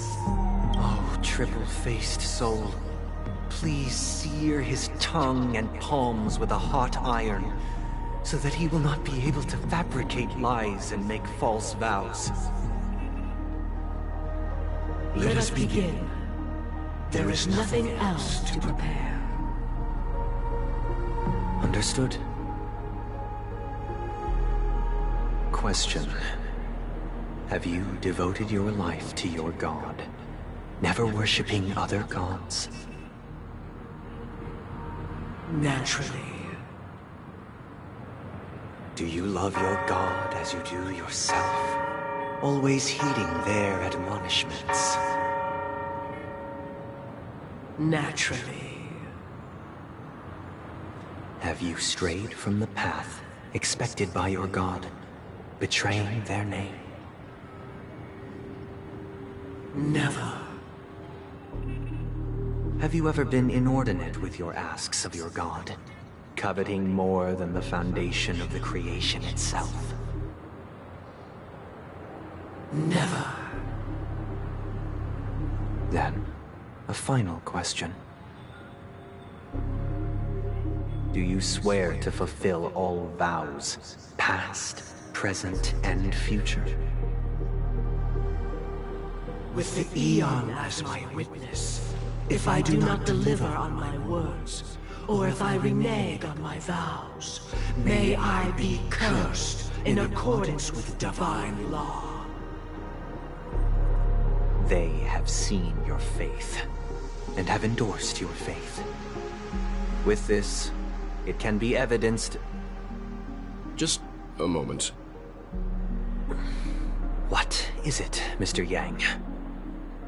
I have another question I hope to have answered. To my understanding, the family's harmony and prosperity have never relied on so-called divine laws. The god you both mentioned, are they truly Shipe? Mr. Yang should know that those belonging to the family toil together as if they were kin, embracing solidarity and unity under their light. All duplicity is laid bare before the harmony. Such a delicate and complex symphony. Which other god could perfectly harmonize this, if not for the great one, Shipe? Perfectly harmonize. Therein lies the problem. It isn't an outsider lurking in the shadows who changed the harmony, but a dissonance that has surreptitiously emerged from within this very symphony itself. In the distant past, there existed an Eon. With one flick of the wrist, they crafted the laws of the cosmos. Their followers formed the Beyond the Sky Choir, spreading solemn and reverent hymns throughout the universe. Later, they fell. The route traversed by this Eon clashed with the harmony, ultimately being absorbed and fused into it. The chorus that once reverberated across worlds fell silent, and when it echoed anew, it was transformed into the hymn of harmony. Though an Eon may perish, paths with no masters still linger. In the all-forgiving harmony, echoes of bygone dissonance may subtly arise. Mr. Yang, being overly astute can be a detriment, especially when you find yourself alone and without allies. So this is how it is. For the sake of our grand cause someday, Please afford these two an opportunity to rest. What?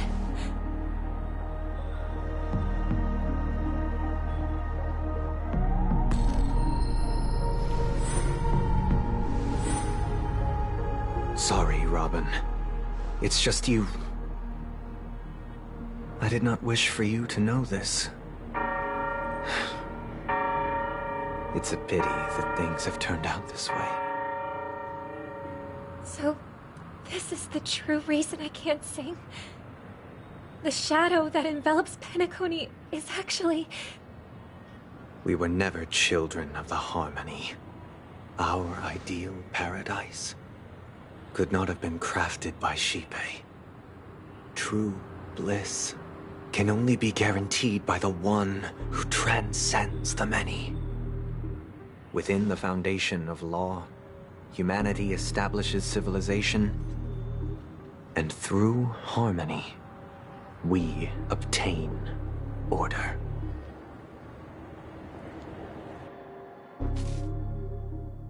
Unbelievable. To think that there would be remnants of the Order on Peanacony. What have you done with Mr. Yang and Miss Robin? Don't worry.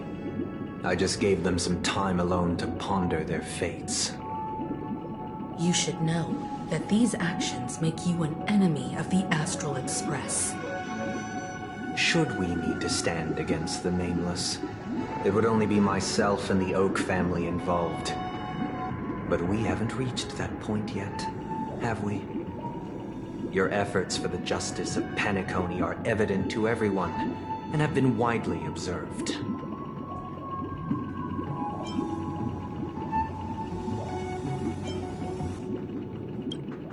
Smart kid.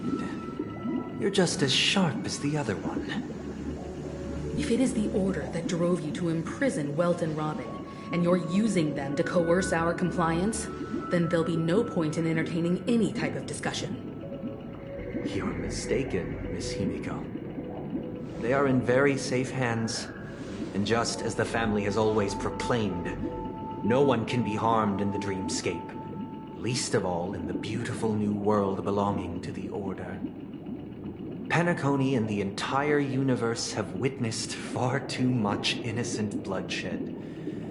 The strong wield their blades against the weak, and the victors push the vanquished to the brink of life. Natural selection. The world abides by this principle, establishing the well-being of humanity atop the corpses of the downtrodden. Only we, or rather, I, possess the power to put an end to this farce. So you've decided to resurrect a dead Eon? No one's ever done such a thing. If Miss Himiko is interested, let's draw back the veil and speak candidly. I've always firmly believed that people can understand one another through peaceful means. I'm willing to divulge the unembellished truth as to the intentions of the Order's Pathstriders, so that you will make better judgment for the Astral Express, for Peanacony, and for this stretch of the universe. Words can hardly do justice to the beauty of that ideal. So, come with me, everyone. Let us retrace our steps, and see once again where this road leads. Huh? Where'd he go? Welcome. This isn't any location in Peanacony's dreamscape. It's my inner world. The reason the scenery before you remains unchanged is because your consciousness has drawn on similar concepts to fill in the gaps. Did you do the same to Welt? It's a tuning process. Stronger in effect and more draining on the mind. The gray-haired guest has experienced it before, so she should understand what it entails.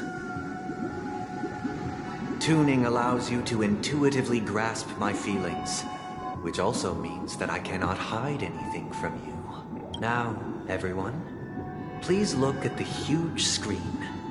The road we once took begins here. From this point on, you will witness the numerous decisions I've faced. I've selected a portion of these to share with you. I believe after going through similar predicaments, you'll be able to better understand my thoughts. Let's begin. The first decision. A story about a baby bird.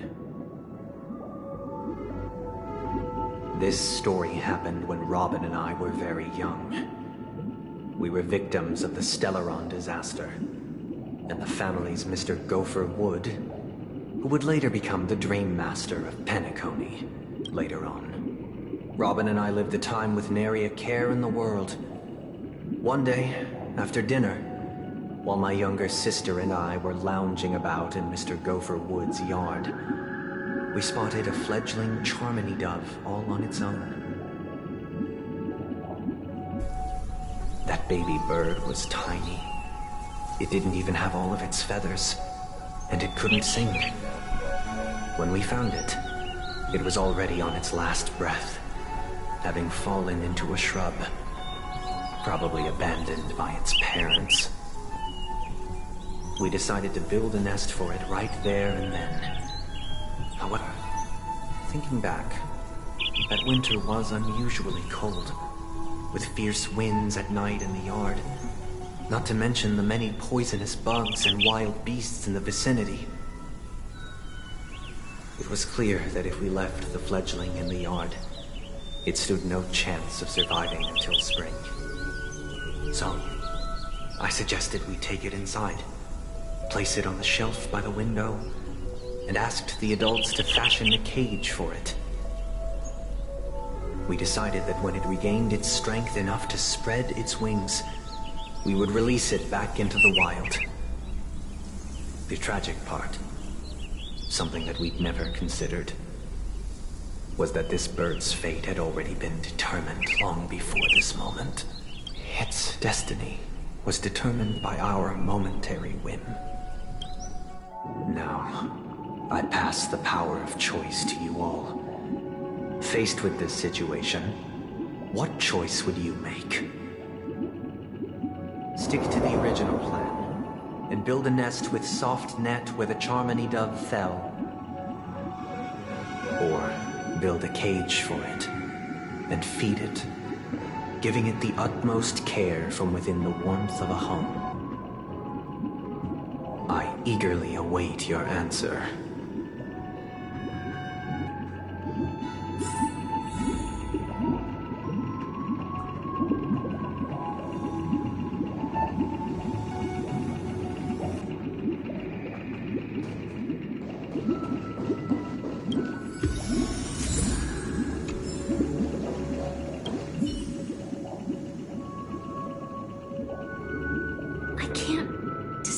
His intentions right now, but based solely on that question, I would probably choose to build that dove a cage. Even if I was gonna release it back into the sky, it'd have to be strong enough to fly first. If I left it where I found it, I fear it'd never get the chance to fly ever again.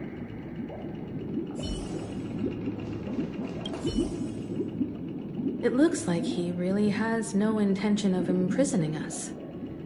If it's just a quiz, I suppose it's fine to humor him. Back to the question. I would personally choose to build the little Charmony dove a cage. No special reason. I do think that a fledgling should have the right to fly into the sky. But if it can't even live to that point, then there's nothing to talk about to begin with. That guy just casually throws this kind of question at us? What exactly is his deal?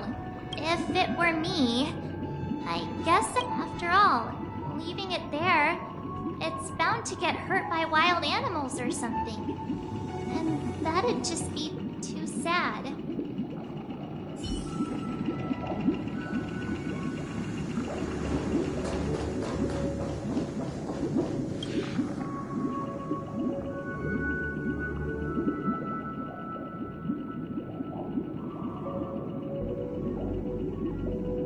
Interesting. Since you've made up your mind, allow me to reveal what fate this choice will bring to the fledgling. From what I've observed, there are at least 3 predators in that yard that prey on small birds. The Vossical Scorpion, Asdana Wolverine, and the Huntington Winged Snake.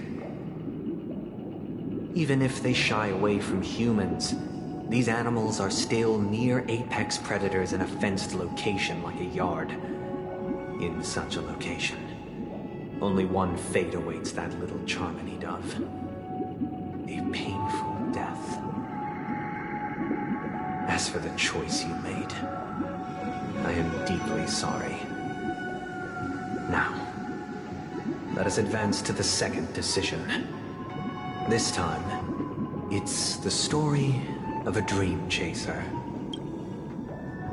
This story happened when I was appointed as Bronze Melodia, a position exclusive to the Oak family, charged with listening to the problems and vexations of Dreamscape residents, and providing them with the relevant guidance. It was during that period that I had the opportunity to hear voices from all corners of the Dreamscape. Joy, sorrow, arrogance, regret. The complex tapestry of human nature that formed the world. And I was fortunate to catch a glimpse of it. He was a dream chaser, and an illegal stowaway. Just like the rest of them, he came to Peanacony in search of a better life. Except that, to most people, the price he paid, I suppose you could say it was everything. He told me, I sold everything I could at home. The house, the land, even his 2 children. He said he could not afford to raise them. He had a plan in place. He would buy back his children once he had made his fortune, and enjoy Peanacony's beautiful dream with them. Alas, his plan to smuggle himself was somewhat clumsy, and he was sniffed out by those pig-headed after hearing the Dream Chaser's story. I immediately appealed to the Bloodhound family to cease their pursuit. That way, at least he could live peacefully. But I was still too naive to the ways of the world. I'll tell you the outcome soon. For now, I'd like you all to make a choice. Will you do as I did, and try to convince the Bloodhound family to stop their pursuit, so that the Dream Chaser may live peacefully and realize his wishes? Or will you remain silent, leaving him to languish while the hounds are hot on his heels, until his inevitable judgment arrives? I look forward to everyone's decisions. Who knows? Perhaps they might even alter the outcome of this tragedy.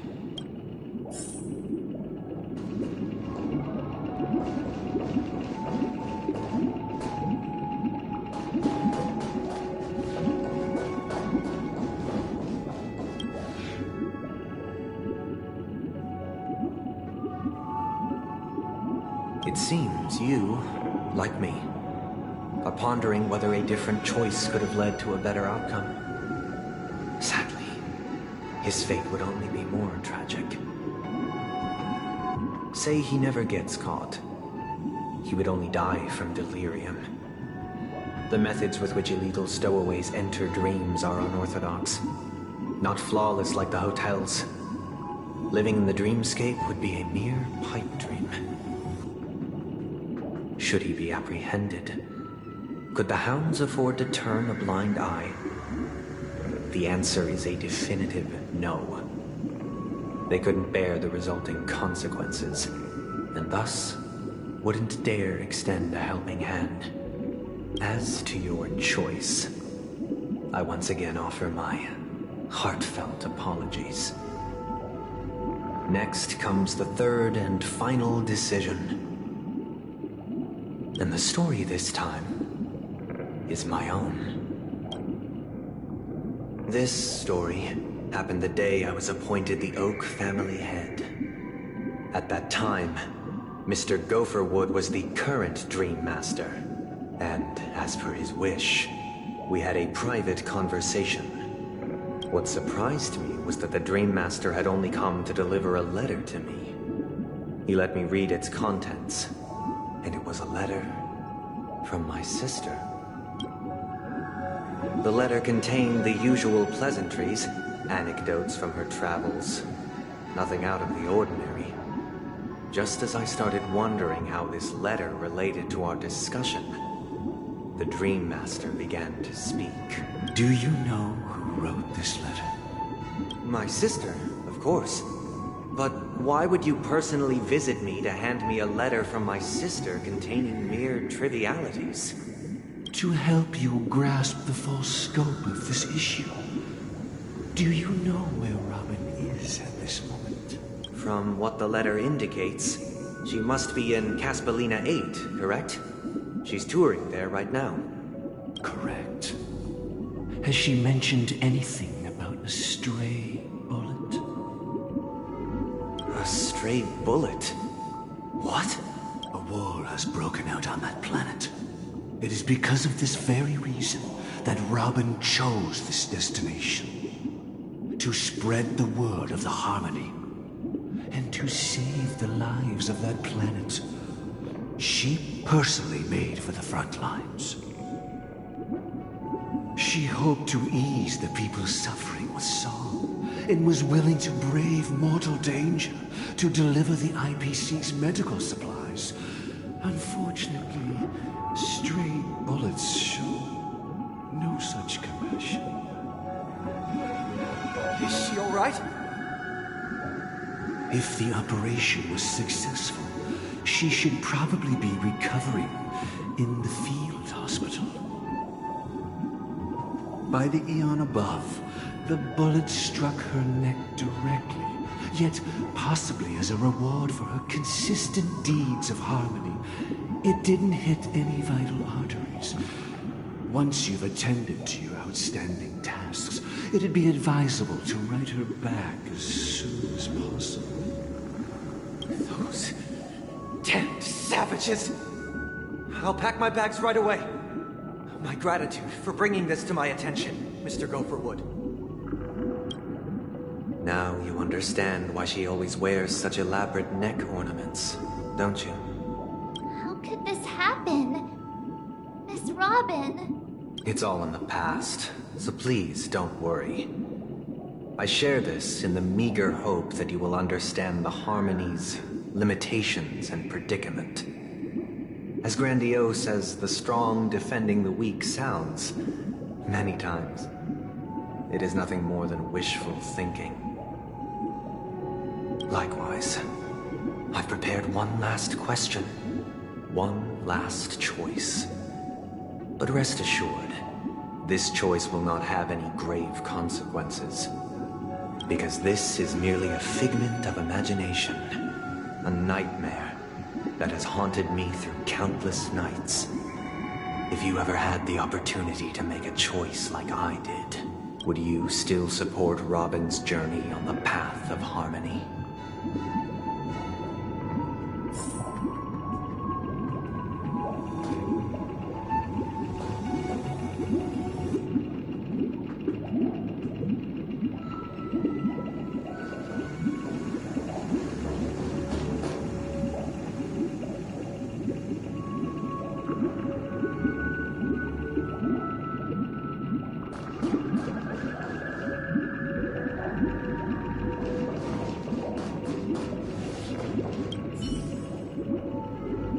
I often feel like I've dreamt of similar scenes on certain nights.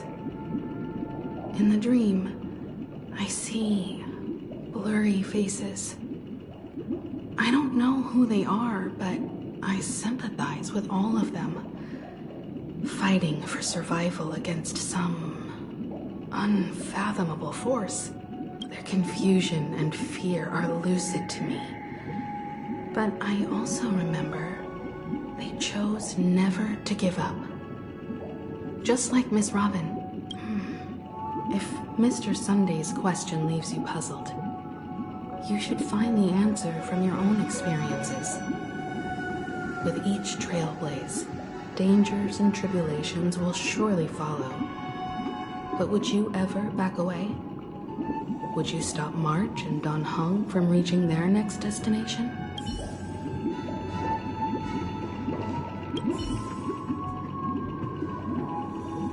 Miss Robin's courage is admirable. And here I was thinking she was just another superstar celebrity. But the fact that she's also Mr. Sunday's younger sister? No, I doubt he'd wish harm on his own flesh and blood, no matter how grand the ambition.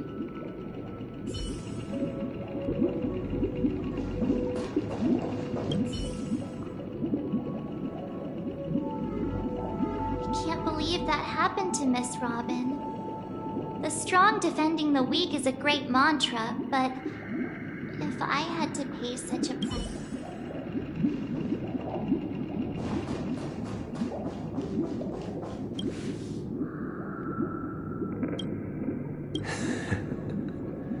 I see. I am now aware of everyone's stances. Raising these questions merely serves to illustrate one point. The plight of Peanacony cannot be salvaged by the harmony. The true foundation for a sweet dream paradise can only be established through the order where the strong govern the weak. I know the suffering of being tormented, the turmoil of losing your way, how sorrow and even despair set in when matters don't work out. All of this causes me unending pain, because this is not what happiness is at all. We must teach the weak how to live a happy life. And this life isn't some noble propriety that the upper crust preaches, but in definitive terms, a way of survival that belongs to everyone. So what is your definition of living a happy life? Good question. Human consciousness is fundamentally an illusion, a cage known as self-worth. People lured in by this illusion make mistakes, yet still ask that external influences bear the burden. When one mistake after the next permeates the masses, they become impossible to trace. Thus, the amassing of these individual cages culminate to form a prison, a place dictated only by the rule of survival of the fittest. Nature is always accompanied by predation and sacrifice. Its antithesis is known as order. That is what I want to do. Unite people's happiness under the banner of order.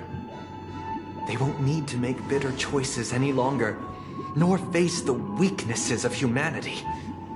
They can cast aside their primal instincts to build a haven for mankind. Simply describing thoughts is far too abstract, so allow me to provide a simple example.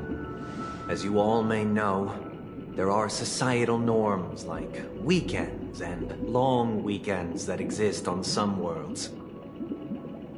During these hard-earned rest days, people are given the chance to extricate themselves from the stresses of everyday life, allowing a certain tranquility to return to their souls.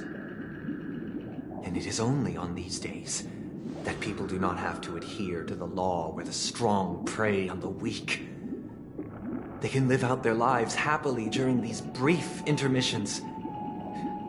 It's just a pity that 2 or 3 days are still too fleeting compared to the span of a lifetime. From where I stand, society's ideal system should be 7 rest days. Following Sunday, there should ensue a second, a third, and indeed an infinite procession of Sundays. This should be the face of the new world. Idyllic, eternal, peaceful days. And thus, every person can return to their base selves in this utopia. Some gaze in reverence at the stars, pouring their whole beings into calculating the distance between us and the isolated world of Pagana. Meanwhile, some seek refuge in quiet corners, holding one another, unencumbered by the chains of unwelcome obligations. There would be no need to bear the hardships of reality. Only in this way can humanity face the inevitable end with the purest of spirit, living a life of dignity. This is what it is to live in bliss. Miss Firefly, you who are stricken with entropy loss syndrome, you of all would surely understand this.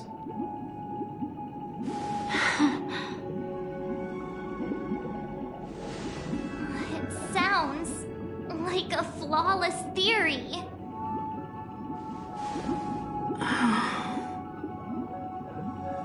But what is the price to attain all this?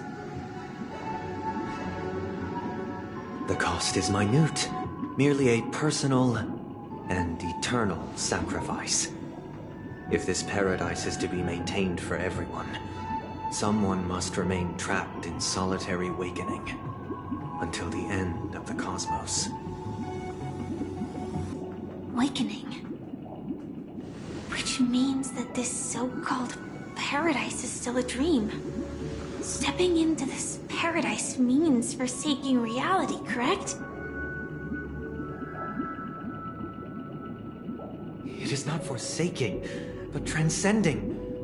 Flesh, blood, sorrow, weakness. If the physical is the root of spiritual suffering, it is only logical that we defeat it. But in this supposed bliss, people won't have defeated their demons. The chance to overcome their tribulations would be forever lost to them. In other words, it is an escape. That's another way of understanding it. But there is no shame in escape. On the contrary, the seeds of escape exist in everyone's hearts. Don't you agree, Miss Firefly? And as to why we sleep, it is because we are afraid to awaken from our dreams.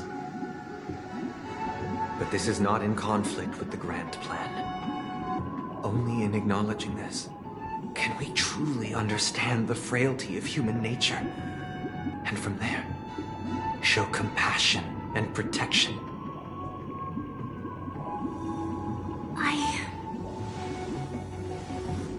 I admit that you are a born leader. Your perspective on humanity brims with pessimism. Yet you express compassion for all, even when your heart pities them.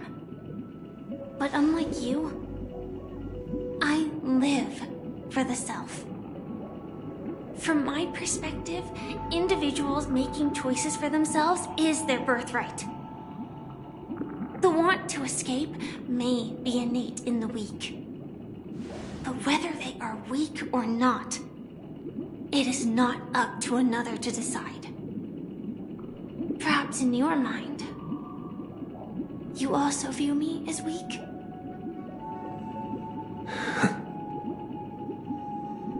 Because I don't think so.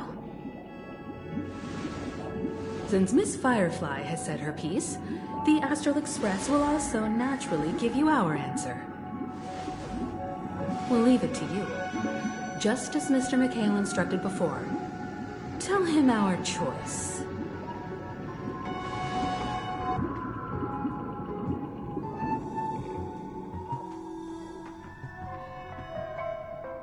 What is this place? Does this place ring any bells, Misha? I don't know, but I feel a sense of deja vu. What is this place? It's the realm within a dream bubble.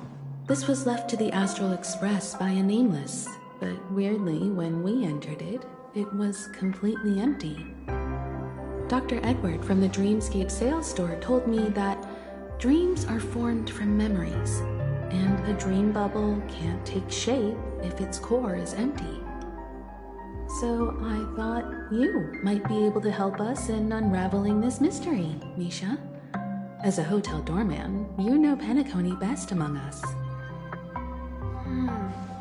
I don't know much about dream bubbles, but if you want to figure out what this mansion is, I'll do my best. I'm counting on you then.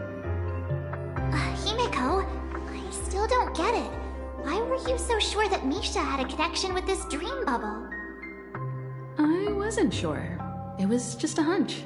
But since Misha feels familiar with this place, my hunch might be correct.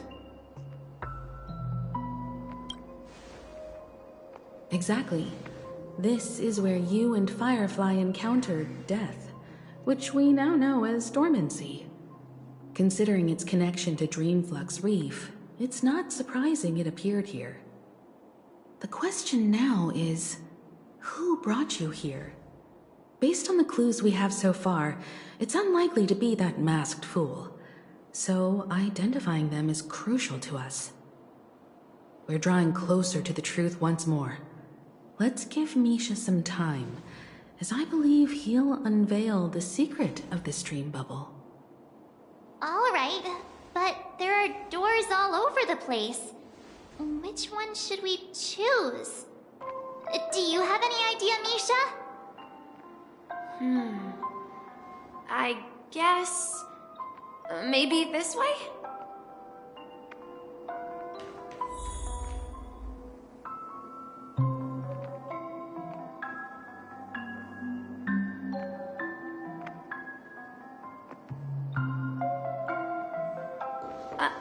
I'm not entirely sure, but let's give it a try.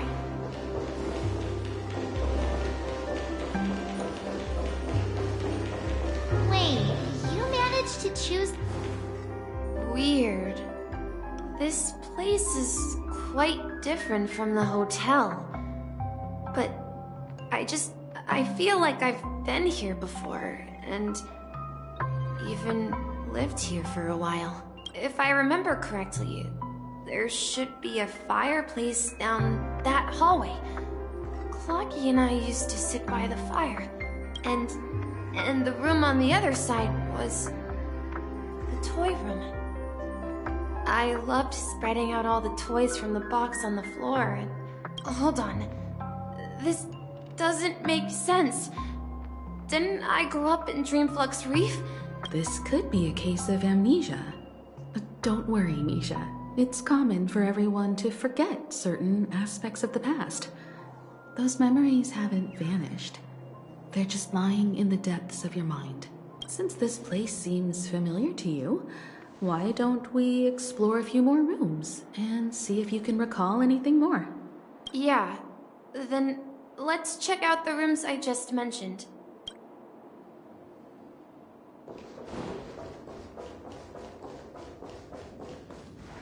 Mikhail, that's the name. Now we all know him as the Watchmaker. So, who is he talking to? Do you know anything about it, Misha? I'm sorry. I don't know much about the Watchmaker.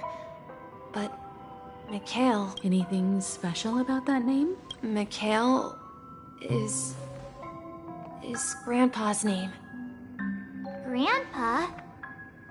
Do you mean you're the Watchmaker's grandson? But we haven't heard anything about the Watchmaker having descendants. And the name Mikhail is not rare. Perhaps it's merely a coincidence. Could you tell us more about your grandpa, Mikhail? Yeah, sure. He was a seafarer who fearlessly ventured into mysterious seas and storms. He was always on the sea and had lots of friends who accompanied him on his travels. He didn't want me to call him Grandpa because that would make him sound old. He believed he was still young. The name Mikhail was given to him by his parents, Mihaly and Elise, both renowned seafarers.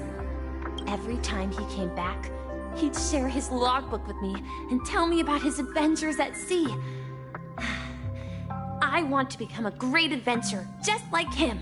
It appears that the seafarer has nothing to do with the watchmaker. So, perhaps it's just a coincidence? So, where is your grandpa now? He went off on a new journey. So, where has Clocky gone? Did he leave to protect Dreamville?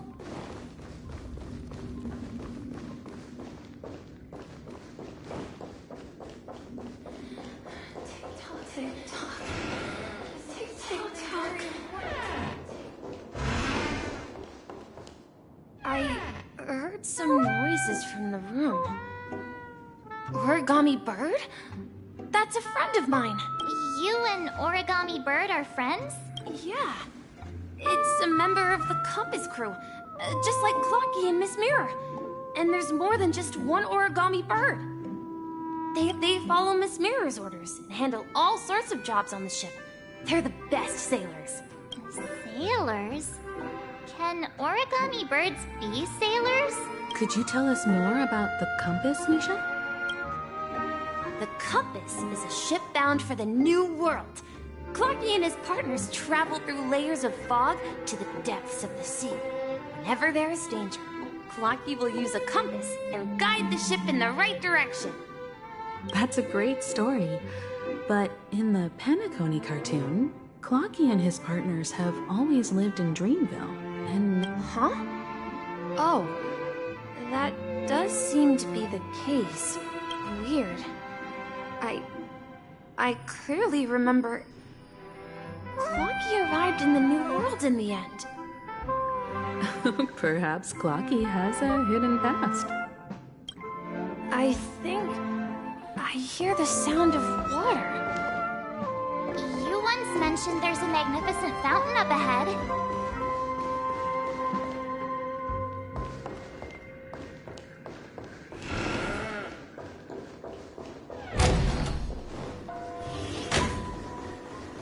Look, there it is! The water resembles a precious jewel, embedded in the dreams of all seafarers. Every time I gaze at the shimmering lights beneath the waves, it feels as though I'm back in this place. Have you recalled anything, Misha? Yeah. I saw these sentences in Grandpa's logbook. He used to say that despite the perils of the sea, whenever he stood on the deck in the afternoon, overlooking the sparkling waves, he would think of this fountain in front of his house. He often said that those moments felt like returning to his family's side, and the difficulties at sea didn't seem quite as challenging. You know, I quite understand such sentiments.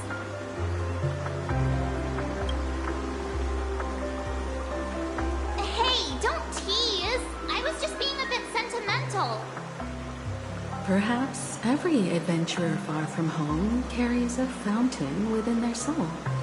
Even though the other side of the sea remains shrouded in the unknown, the fountain in front of his house serves as a compass, leading him back to his cherished ones. Yeah. While Grandpa was at home, we would stand by the fountain and place the compass, a toy boat that I made, into the pool. Back then, I would ask him when I could go on adventures like him, and he would always laugh and say I was still too young. It seems this Mikhail is truly a seafarer and has nothing to do with the watchmaker. Yeah. Based on Misha's recollections, the scenes in the dream bubble appear to be his childhood memory. But this raises more questions. According to Misha, he was clearly born on an oceanic planet and led an ordinary life. Could this be some sort of... I'm sorry. I don't know, but my memories keep pouring out uncontrollably. Perhaps I'll remember more things if we go further. I wish to share. We're going to the opposite side, right? No. We should turn... Huh? Something feels different about this place. This is it. Up ahead is... Grandpa's study. study. It was in that room. Saw. The atmosphere in this room feels totally different.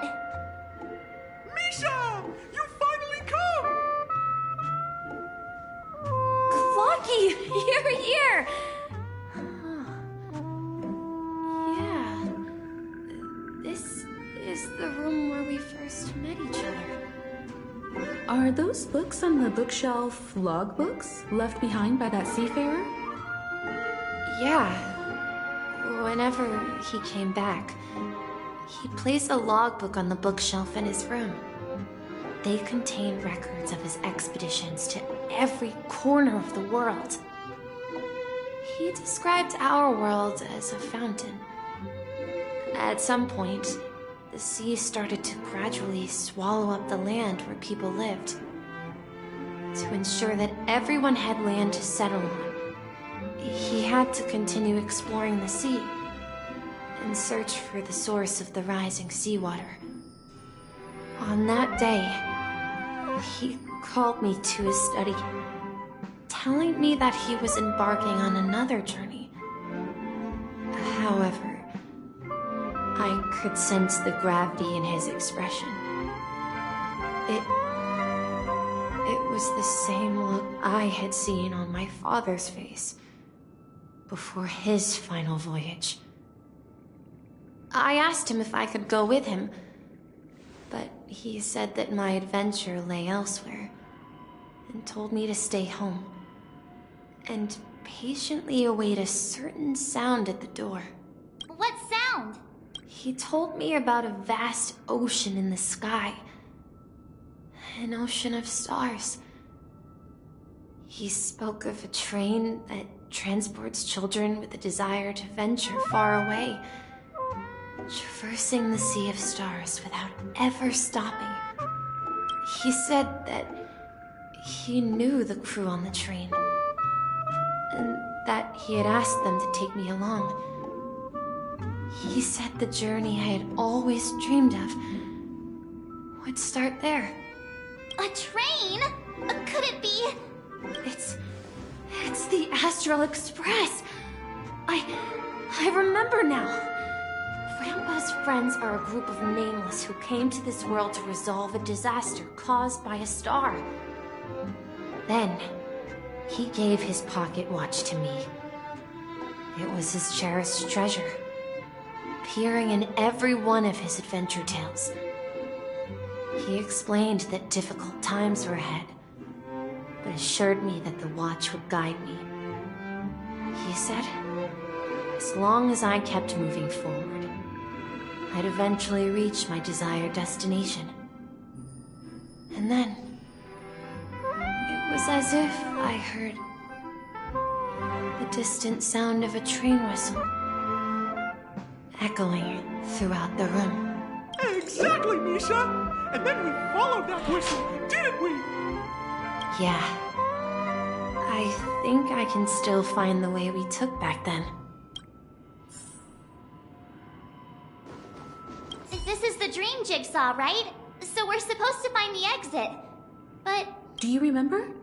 You said you obtained a mysterious shard when you stumbled into this place. Hey, the shape seems to match. So this shard is also connected to Misha? Looks like we're just one step from revealing the truth. Let's get to the other side and investigate.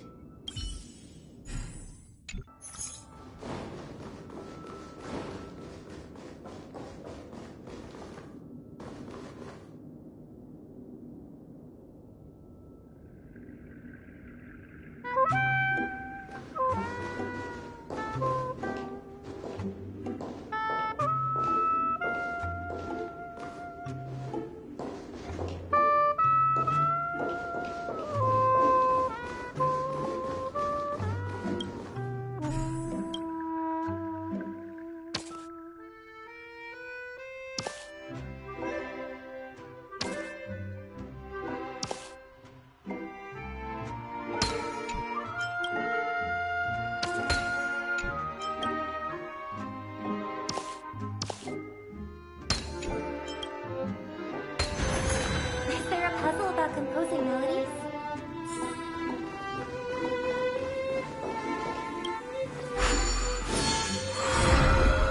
This is it. This is my room of clocks.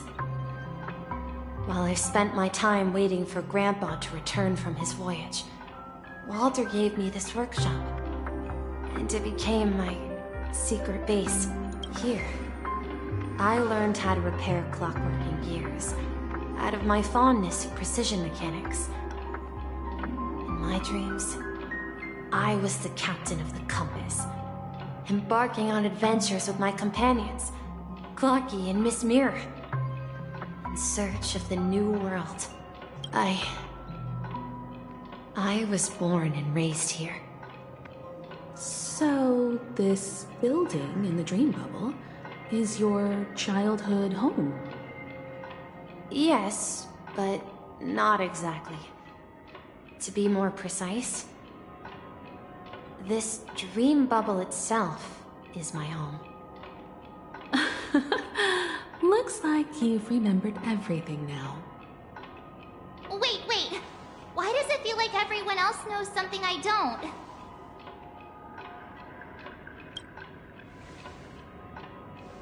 Marge, do you remember when she mentioned a clocky that only she could see?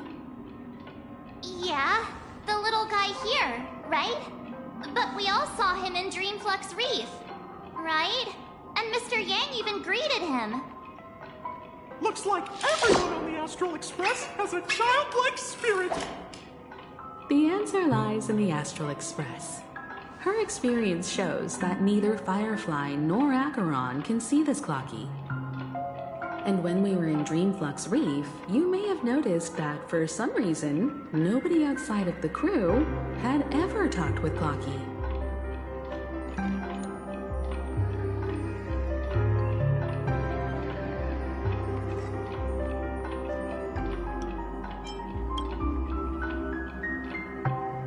A mimetic life that can only be seen by a select few.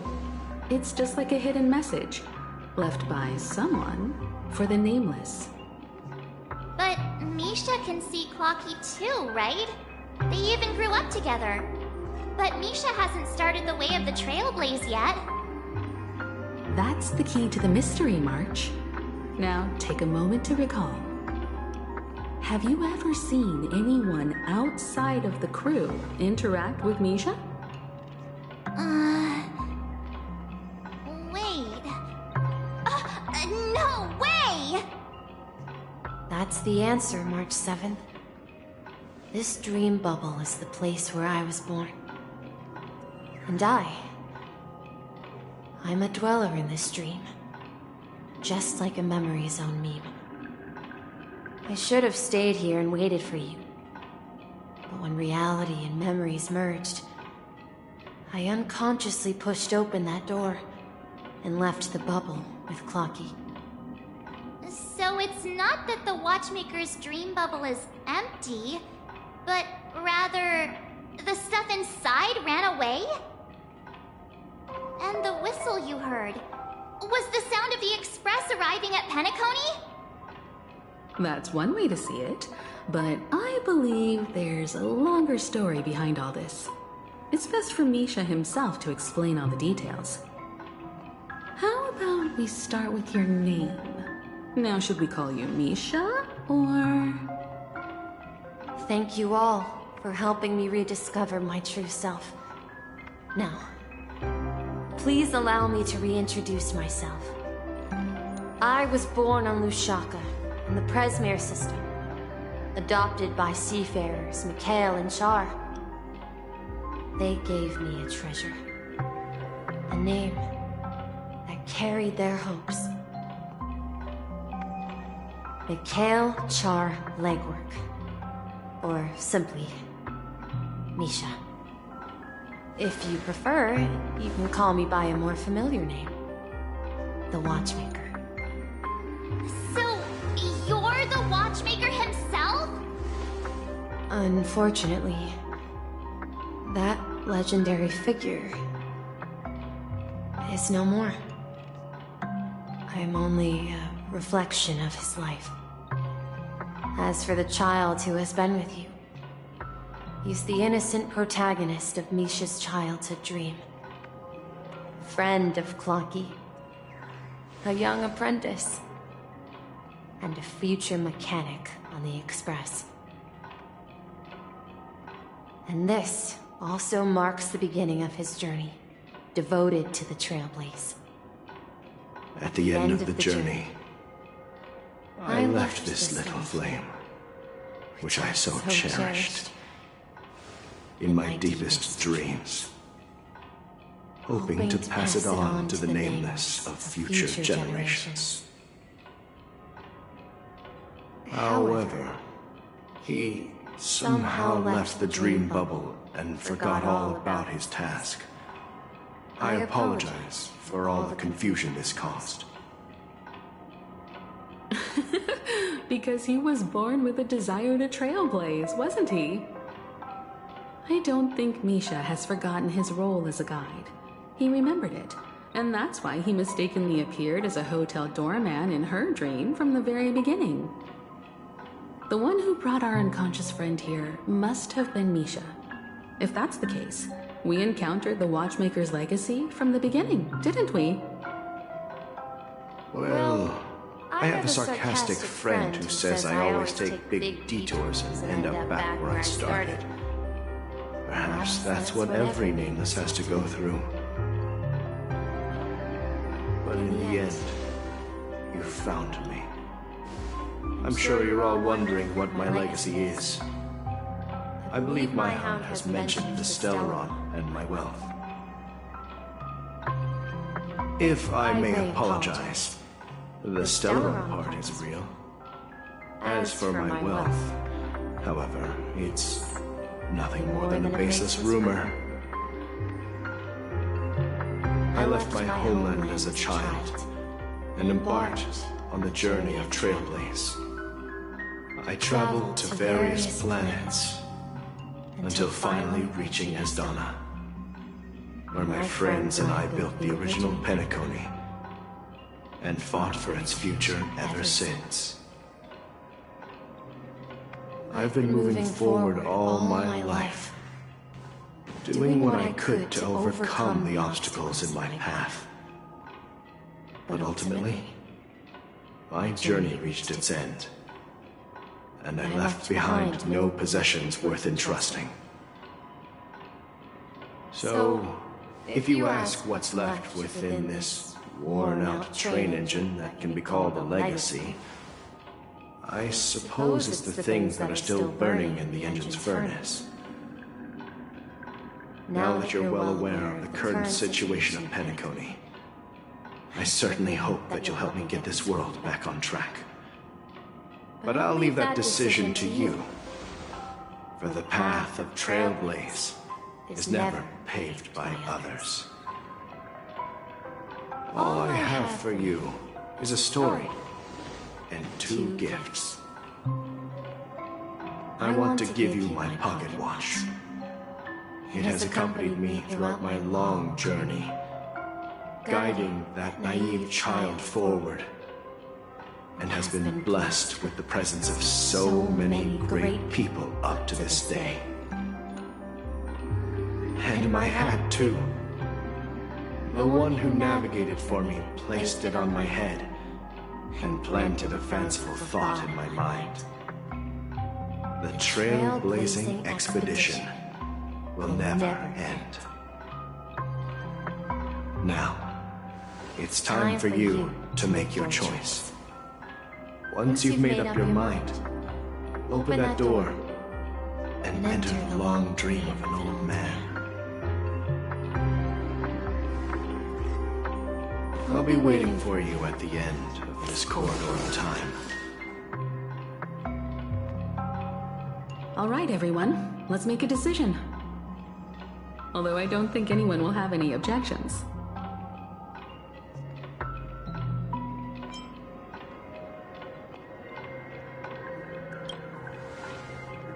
Of course. We've come this far. Surely there's no other option than moving forward.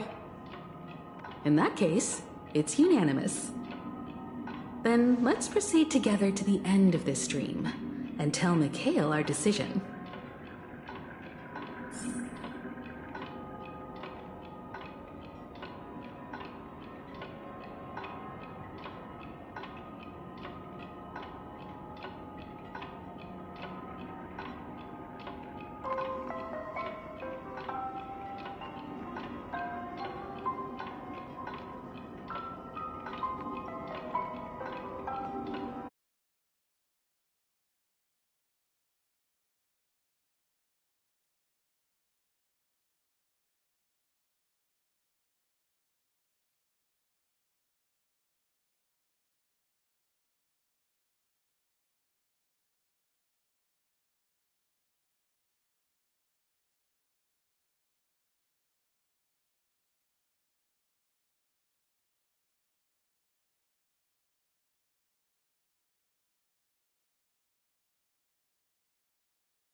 Mikhail, where are you going?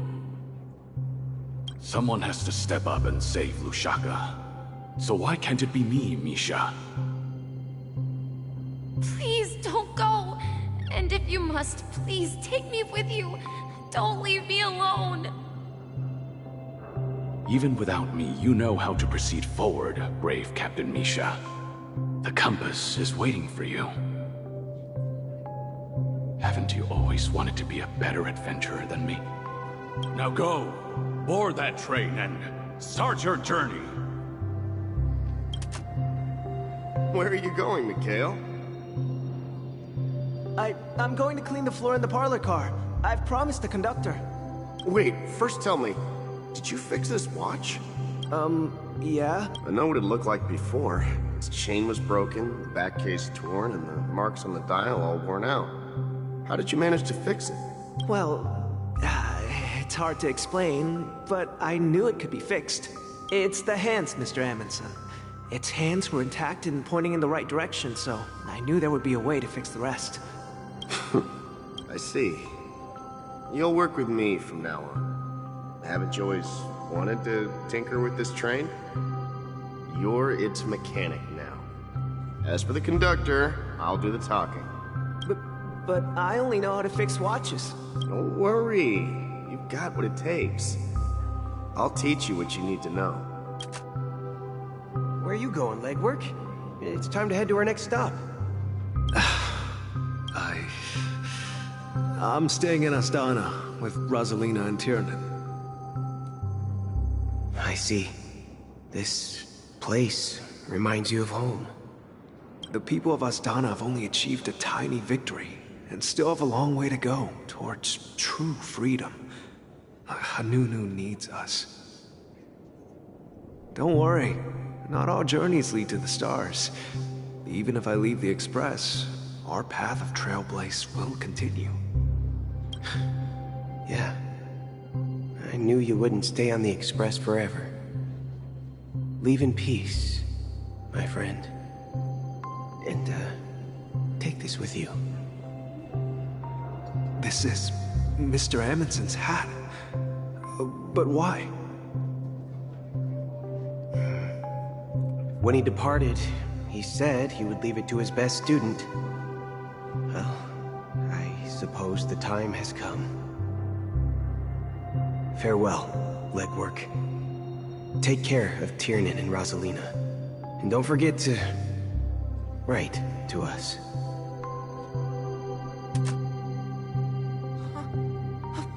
Where are you going, Watchmaker? Don't worry, Micah. Just going on a little trip. Someone has to be at the forefront of the interstellar frontier, and I'm the only former Nameless in Peanacony. So why can't it be me? Because you're all we have. Have you forgotten about Tiernan? The cosmos is way more dangerous now. What will happen to Peanacony if we lose you too? But what will happen to Peanacony if we don't find a way out? Ah, Tiernan. How can I ever forget him? I've spent countless sleepless nights asking myself why I didn't go with him back then. We Nameless won't stop. Don't worry, Micah. It's just a matter of getting back to my old profession. Just wait for me to come back. But if, and it's a big if I don't come back in one piece, then you'll become the next Watchmaker. Where are you going, old man? Oh, you're here. Answer my question. What are you up to? Relax, Gallagher. I just came up with a great idea. Wanna hear it? Oh, come on. Aren't all your ideas just ways to get yourself killed? I may be blunt here, but you're the last remaining hero in Peanacony. If you die too, the secret of the Stellaron will go to the grave with you. Yes, I'm afraid there's no way out in Peanacony, so I'll have to consider alternatives beyond Asdana. We'll organize a festival using the Watchmaker's legacy as a facade, and send invitations to the entire cosmos to gather people here. So, a desperate struggle against the family? Desperate? Don't we have you here, my friend? This task is challenging, but what hasn't been challenging for us along the way? Well, whatever you do, remember, make sure to send an invitation to the Astral Express. Misha! Where are you going? Oh, it's you, Clocky. Take me to Dreamflux Reef. Last night, I had a long dream about the day we met. I want to write down that dream. Write it down? Why? Oh, so I won't forget it. Do you remember how you got your name, Clocky? Of course!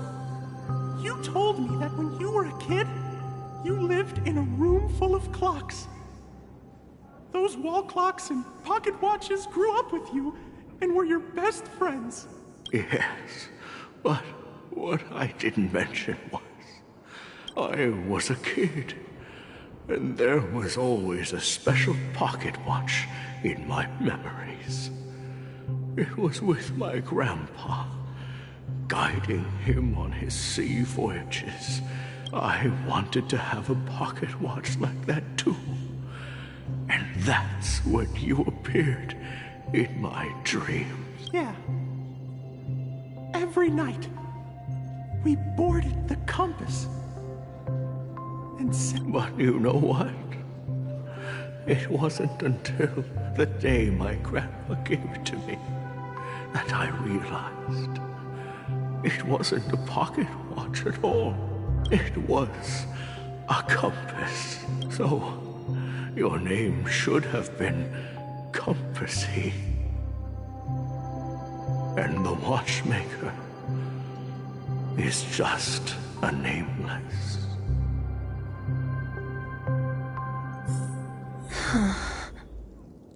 We've arrived at Dreamflux Reef.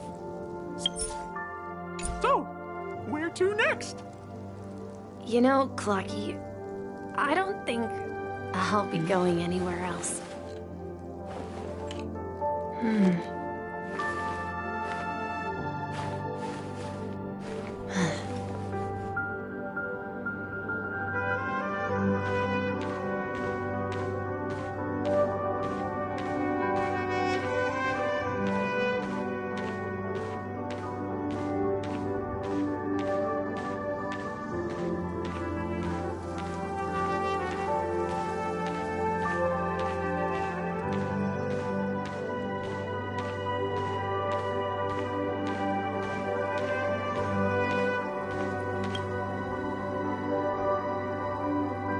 Traveled far enough. It's time for a little break. Oh. So, we'll set out again. When you're rested? No, I'll stay here. And then, this is where it ends. This is... where it ends? What do you mean, Misha? You told me that the trailblazing expedition would never end. Yeah, that's what I said. So now, it's up to you to decide your next destination. My next destination? What's that supposed to be? I've been following you. Misha?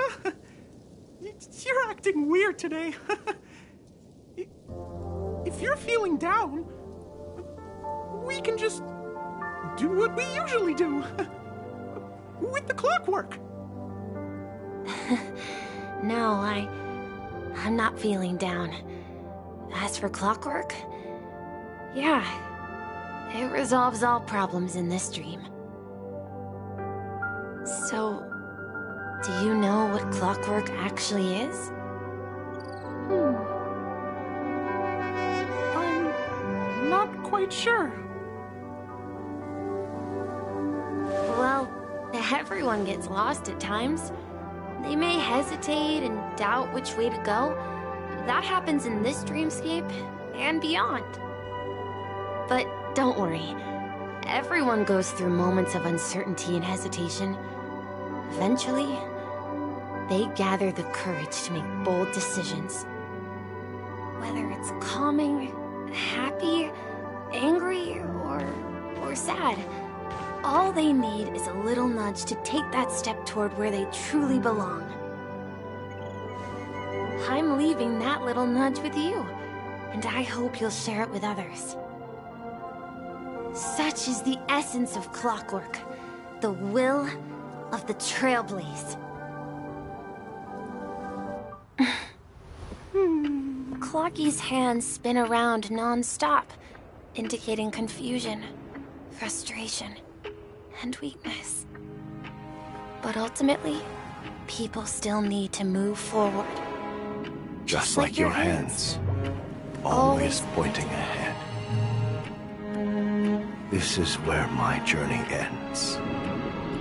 From now on, it is your path to walk. Trailblazing means taking paths your predecessors forswore and venturing even further. The Peanacony in Mikhail's dreams does not belong to order.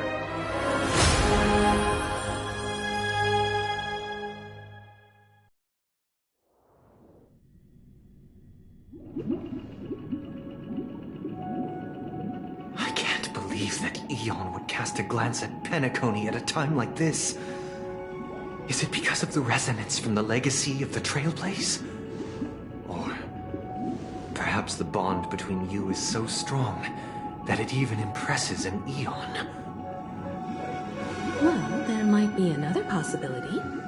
Perhaps they want to witness, on behalf of the fallen Eons, who will hold the future of Peanacony. If that's the case, on behalf of the Dream Master of Peanacony, and the 107,336 members of the Oak family, I'm extending a formal invitation to all of you. I'm cordially inviting you all to the Peanacony Grand Theater to participate in the upcoming Charmony Festival. And, of course, you won't be in the audience, but on center stage. Since the future of the Stellaron, Peanacony, and even the entire cosmos is at stake, let's draw a conclusion there, in all fairness. If you truly believe in Akavili's path, then show me their courage and determination.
Does that mean he wants to fight us during the Charmony Festival? I'm afraid so.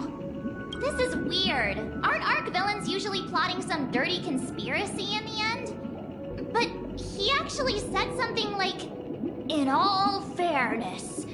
Could it be that he's underestimating us?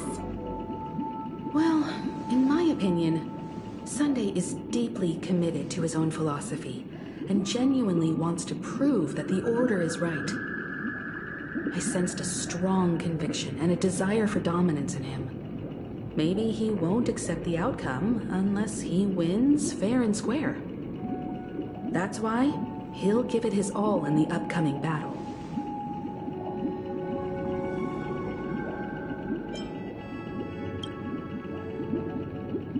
Are you backing out now?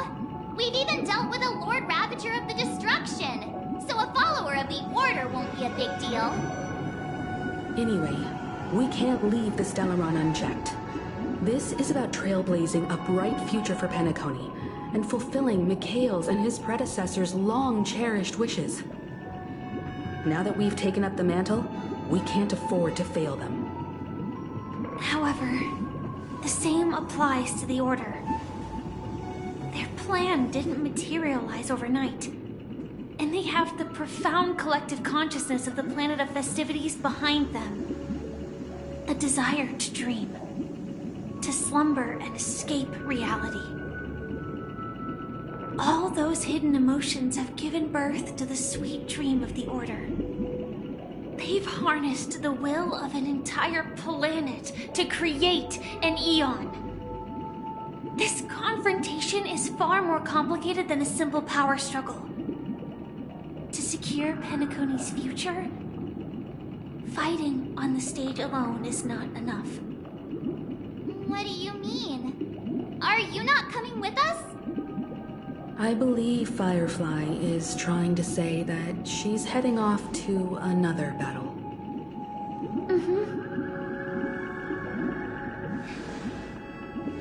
Before I left, the Destiny Slave told me that this journey would bring unforgettable rewards. Even though the script he gave me only had a few lines, I couldn't ignore them. Because one of the lines said, "I'll experience death 3 times in the land of the dreams." 3 times? This can't be serious, right? The first time was a painful death when I was stabbed by the Blade of Dormancy, which led to all subsequent events. The script will always come true, but in a way that will only be revealed when that page is turned. So now I've understood the meaning of my second death. And I am prepared to face it. If all goes well, my efforts will provide crucial support for you. Only by achieving victory in this battle can we secure a future for Peanacony. And only then, my third and final death won't come true in the most terrible form. The most terrible form? Does that mean... The true death. Where everyone in Peanacony loses themselves completely in the eternal sweet dream of the Order. We must do everything we can to prevent that. Have you made up your mind, Firefly?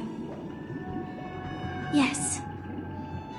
Otherwise, I wouldn't be here.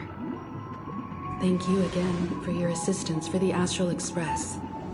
May we meet again, in reality. Yeah.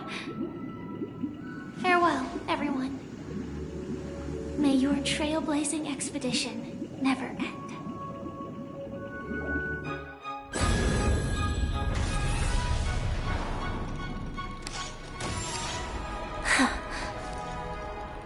I dreamed of a scorched earth. Everyone, are you ready? A new shoot sprouted from the earth. It bloomed in the morning sun and whispered to me. Like fireflies to a flame, life begets death. May we meet again in reality.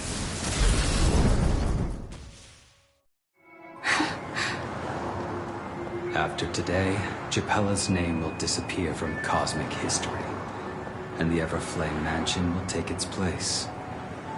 In the not-too-distant future, you'll receive an invitation. That's your next stop. Land of the Dreams. Peanacony. I hope you find whatever you seek there. Be it answers or salvation. You mean my 3 deaths?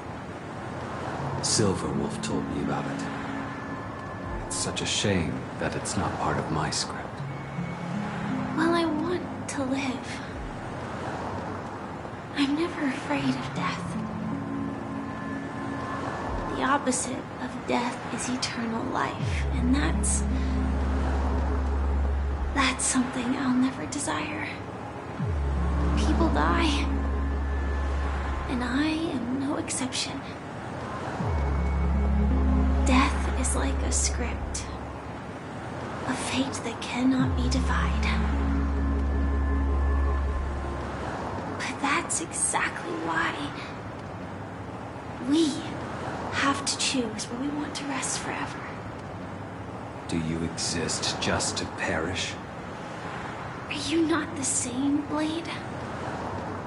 The end you desire is not one dictated by others. If I were to die now, I would only be a weapon. I believe I should die as a human. Though its definition escapes me, isn't this the answer that ordinary people look for their whole lives? A name that can be carved onto their tombstone. A tombstone that belongs to me once bore the inscription, Glamoth's Iron Cavalry. Then it changed to Stellaron Hunter. But one day, it will bear the name Firefly. And all the brilliance she showed at the end of her life.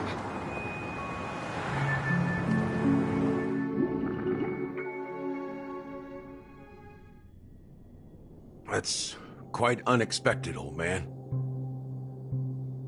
Who would have thought your crazy plan would actually work? Do all you nameless fools just act on a whim? I can sense that this false sweet dream is coming to an end. The nameless may be young, but they had the ability to achieve this goal. Just like you did in your time. It's a shame you won't be able to see it firsthand. Maybe I won't either. Once something fictional is seen through, it ceases to exist. Yeah, not just those nameless. Even Mr. Wings is just like you. Stubborn, won't listen or give up, no matter what. Well, fate is unpredictable, I guess. If we weren't bound by those cursed paths, maybe we could have had some good talks. But in the end, we managed to do it. And now we can find solace. Remember how those idiots cursed us? They said, "Go to hell, you worthless traitors." Well, I don't know if they really meant it, but if longing for freedom means going to hell, then I'll be joining you soon, you old fool. Let's get together and have supper again in hell. Oh, I almost forgot. There's one more thing. Here's to you. A glass of hello and goodbye, Trailblazer. To the imperfect tomorrow.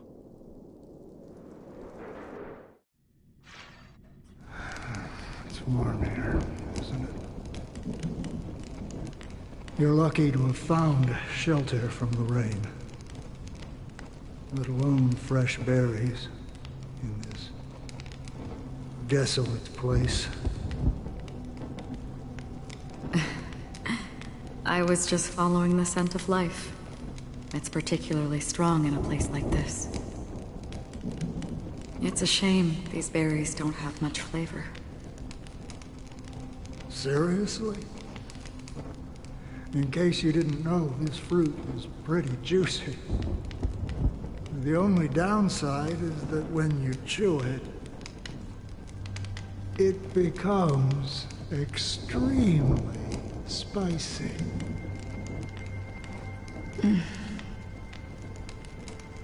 Have you lost your sense of taste? I can still taste certain things, like a faint sweetness. Before coming here, I stopped by a place called Orkron. It had barren cliffs and nights lit by bonfires. Burgundy snow would fall from the sky, and when it landed on my tongue, it tasted like raspberries. The flavor wasn't exactly sweet, but it left a lasting impression. When I think back on my past, I realize that what's tying everything together isn't the big events, but rather these small yet unforgettable moments. Don't worry about it. Losing oneself is a reality that every self-annihilator must face. At least I haven't completely lost my senses and memories yet. Well, congratulations on adding another footnote to your journey. By the way, are you always alone? No, I had a companion in Orkron. She's a short, nameless girl who aspired to explore IX. She always said she'd walk a path deeper and farther than Akavilis. Quite an ambition for such a small girl. So, what happened? She became stagnant water. Well, my condolences. Condolences. I don't need them. The girl left with a smile. She never regretted her choice and most definitely wanted me to say goodbye with a smile. So, that's what I did. That's proof that you're grieving for her. Or Perhaps I'm just afraid. Afraid? I rarely sense that emotion from you. What do you fear? I'm afraid I'll forget the 30 days I spent with her. Just like all the other days in my life. Most of them have already washed away with the rain, disappearing into an unseen realm. I fear that those vivid red memories will fade away too. There isn't much color left. And besides this faint, warm red, there's almost nothing. Hard to imagine. A ranger accustomed to bloodshed, destruction, and chaos finding warmth in the red color. Because I have experienced this warmth many times. Long ago, I promised someone that I'd bring it to more people. And that for every remaining moment of my life, I'd strive for a better ending for all. As long as this red color still lingers, I have a chance to fulfill that promise. It represents a burning fire, blooming flower, the berries in this cave, and life itself, fleeting yet still dazzling. In the end, it will lead me beyond the horizon of existence. And on the other side, I will cut off nihility. The one blessed by the sleeping and shapeless is considering how to kill them. That's truly pure nihility. But you're right about one thing. After spending so much time near this stagnant water, only when I look at this vibrant red fire do I realize that I'm still alive. When will this rain ever stop? Perhaps when the sorrows of the departed have finally quieted down, the sky will clear up.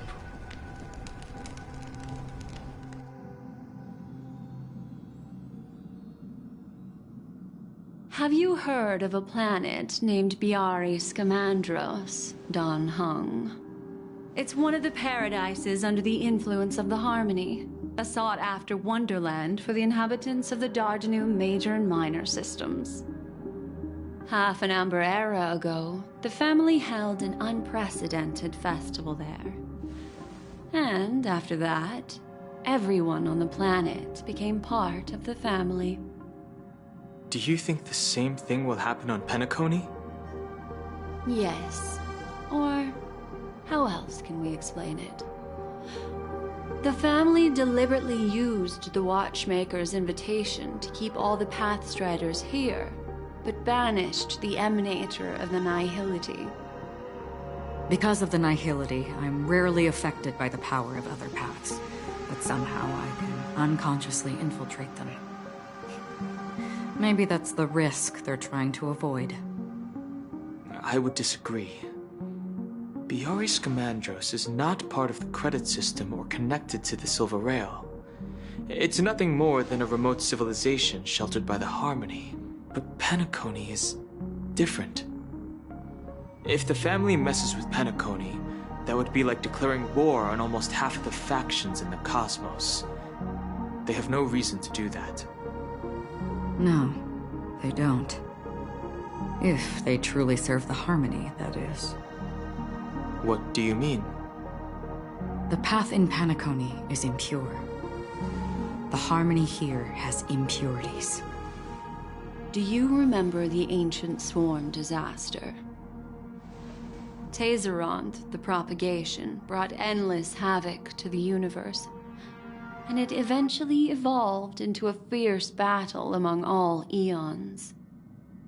2 paths lost their eons in that war, the propagation and the order.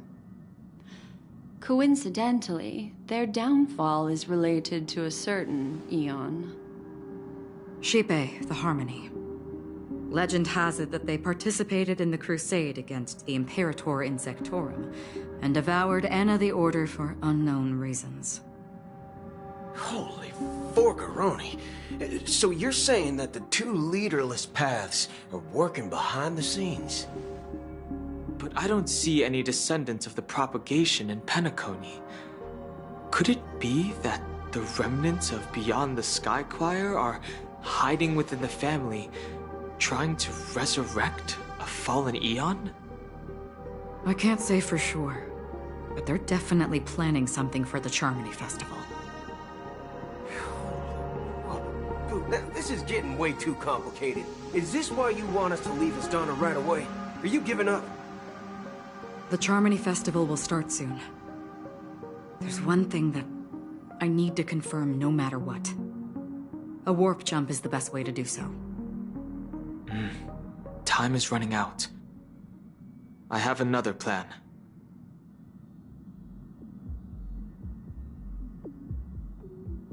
Hold on. Are you thinking of using the Jade Abacus of Allying Oath? Exactly. The assistance from the lawful Cloud Knights would be enough. Think it over carefully. You can only use that once in your lifetime. I have considered it thoroughly. My companions are... they're also once-in-a-lifetime treasures.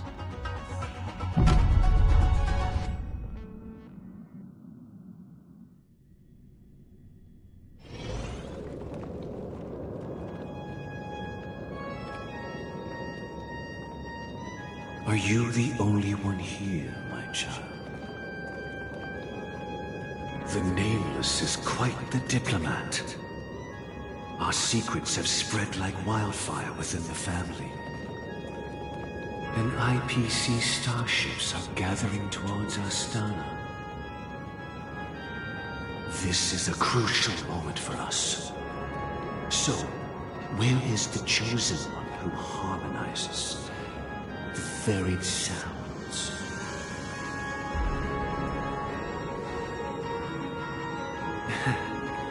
What do you mean, Master?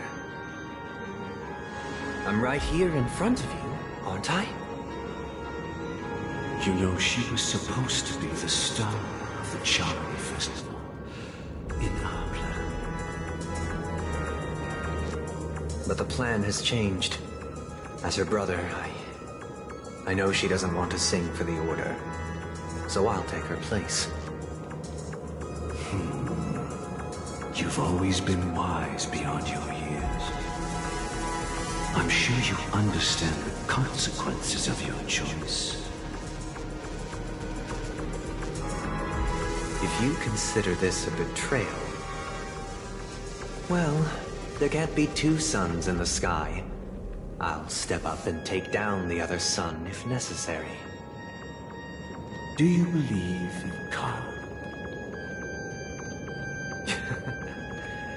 If karma exists, then everyone has their own karma. You have yours, and I have mine. And my karma has nothing to do with you, Mr. Gopherwood.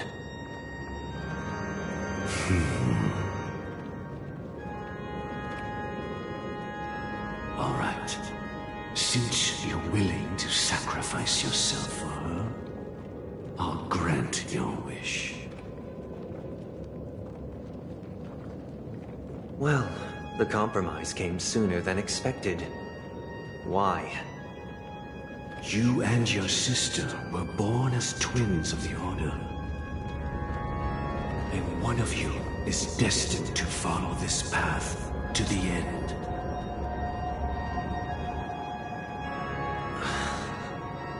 Is this part of your plan? Of course. You're still as clever as you were when you were a child. The opening is near. Go, my child. Seize the power of the Harmony and reveal your karma. I have one final question, Master. Why did you choose to bring the Order to Peanacony? Wouldn't it have been better to choose a desperate world, instead of a city filled with hope and dreams? Why? It's for justice, my child. If we lose justice in our hearts, we'll make the same mistake as the Harmony did. So, it's not you who manipulates the dreamscape with the Stellaron, but... Well, that's where our conversation ends. Go ahead. The 107,336 souls of the Oak family have dreamed of this moment too many times.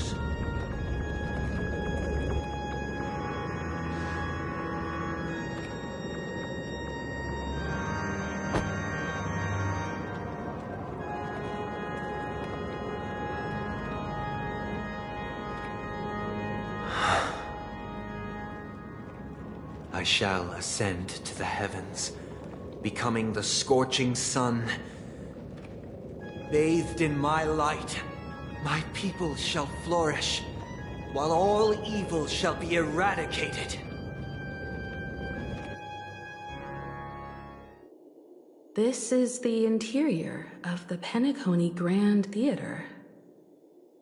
It's quite exhilarating to be flushed into the air by Soulglad. But why is the venue still closed when the Charmony Festival is about to start? And not only that, the entire theater is eerily quiet. No audience, no staff, no one around.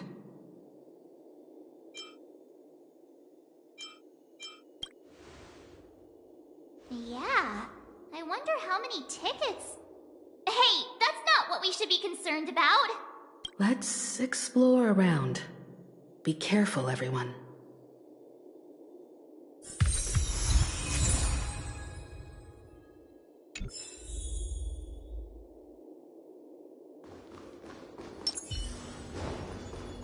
Stream forth!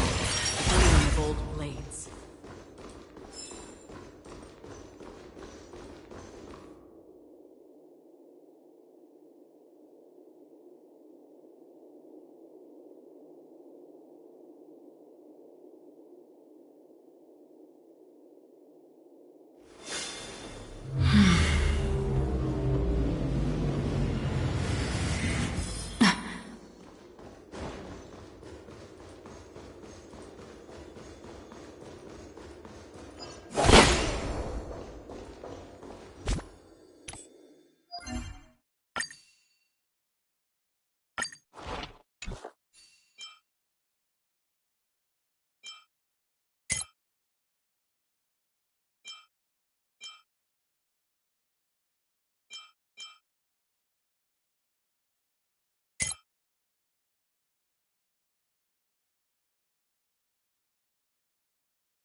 gosh, the atmosphere here is so creepy and unsettling. Even if there's no audience yet, there should be some staff around. Why is it so silent?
What I'm after is more than just jewelry.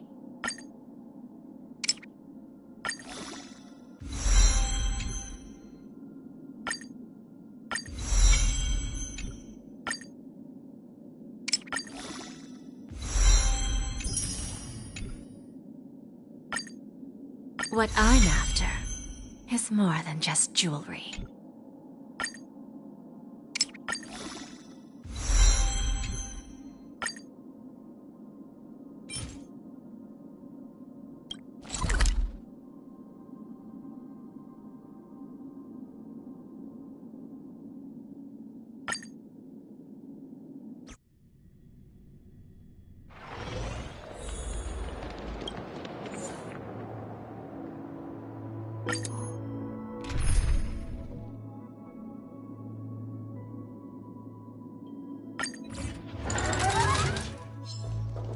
Storm's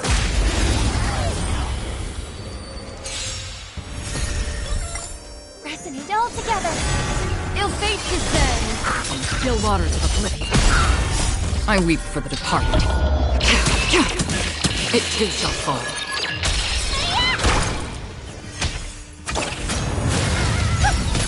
Ill tidings manifest. Destined for oblivion.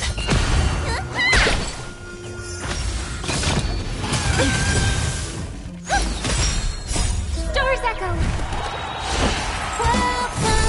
Ill fate descends. Beneath the waters lies an endless abyss. Still waters of oblivion.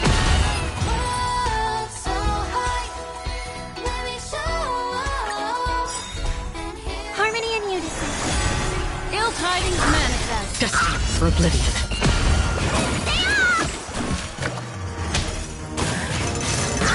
Familiar.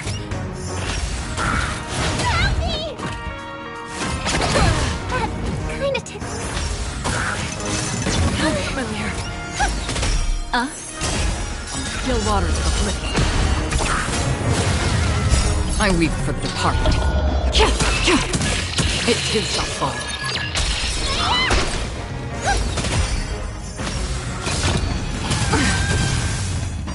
What's in your prescription?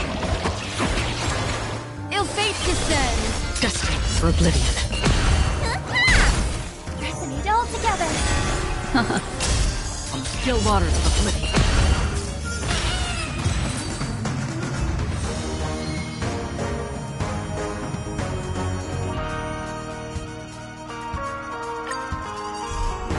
Harmony and unison. Stars echo. Ill tidings manifest. Beneath the waters lies an endless abyss. Destined for oblivion.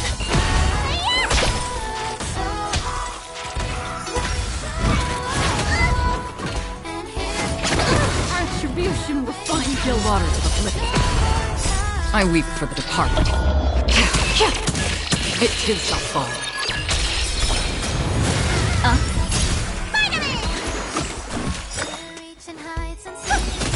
Destined for oblivion.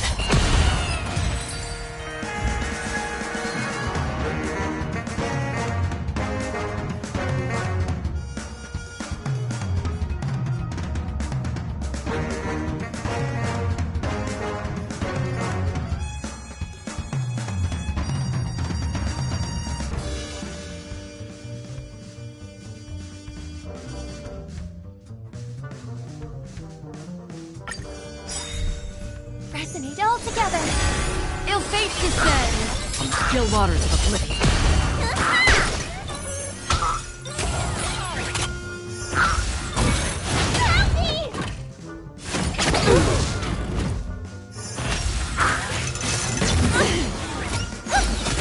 Destined for oblivion. I weep for the departed. It too shall fall. Ill tidings manifest. From still waters of oblivion. What's in your prescription? Beneath the waters lies an endless abyss. Harmony and unison. Stars echo. Destined for oblivion.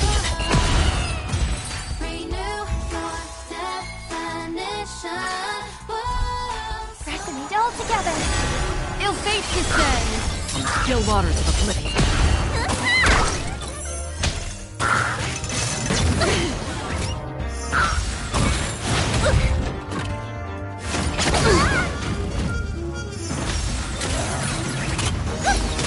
Ill tidings manifest. Destined for oblivion.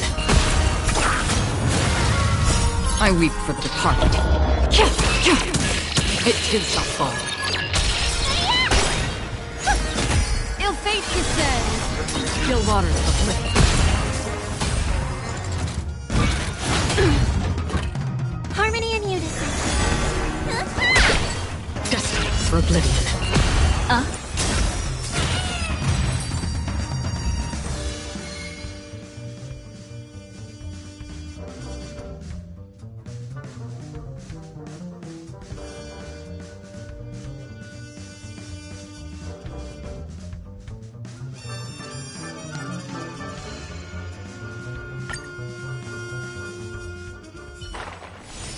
Another blood debt repaid.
What I'm after is more than just jewelry.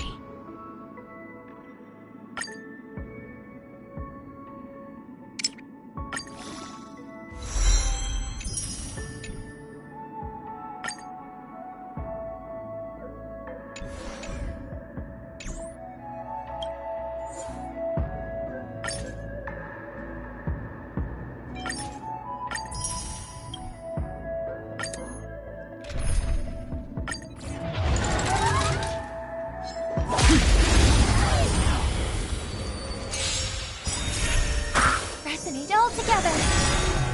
Stars echo. Ill tidings manifest. Beneath the waters lies an endless abyss. Still waters of oblivion. I weep for the departed. It too shall fall.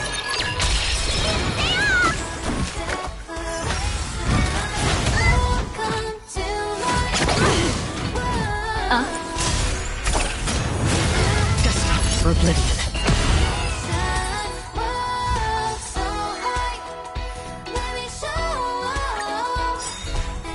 Harmony and unison. Ill fate descends on still waters of oblivion.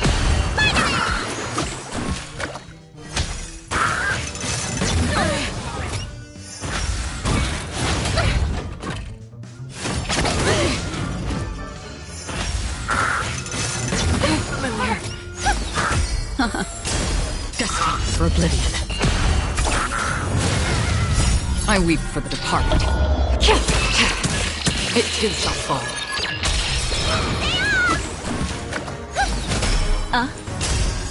Still waters of oblivion. What's in your prescription?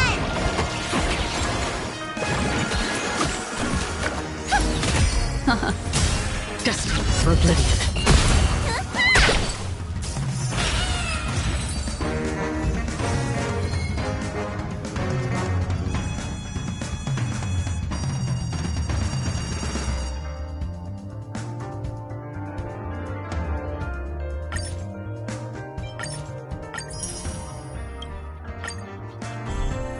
Resonate all together. Star's Echo! Still tidings manifest. Beneath the waters lies an endless abyss. Still waters of oblivion. How familiar. Attribution will find you. Ill fate descends. I weep for the departed. It too shall fall. Destined for oblivion.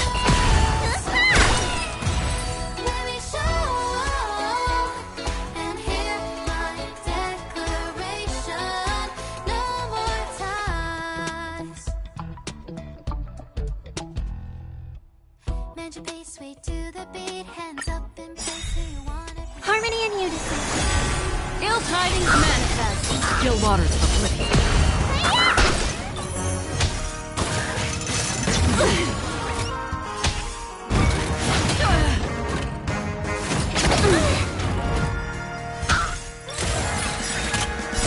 Beneath the waters lies an endless abyss. Destined for oblivion. I weep for the departed. It too shall fall. Ill fate descends. On the still waters of oblivion. What's in your prescription? Resonate all together. Star's Echo! Destined for oblivion.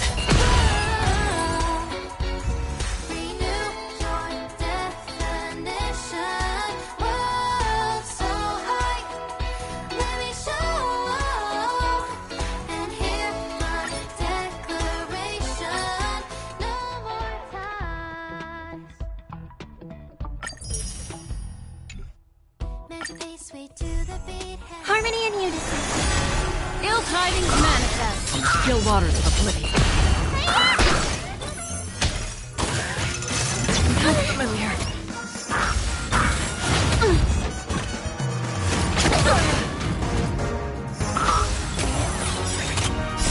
Beneath the waters lies an endless abyss.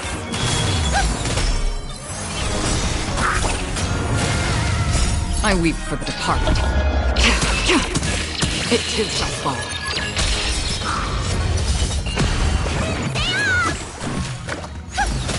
On the still waters of oblivion.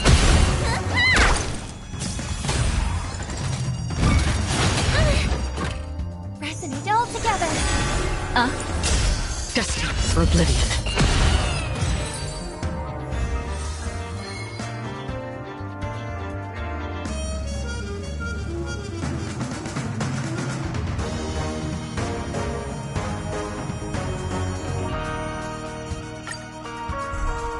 Harmony and unison. Star's Echo! Ill tidings manifest. Still waters of oblivion.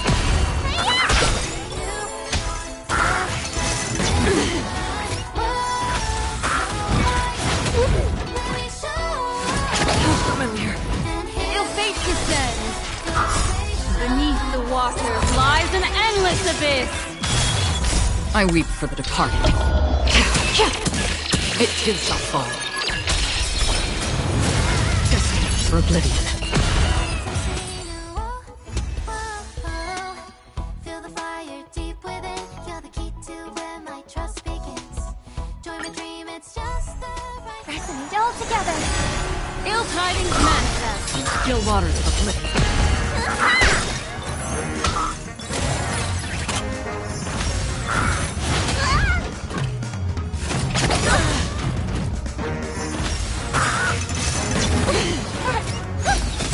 Ill fate descends. Destined for oblivion. I weep for the departed. It too shall fall. Star's Echo! On the still waters of oblivion.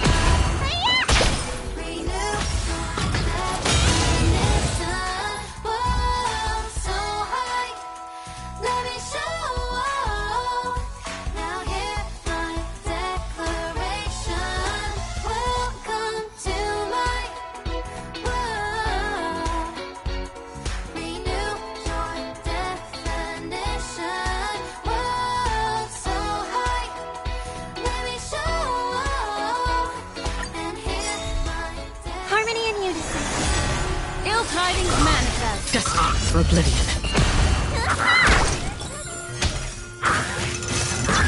Familiar. Retribution will find you. Beneath the waters lies an endless abyss.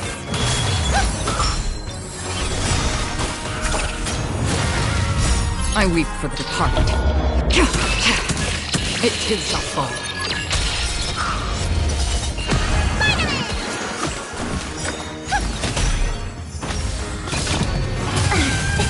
It's okay. What's in your prescription? Destined for oblivion. Let's meet all together. Stars echo. Still waters of oblivion. Renew your definition. Whoa, so high. Let me show. Now hear my declaration. Welcome to my world. Renew your definition. Whoa, so high. Let me show.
What I'm after is more than just jewelry.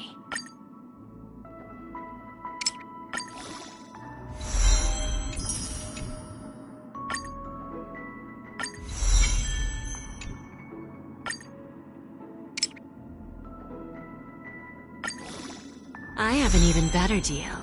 Why don't you come hear about it?